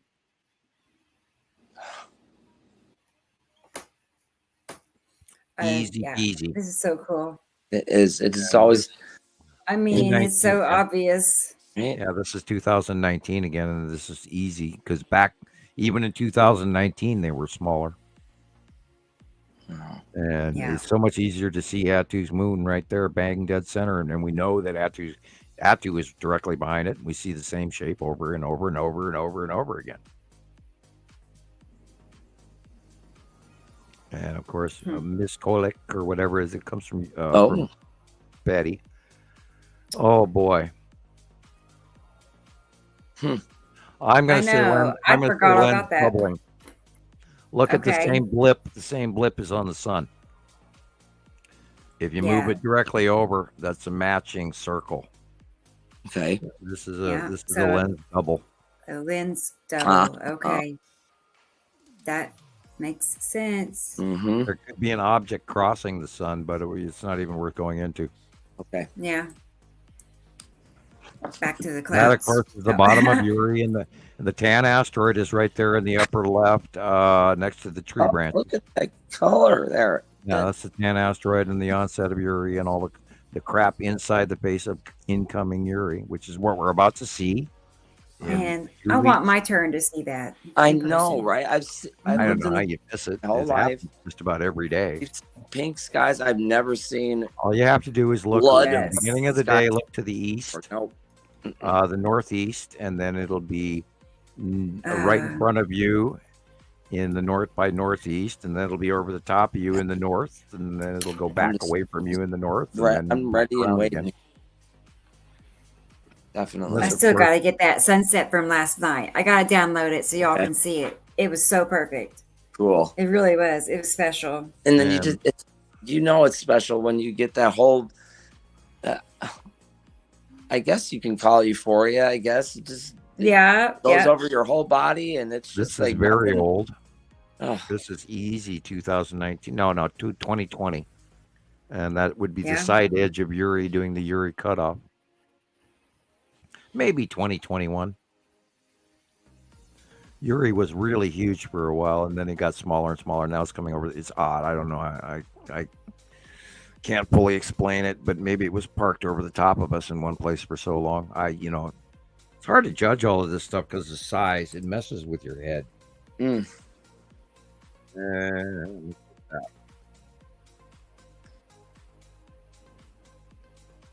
That could be drop snorkel of necessity. It does kind of look pretty green up there. There's a video of people coming into Las Vegas. I think it's the 15, right? Or yeah. So they're coming into Vegas, and it's during the time last year where the big flood happened, and you can totally see this girl pans the camera over towards the storm, and you can totally see it happening. And then she cuts off the film right there, but I'll have to find that video. It's It's a little boxy. From Nepicity. It was pretty cool. Yeah, I wholly agree with you, Christopher. We've had the close passes for the last couple of years, and you can see Nepicity come in and then do these freak rain bomb storms from hell. And, they would always go, oh, look, it's a bomb cyclone. Yeah, right. Right. I've never seen the city flood like that before. It happened so fast. What did they say? It's an electrical water occurrence from a highly fast rotating, close passing, smaller planet. Yeah, and where did the water come from? Well, the electrical generation, and it snorkels up our atmosphere, gathers it all up, and then when it pulls away, it just dumps it down. Yeah. It lets it go. It doesn't actually leave our atmosphere. It stays up in our upper atmosphere. Right. Affects our weather, does that rolling push cloud and everything in the wake and all of that crap. This is, wow, I can't hardly even, 2020. Mm-hmm. And that, of course, is Uri and the lower base cloud, including the asteroids underneath her. That blue area, and of course you can see the belling of the light, meaning that this is actually being cut off and refracted and huge. Mexico live cams. Yeah, I missed those cams. We already saw that. And we've one. looked at that one. We've seen that one. Oh, we didn't see this one yet. Wow. That one is lead asteroid, and that is probably 2020 also. I love it because of the stripes. It makes it so easy to see. Yeah, and know what it is. Watched it and documented it for years and years and years. Wow. Yeah. That, that's probably Uri. With the shape of the nib in the middle. It's probably the side of Uri. Yeah, it does look like Uri too. Look at that. Yeah, right over you. Nice and round. Yeah, lead asteroid probably. Wow. And we saw, oh God, we had captures of the lead asteroid where it was so damn big you just couldn't believe we didn't get pasted. It was just unbelievable, ghastly huge. And we have hundreds and hundreds of captures of that going back to 2020, I think. The last time she was really, really close to us. And this, of course, is the really old again. And that, of course, is the bottom of. We saw these, yeah. I kind of got out of order, but I think we got them all. Pretty sure we saw them all. Yeah, we saw that too. And that one. Yep. Yes. Okay. So we're caught up on that folder. Whitetail 7. How's the comments going? I've been looking. I blew up my screen so TikTok could see it better. So I can't see the comments when that happens. So Let's see. Can I join the panel? Whitetail. I see that now. I don't mind for a few minutes. Go If for that's it. okay with you guys. Absolutely. Are you meaning right now, or how? Why does he smell you? What's that? Doing it ears and some, and we're on a I keep. time ago. Yeah, you're a robot again. You're a robot, Sam. Oh, stuff offers nothing. So why would we bother taking vast volumes of information to disinform?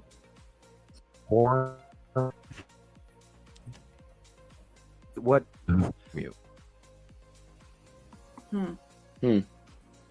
You sounded good, and then you went robot. I again. know. It's like you're cutting in and out, Sam. Oh, He'll be back. What more? Yeah, they're on to cut my. No. Wow. Yeah. Yeah, that's I heard that. I heard wow. I know. Okay.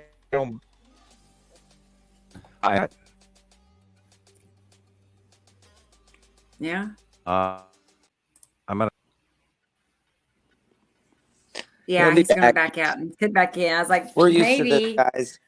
I know. Yeah, we're used to it, so don't. It just kind of started all of a sudden. I know. Whitetail, I need either your email or your messenger. That's how I got to be able to send you a link. I know Sam was breaking up, so he left. He'll be back in here in a minute. So here he's back. Let's try it again, Sam. It's loading slowly. Hey, Robert. Robert in New Zealand. Hi, Robert. I know we broke up, didn't we? Comments this week or today? Hey, Sam. Did you guys go down, or was it just me? Just you. No, And just I'm you. still. Okay, I'm stalling out still. It's better. I went to answer a question and I get bumped. Yep. They know what's going on, so. Huh. Well, you sound better now. Yeah.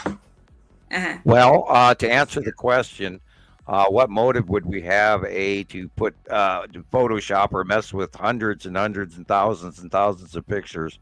Right. To what end? We've spent 14 years doing this. I've known about it for 40 some years.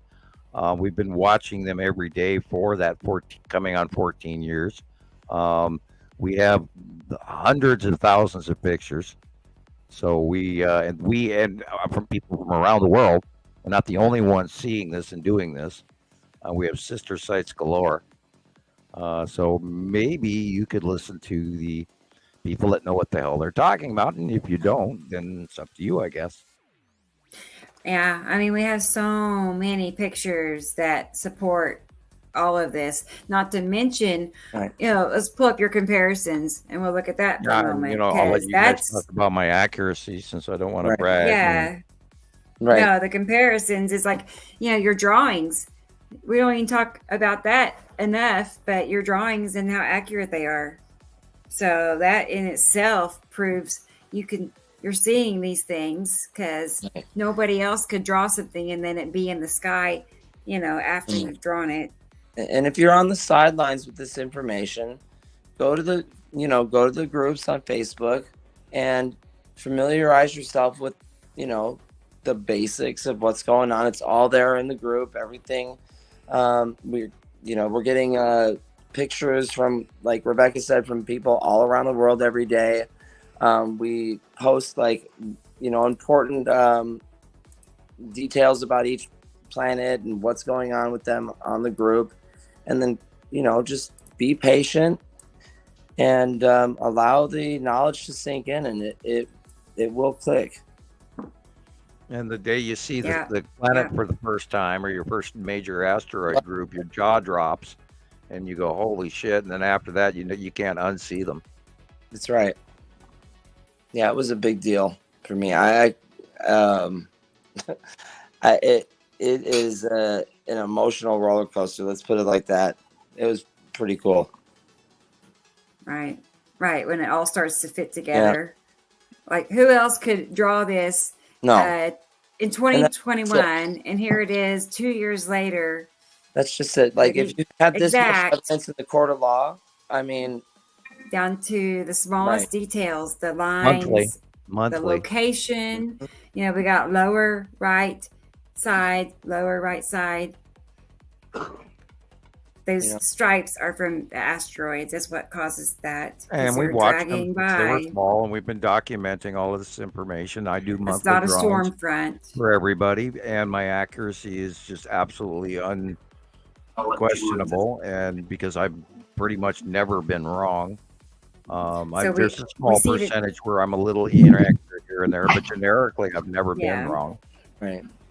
And but this is showing there's a right. Sorry, Sam. My reputation basically speaks for itself, and my far-seeing abilities, and that's what I was recruited for. And a lot of people know that I can do more than just what I'm doing here for you guys, and I've given examples to a lot of my friends, and they see it. I'm not trying to brag about that, but I mean, I'm good at what I do. And what we do, we all are good at. We're all specialists in our own way, and we've got gathered together from around the world, and for many years. And they all see what we all see, and they see it, and they know. And each and every one of us went through that and still goes through it on a regular basis. The level of personal doubt where you go, nah, yes, no, yes, no, yes, no. Oh, shit, there it is. You know, right.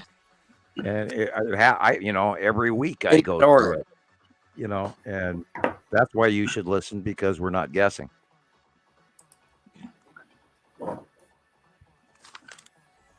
And the accuracy has been unblended. And the government did, another reason the government doesn't make you sign a 30-year non-disclosure agreement for being wrong. I always laugh at that one. And just like Sam was saying, why would anybody want to fake? Like, nobody's going to sit here and take the amount of time that they put into this to make comparisons and to fake all of this. There's no way. I mean, I just can't. I can't imagine. Right. And how would you get thousands of people worldwide in on a fake system? You know what I mean? I mean, we must have ahead of time. Friends, or because this is not. There's no way. Oh, I would have been crucified long ago if I was talking out my ass. Right. I mean, that goes without saying, I mean, this picture right here that Sam has drawn. When did you draw this one? In 2022, maybe, or 21? 2021? September 21. Okay, so Rebecca made a comparison with one of my pictures with this, illustration that Sam drew, and the bands around Isadum coming off of Isadum's yellow moon was clear as day. It was so perfect, exactly like he drew it, and I can't say anything else about it. It was 100% correct, and this is 2024. How could a man that I have never met personally outside of our groups and right here on the podcast know what's going to be happening in my skies in 3 years from the date he drew this? It's just fascinating. Yeah, we see it every day. Yep. So there's no question Sam is fully connected with this other solar system, from start to finish. And I don't sit down and draw them off a computer. I don't pop a picture in front of me and then draw it in front of me on a piece of paper. I draw these things out of my head in the morning in another room before I even come into the computer room and turn it on. And when I'm comfortable with the drawing, is the one that I keep, and then I come in and take a photograph of it, and then I add the wording to it.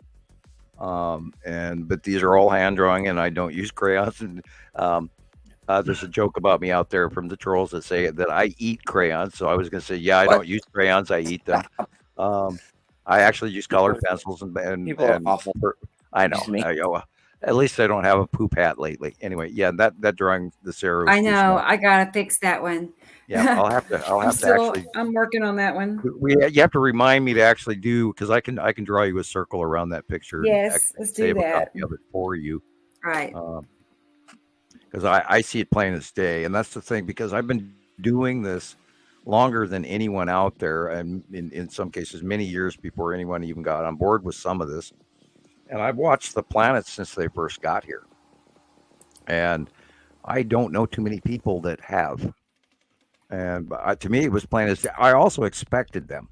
I knew they were coming.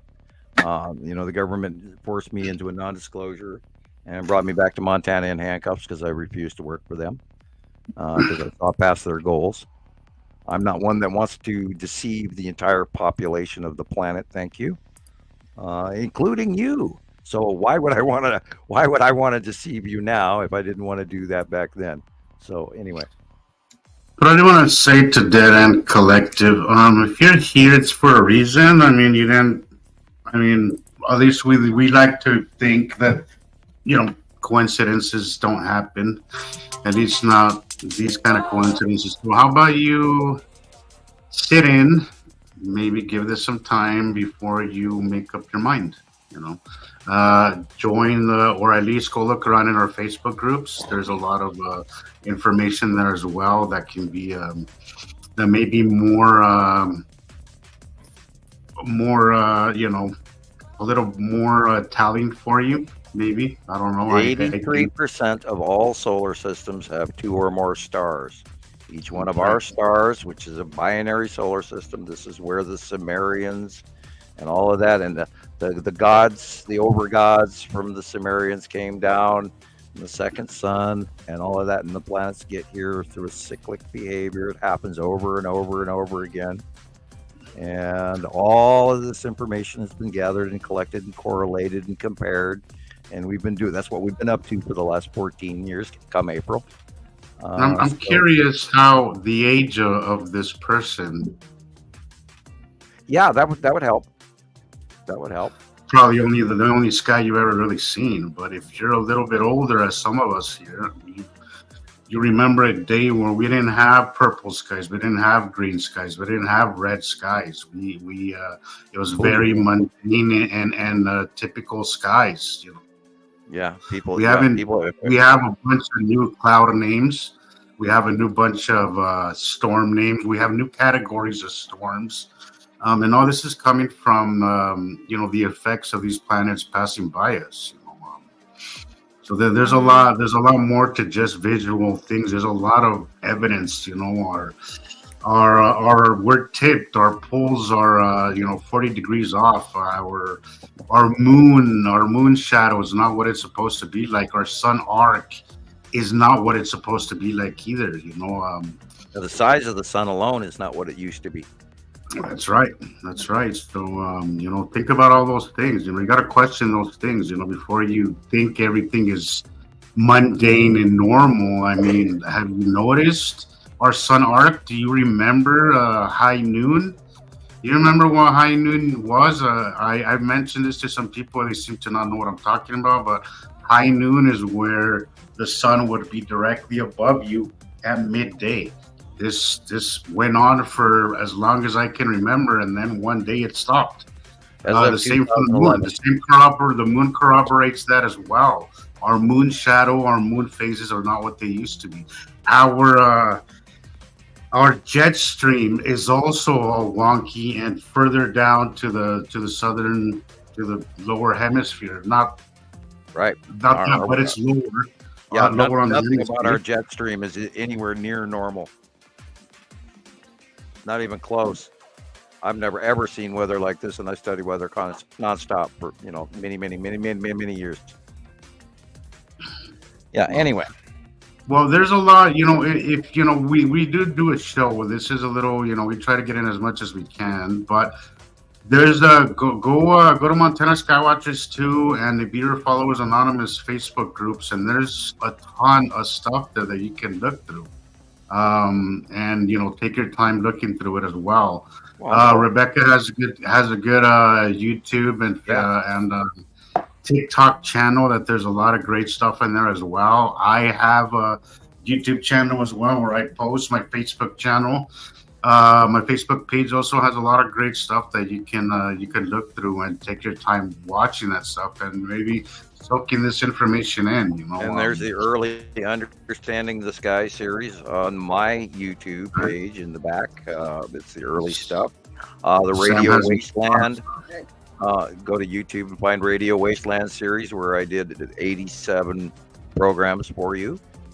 So there's a lot of information. You came to the right place. Just give it a little time, and then and run through this, and then make up your own mind. I don't know anybody that has this level of information as we all as a collective do. There's nobody out there that has what we have. No one. No.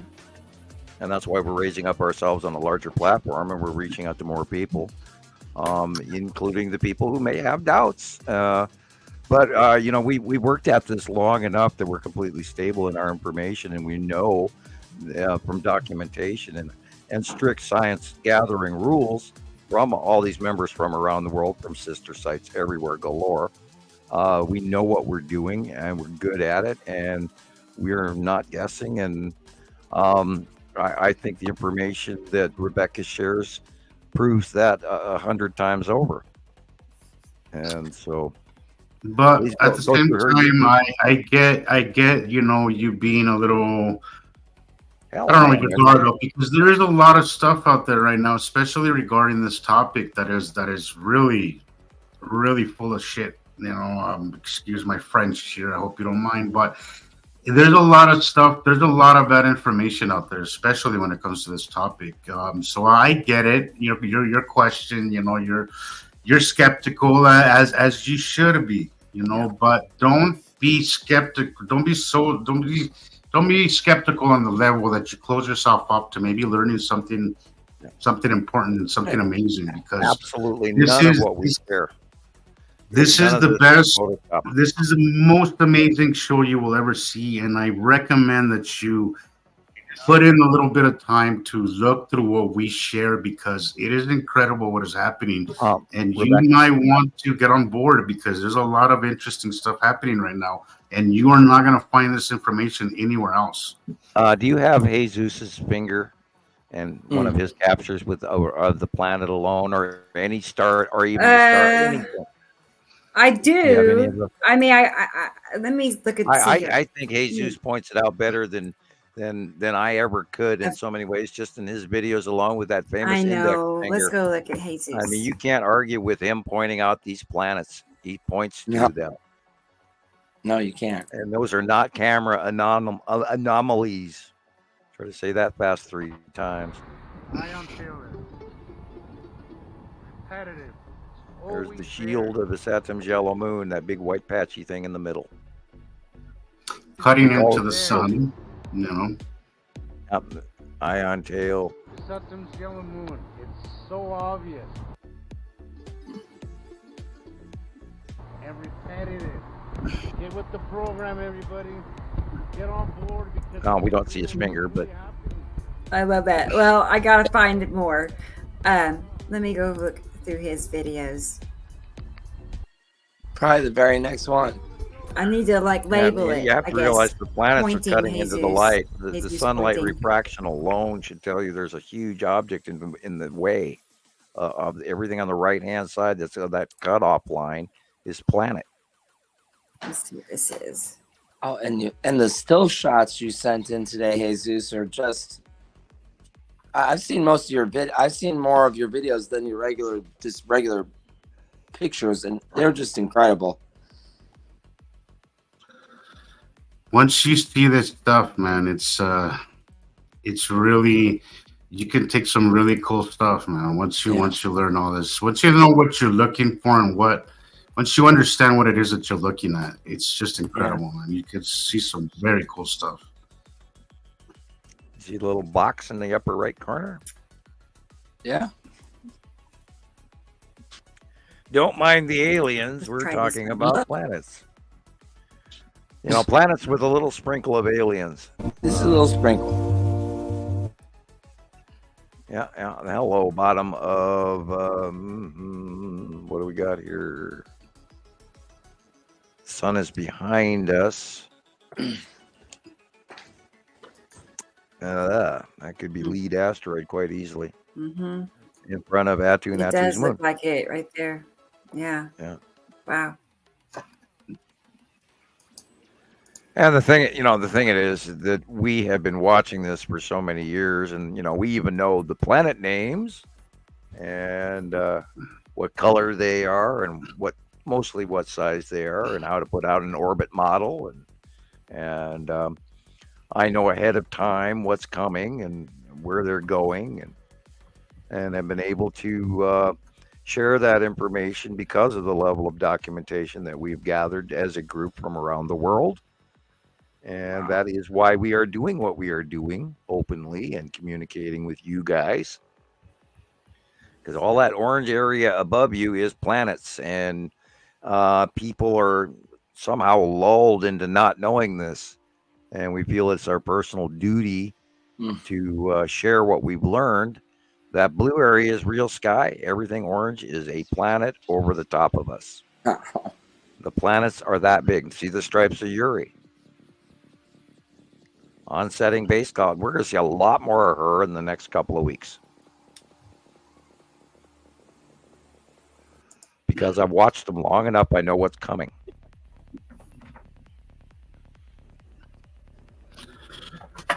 She's not a finger pointing one, but there's one I have. I know. Now he's mentioning motherships. No, we're not talking about motherships. Motherships is a term brought on by overly liberal metaphysical people that think that ETs are going to come down and save us. And that's not the case. This is the Federation ships that are here, that are proving that they're here to make sure that they get their share of the commodities that we share every 3,654 to 4,000 years, which is the whole reason that humans are here and why planet Earth is what planet Earth is.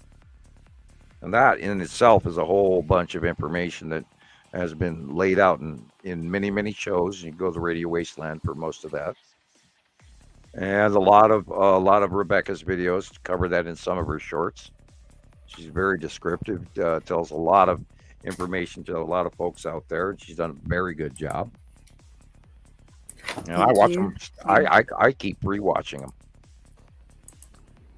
I like them too. Yeah, I go through my TikToks often. Yeah. Yeah. Well, I'm talking about the YouTube shorts.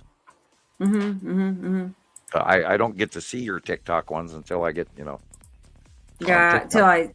Right. I don't know what. He's back. I see your announcements, but I don't get to watch your TikToks.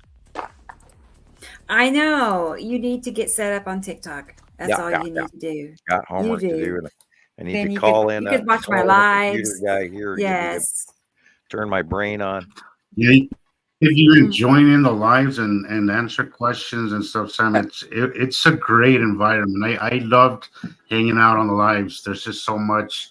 It's all happening so fast, and at the same time, so informative, and just it's a great environment. I love it. I mean, because how many do we have at watching? Like a couple 100, 170, at a time. And people are so nice too. People are so nice and so open to the information. Yeah. It's very rare that you have anybody being rude or anything, but everybody for the most part is really, really cool. Wonderful. Nice and respectful. Yeah. And it helps. Like I said, I had Carol Ann, Jillian, Christopher, and Jesus, in the comment section as moderators, and answering questions, and it was very helpful. Wrong then, So we have like a whole team, compiled for those lives. So we still have 20 more to go. Wow. Hey, 10 In a down, row. right? I know. Dead Oh End my Collective, gosh. not every 25,000 years or so. No, it's actually a lot more than that. Yeah. 25,000 years ago was the end of the last ice age. And our planet wasn't completely covered by ice. It was only the poles. No, there's a lot more. Oh, hello. There's a lot more climate change going on, events in front of us, which is every time the planets pass by, we go through climate change, because every time the planets go by, their star goes by also, which eats everything up. All of our natural planets in our solar system are also heating up as we speak. And this is why we have the year of weather we have this year. And why all the rivers dried up in 2022 and all of that around the world.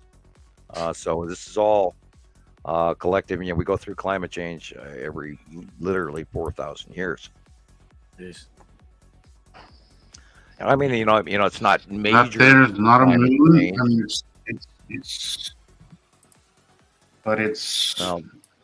it's well, enough. There are Sorry.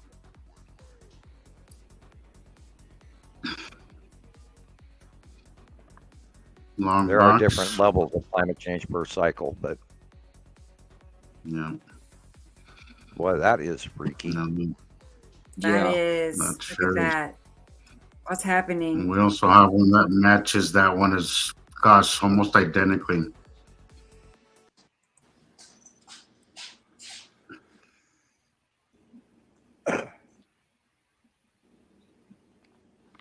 Jeez, look at that. I'm wondering if those are star destroyers going by, or if those are asteroids, or what. I don't know. Well, let's say a mixture of both. Not at all. Whatever I want to know where this was filmed, and I wish I could see the horizon to have some comparative in size. Well, I mean, you could see the treetops. No, I see the red lines. Yeah, well, the horizon is right below those lines, Sam. It's just right. It's just right. I would say that is unusual. It's touching basically the treetops. The right one is stable, but the left one is transitory fading. Yeah, I'm looking at the left one. Look at those straight lines on that. Yeah, that's. Well, who knows what this is? I'd have to watch it 80 more times before it tell me, but So look at the left. Yeah, now this is how I see it in my mind. You have the onsetting Attu's moon coming towards you. Attu is behind it. Uri's on the left-hand side. They're rotating towards you, and then they're heading to the northwest, and then going to move north in the sunrise from if you're looking in the east. This is what I see. Yeah. And you can see the planet line on the bottom, the dark side. Everything just completely moved to the side all of a sudden. Yeah. Did you guys see the? Gosh, it looked like another portal or something in the middle. Oh, these clouds are getting sucked I don't into think they'd be portaling right next to planets, and no, I mean, I don't know what that is. I don't know what you're talking look at that. about. Right here in the middle, there's these three things that. Oh gosh. We do have the lead object there on the right on the bottom right of the cell. Oh yeah, sure, for sure, right here. They're tiny. Oh. Well, we know that there are, multiple ships right next to the Texas cube. There it goes. And it's all right there someplace, hiding in the back. On the right-hand side would be the Texas cube, and that white blip on the middle right now could be the side orb easily. I don't know. And all the small stuff could be ships. But I'd have to be out there watching it myself for a period of time. Right. Tell you what I'm like, but I know this is Attu's moon and Attu. Oh. Yeah, with those upward outward looking clouds you draw, and you draw all the time too. I love that match. Those upward facing clouds.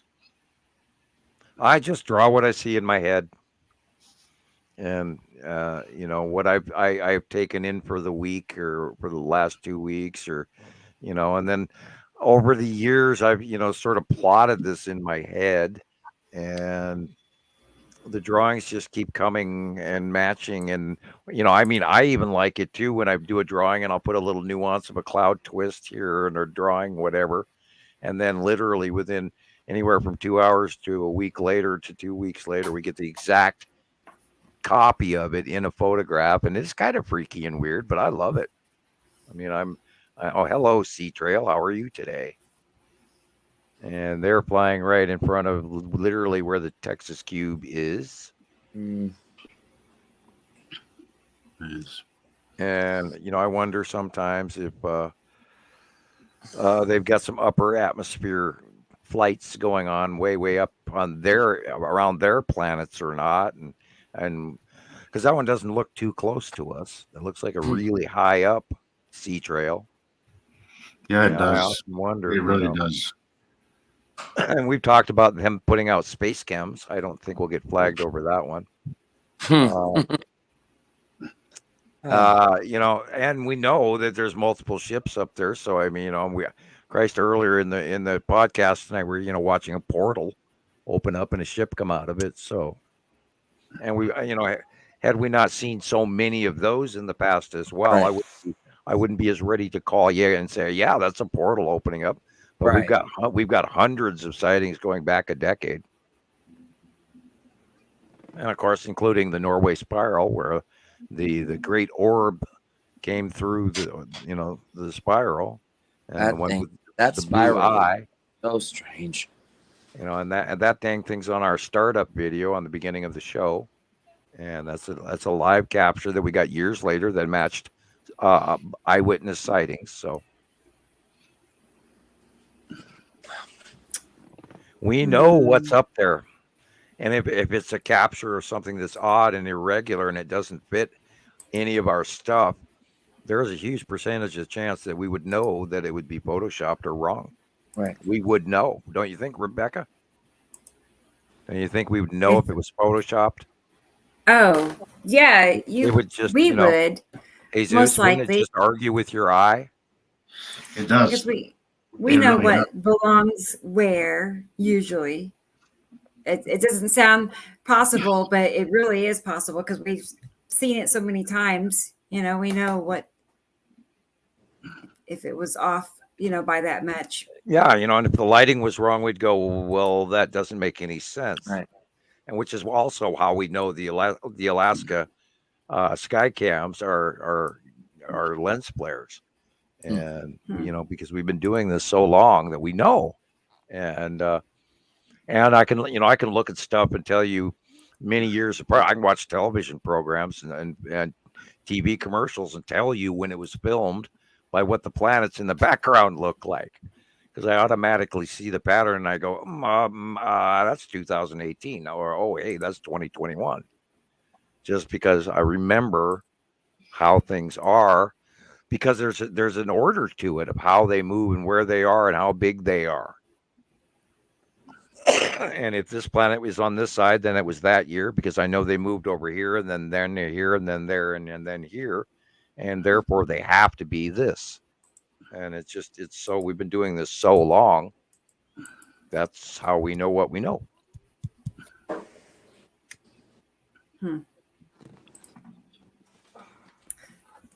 And it's cough drop time number 2. Right. I had pop-up box of some sort stuck for a minute. I've had trouble. And experimental says I've seen too much with my own naked eyes. Yeah, Right. Me too. With all the comparisons I've made, there's nothing that anybody can say that would change my mind. Okay, I know Sam is right. He says multiple ships. He doesn't know what the background is. Oh my God. Holy cow. In 2015, a very large intergalactic cube appeared over Texas. and that was the first time we saw any major galactic ships. There were, of course, smaller craft sightings galore. Nonstop normally is. We didn't go into that information because we didn't want to deal with that topic. But then on Montana Skywatcher 1, we all started hearing about this guy going live with the Texas Cube. So I went there and I joined a couple other people on a couple of other different sites who are some sister sites to this day. And we spent that day watching the live captures of the Texas Cube, which has now been reposted finally after being buried for many years. And then we got just mega sightings of it for many, many years after that. Okay. It didn't become topic on Montana Skywatchers for quite a few years until all of a sudden the arrival of the long box cube, which was in 2017. And then they started showing up in our captures near the sun for many years. And then we started discussing that with people when they were being captured next to the sun all the time. So then they became topic. So then I started describing to people that we had documented arrival time and everything else, and it was general information, but not reposted on Skywatcher 2. And then over time, I went to the dentist's office with my children in April of 2019, and I remember the date as long as I live. And I started watching the galactic star cruisers offload out of the cubes and support craft. And we've been talking about them and documenting them ever since, accurately.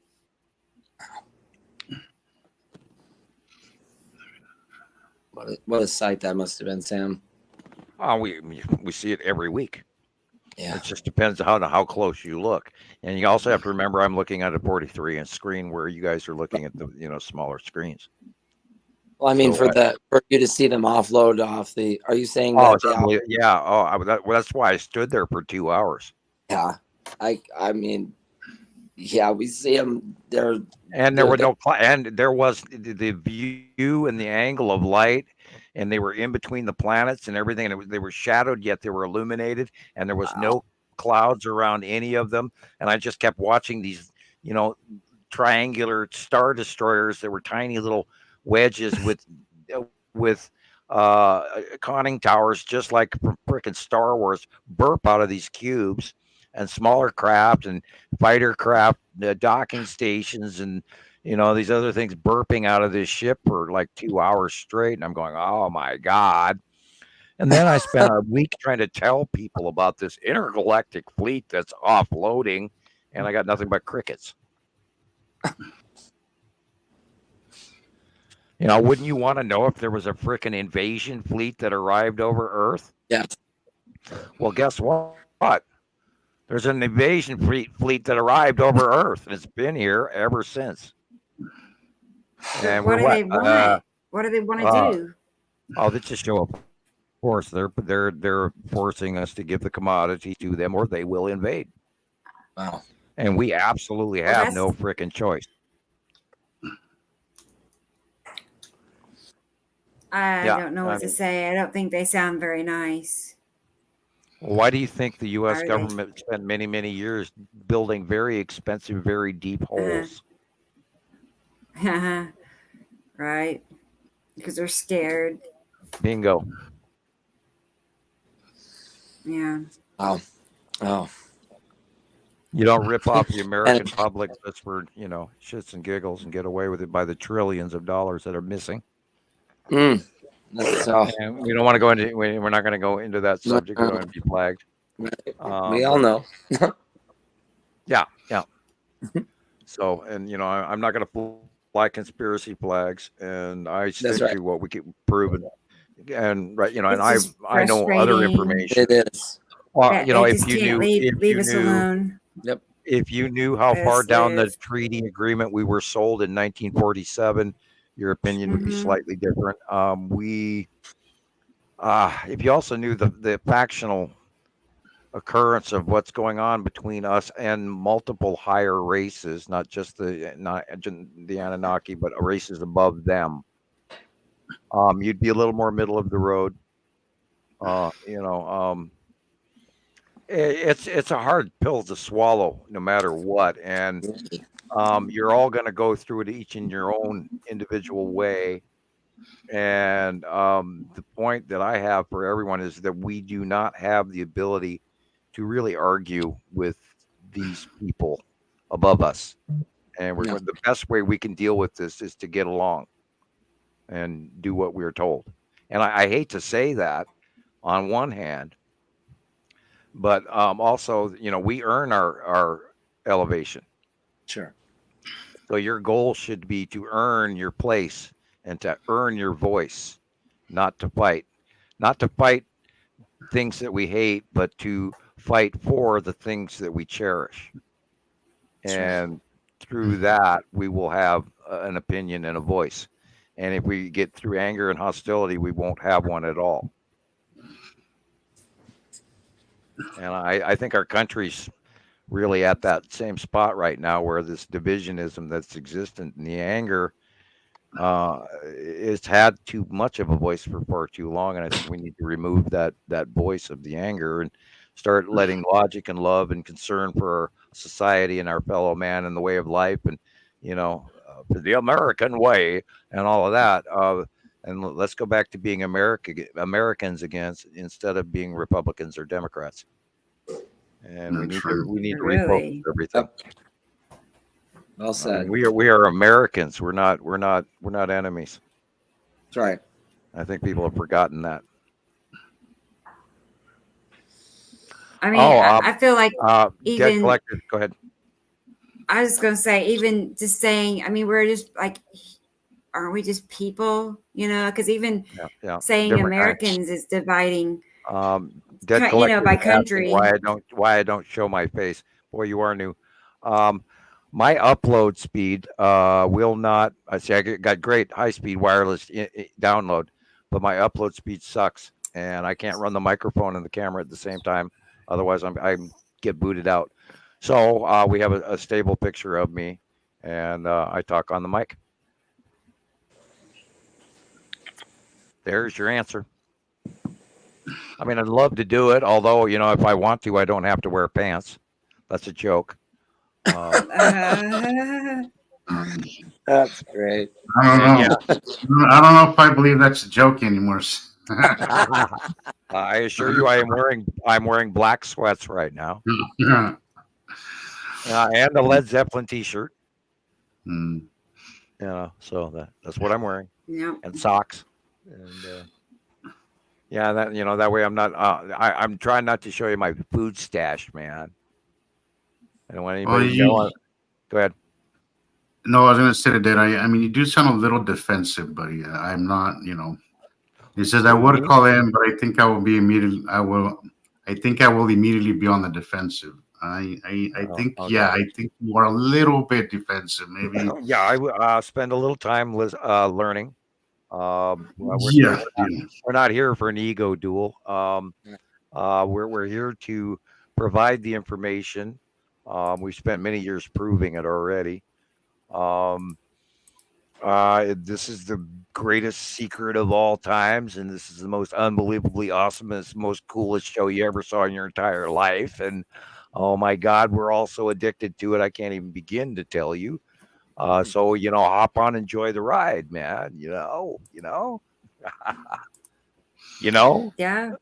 I know. I'm trying to think what pictures I had that would just be like over the top, evidence.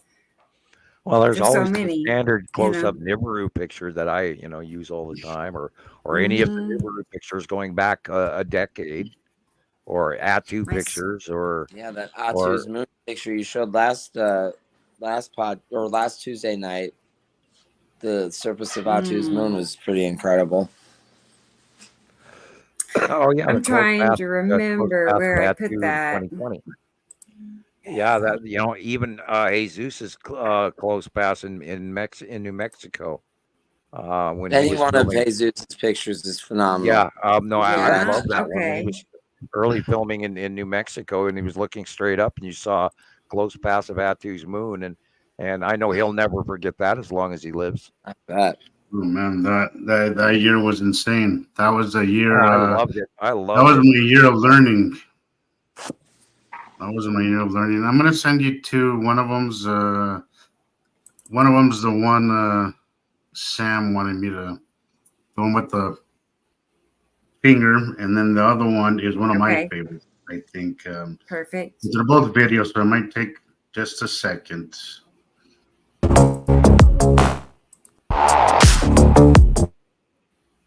This is also one of my favorite ones. This is clearly a planet moon coming in. I mean, come on. Like you can see that, right? Like you can see the delineates there. It's clear as day.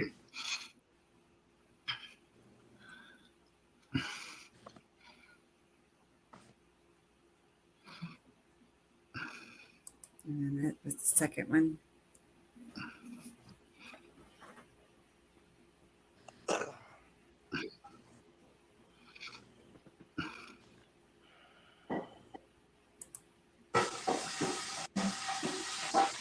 Yeah, I can see something moving around object. You can see it. No, there's two. There's more. Right. But I'm just, Yeah. start simple. Stay calm, Montana Sky Watchers. Yeah. The cat is nearby. Those are good ones, Jesus. We have watched them and watched them and watched them and watched them, and that's the thing. And I'm not trying to laugh at anyone. I'm laughing at the situation that what we have seen is so wholly unbelievable for so long now that we've actually become sort of kind of used to it. And what we take for granted, other people are going, "That's miraculous," or "unbelievable," or "unbelievable." So we have watched it for so long; it's become second nature to us. Right. I'm not sure. After all the pictures and video that we have, I just sent you two to your messenger, Rebecca. Oh, you did? Okay. Because I can't find them on my where I can just put them for you to play. Right. Okay. I can't find those, so I could always find it on my phone, but because I'm barely starting to use my laptop, there's a lot of stuff I really don't know where it is, I have it down on my phone, but I really need to use my laptop more when it comes to those things. We'll get there. The planets are viewable from all hemispheres. Probably near to the equator is probably the best thing. Best place to do this. Right. But Robert in New Zealand gets constantly great shots of the planets. They're just a little bit different. Just a little different down there compared to looking at, and his angle is different. How he looks northward rather than south, where we look to see the planets easier. We look south during the midday, where he probably looks north midday. So they're visible. You walk out your door, most of the day you're going to see a planet one straight up above you, or north, south, east, or west of you, most likely. The only exclusion would be in the major western sky early in the day. I haven't been out in the morning lately to look at that because my view of the southwestern sky is really eaten up by mountains in front of me, so I can't see that horizontal level. But generically, everyone around the planet, your elevation really makes a big deal too. It makes a huge difference as well. Makes a big difference. If you're way down there at sea level, you're gonna have a little bit more of a hard time seeing them. You'll see the darkness and more misty than actual definition of planet edge, unless you're actually getting that one real fast facial transition where you actually see the whole side of the planet. And the dividing line where the light shines on that dividing line and you can't miss it. And the trick is a lot of people, they don't realize the size of these planets, so it'll escape them until you actually do see it. I sure would like to see those pictures, Dead End. I sure would like to see that. Okay, I'm going to get him moved over to the laptop. Jesus, almost What's got that? it. Your 2 videos you sent me. Yeah. Yeah, it'll be here in just a second. Got me spinning. I am so glad I don't know how to do that.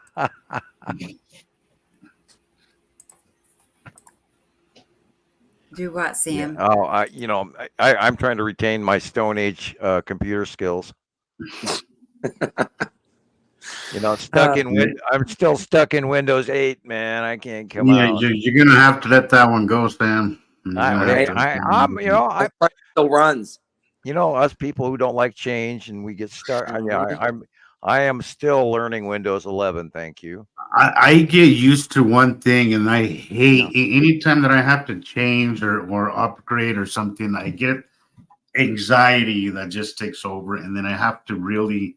Yep, it takes me a while. I don't like in there and change learn at all either. I do not like change whatsoever. Every time I turn around, I'm getting an upgrade, and they change shit on this Windows 11, and it's driving me nuts. Yeah. And of course, everybody, I'm working off a big computer, not a phone or a laptop. And that's part of why the screen size I have, and the picture capacity. If I had all of my pictures wrapped up in 5 phones, I don't think it would fit. I have thousands and thousands and thousands of pictures on a very large computer. Wow. I've actually sat and thought about counting them, but I didn't want to do that. And take me an hour or two, like 10, 20, 30, run them in streams of 10 and just keep counting, scroll and count and count. And I've filled the, files A to Z twice. Right. Yeah. And then I still have a bunch of early random pictures. Taken within a few seconds of each other, so they kind of look the same, but they're just. I don't keep a lot of those. I pull 1 or 2 at a time. I don't keep. People sometimes send Rebecca and I 50, 60 pictures, and I'll keep 3. I like that. Them are repetitive. Yeah. I'm guilty. Out of any photo shoot that I go and do when there's good stuff coming out, when there's a good time to take photos, I'll maybe pick 3, 4 that I'll post out of the 100 plus that I take, Right. And it's hard to pick. It's hard to pick, but I do narrow it down because I know that you have to get this message quickly and as clear as you can. I don't think I've often gone in through anybody's file past 10 or 12 pictures deep. Because if I do that for 100 people, and I don't say I get 100 people, gosh, I get so many people sending me stuff. Boy, that's an early. This is 2020. 2020. That is that's a lead asteroid, isn't it? Lead asteroid, yeah. That's what there's the stripes, everything. And I want to point out that there's another one behind it. I'm guessing it's Saturn. You can see the shadow of it behind it as well. Yeah. But this is small dead end. This is actually an asteroid. This isn't even a planet. This is just an asteroid. So what you're looking for is much bigger, but this is just a perfect example. There we go. Yeah, this is the one I love. I love this one. Look at it. Look at it. You're looking for sky fillers that are just taking up the entire It's thing. like looking into a kaleidoscope of clouds. Yeah. And the light rounding it, and Atu's moon has a funny flat lower left side. It does. Yeah, it does. And there it is in this picture. And there it is right here. There it is. Yeah. And we know that going back all the way back to 2018 and 17 and 16, when Atu's moon was way smaller. And that's why, and the early captures going back, even the ones coming from Japan and all of that, which are some of the best ones, and they were down at the equator, and the early captures of Atu's moon. Yeah, I love that part right there where he does the finger, and he shows you the planet that you're looking at. In the early captures of Atu's moon, everybody was getting them, and it kept going, oh, that's a cloud, it's a cloud, it's a cloud, and then we kept seeing the cloud with that weird left side flat. And then kept seeing it, and then it got bigger and bigger, and then we saw the actual craters of Attu's moon. And there's a picture of that with that same left side flat. So we knew all along, and which also validated a whole bunch of prior pictures that were going there where we didn't actually have them attributed to actually being at Attu's moon. And then we cross-referenced it with earthquakes and all sorts of shit going on over Alaska. That was really cool, which was a close pass over Alaska when the first one. So, and all this information just kept panning out and panning out and panning out. Sometimes just Thunder, you're right. There's a lot that our eyes miss. You're absolutely right. Absolutely. But you can see it. This is what I do. I learn what it is that I look for. I see something that does not belong, and then because I have trained myself to see this so big, I know what I'm looking at. But if you didn't know what you were looking at, it'd actually be really easy to miss. Yeah. It is very easy to miss if you don't know what you're looking for. There's no way a cloud is going to be that perfectly round. Yes. And if you're not and looking, when you see it, when you see something anomaly, take out your camera and record, and you'll see way more than your eyes do see. But it's definitely there. The curves are there. You'll see the curves. You'll see this one. I saw it clear as you see it in the video. It's just as clear as day. I looked around as always. I always do the same thing. I always look around like, am I the only one seeing this? And typically I am. Unfortunately, it seems like I usually am the only one watching while I'm watching this. But it's really happening. This is really true. This is real. So I dare you, not dare you, but I welcome you to come and join the groups and see it for yourself. See it for yourself, because there's a lot of really fascinating, interesting stuff happening, and you should get on board, because you're missing a hell of a show, man. Well, I could see if we just started doing this 6 months ago. I could see skeptical behavior, but we've been doing this going on 14 years now. And you can go back years on Sam even longer, but you can look, my stuff 6-7 years, Rebecca 6-7 years, Sam, what is it, 14 years now, Sam? 14 years, April 9th. Yeah. And we have our loyal beginner Christoper, who has been learning quickly, but with our help, he's been coming along really, really, really great. So check it out. Check it out. And here in Budapest in 2024 February, we're looking at Attu's moon in the middle, and behind it to the left is Attu and Yuri. I love this one. Yuri is cutting off the upper left edge of the sun, which is why it's shaped that way. And the normal sky is down at the horizon. You should put that email address for pictures, Rebecca. I think Dead End Collective, or I think what is your name, you said? Oh, sure. So he can send those images. What did he say? My name is Neil. Okay, let's call you Neil. I don't know if that's right. I'm sorry. I don't mean to murder your name, but Neil has some pictures that he wants to share. I think I love this one too, as far as that's a great one. This is like 2015, perfect. I think. Yeah. When Attu got large for the first time, and then there's all kinds of stuff in that picture. And that's the side crescent illumination, because they had moved, Attu had moved in forward from the Yuri face, and Yuri is above and to the right, above and to the left.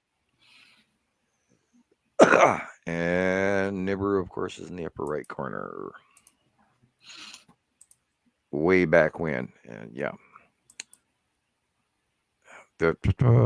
this is 2024 February, and we're looking at God. I mean, I'm thinking the sun's in the right corner. And we would be Yeah. looking at Attu's moon and Attu, of Oh, course. sorry. Oh, Yeah, there. Now these are that, pictures from Petty. So yeah, and this is not the sun, by the way. No, the sun would be on the opposite side. The sun So has like a- already. This is a oh, Saturn's okay. yellow moon. Yeah. Okay. That Yeah. is a Saturn's yellow moon illuminating. I do not have a copy of this picture. I want a copy. This is a Saturn's yellow moon. okay, I can get it for you. The sun has set. Look at the light everywhere, all the way to the horizon. Very cool. That is illuminated yellow moon of his Saturn, Hmm. not the sun, because there's three Right. bottom illuminations on it.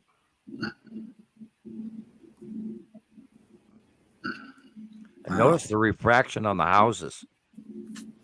How they're coming from an angle off the right and the angle off the left as if it was a close by object and not the sun. That is an awesome shot. Right? I hadn't seen this before. And there again, right, that white area is a Beautiful. Saturn's yellow moon right there, dead center, just slightly left. And the ion tail going up to the upper right in front of his Saturn, which we know, see January 11th, 2024, which we know is Saturn's yellow moon is now, and the Saturn is cutting over the top end of the sun, which is in this month's drawing. And which they had not done prior. There was never anything from the right that was actually crossing over the sun into the left. It was always different than that. And for the longest part, we've had necessity cutting off the upper half of our sun. It's in the back, but it's over on the left-hand side back, which is weird because, you know, the whole rotation of Nibiru and the Saturn has changed, whereas we're going under them in a way we didn't even last year. Yeah, the whole solar system shape above us has changed as it rotates in different placement as it's going beyond us. Wow. It's kind of cool. It's kind of cool. Yeah. I Trying really to hold hadn't it in thought my of it head like to that figure yet. it out, but you know, it's weird, but it's transitioning. And we've never seen that before. Wow. And this is January of 24. And the sun is to the left. So this would be probably Attu's moon. Beyond the light in the early part of the day. Beyond Earth, facially illuminated. See the purple?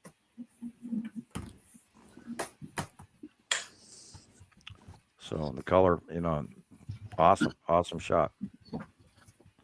I'm wondering if that's the Texas cube, dead center right. Right. Looks pretty damn big. Wow. That's spooky. That is spooky. Yeah. Totally. And of course, that would be the bottom of Uri and possibly Saru behind it. Oh, yeah. That is pretty cool. Those ripples. I mean, this is 2023 December. Yeah, could be. Could well be. We know we've been seeing glimpses of Saru. I'm not sure how close she is because I haven't had enough chance to see. This is the bottom of Nibiru with the Nibiru base cloud. wow.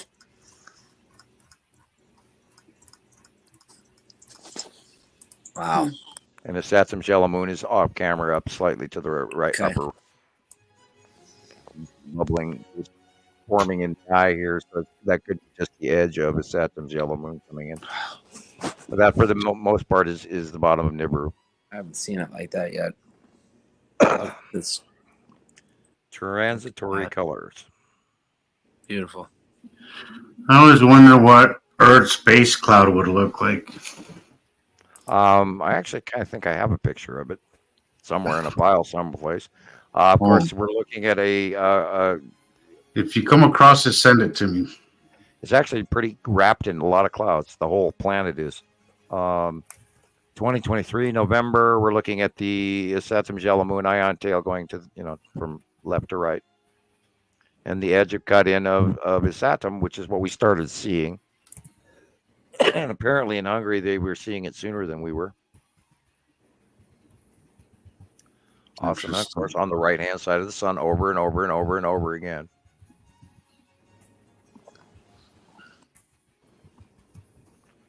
And I think it's Nepesity in the green in the upper left there, which would account for most of the sun cutoff. Yep. Which we've been watching for well over a year. Yeah. And this is, of course, Atu's moon.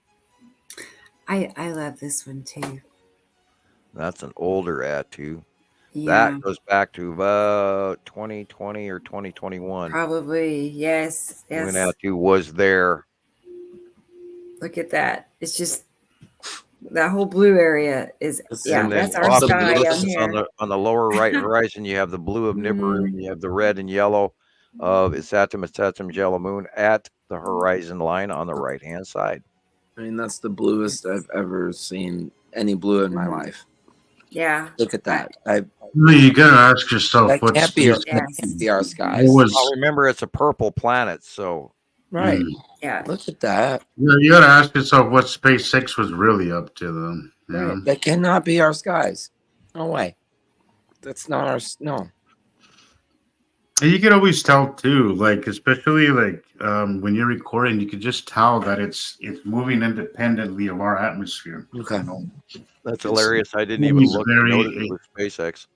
To me, it really is obvious sometimes. You could just see that it's just moves. It doesn't move the way you would expect it to move. It just moves like it's almost like if you're recording and you're driving. I don't recommend this, but because I do have a dash cam. I do keep a dash cam, but when I look at the footage, sometimes you just see the difference of how we move, and they move completely independent of us. Okay.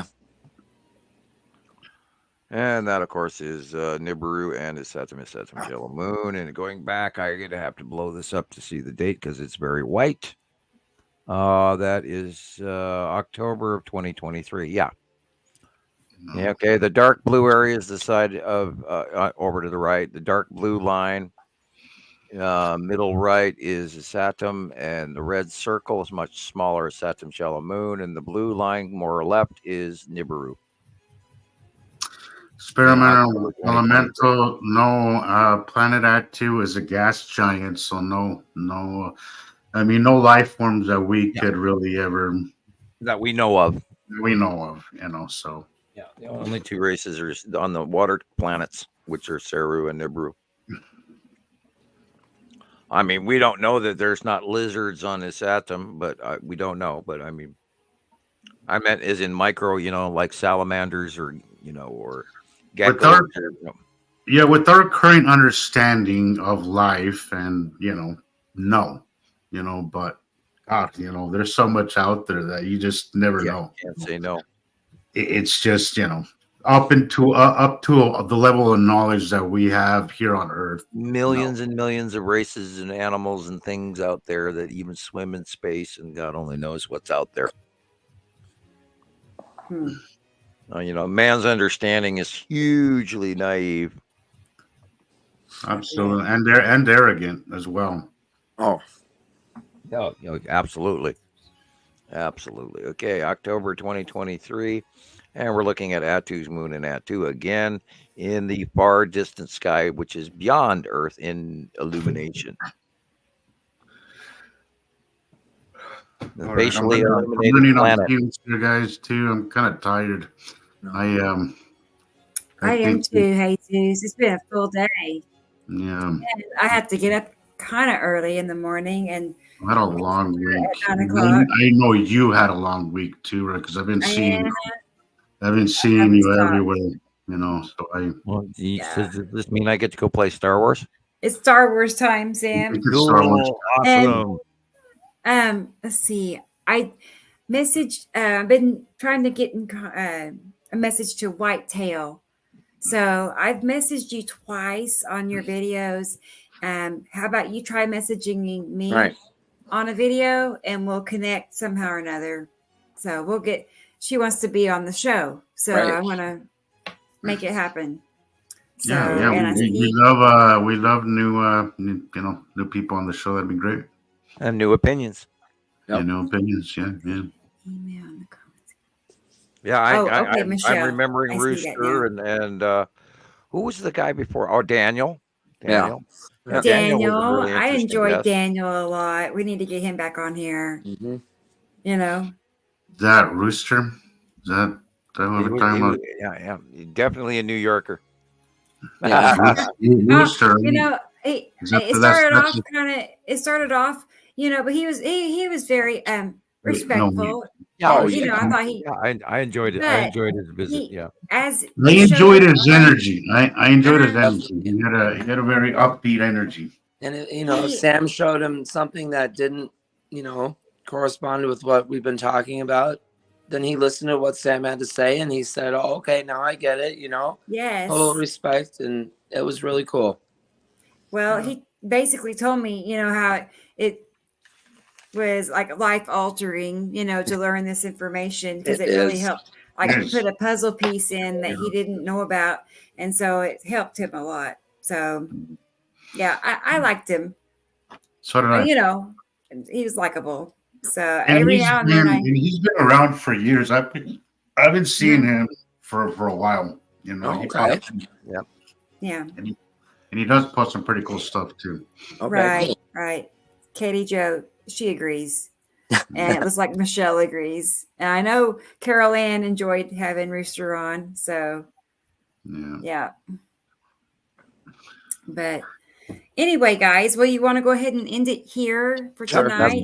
That's fine. And close off here. Okay. Thanks for sure. Thank you, Thunder. Everybody be sure to subscribe, hit, smash the like button. Comment. There haven't been too many after show comments. Go to YouTube, comment on the YouTube. Right.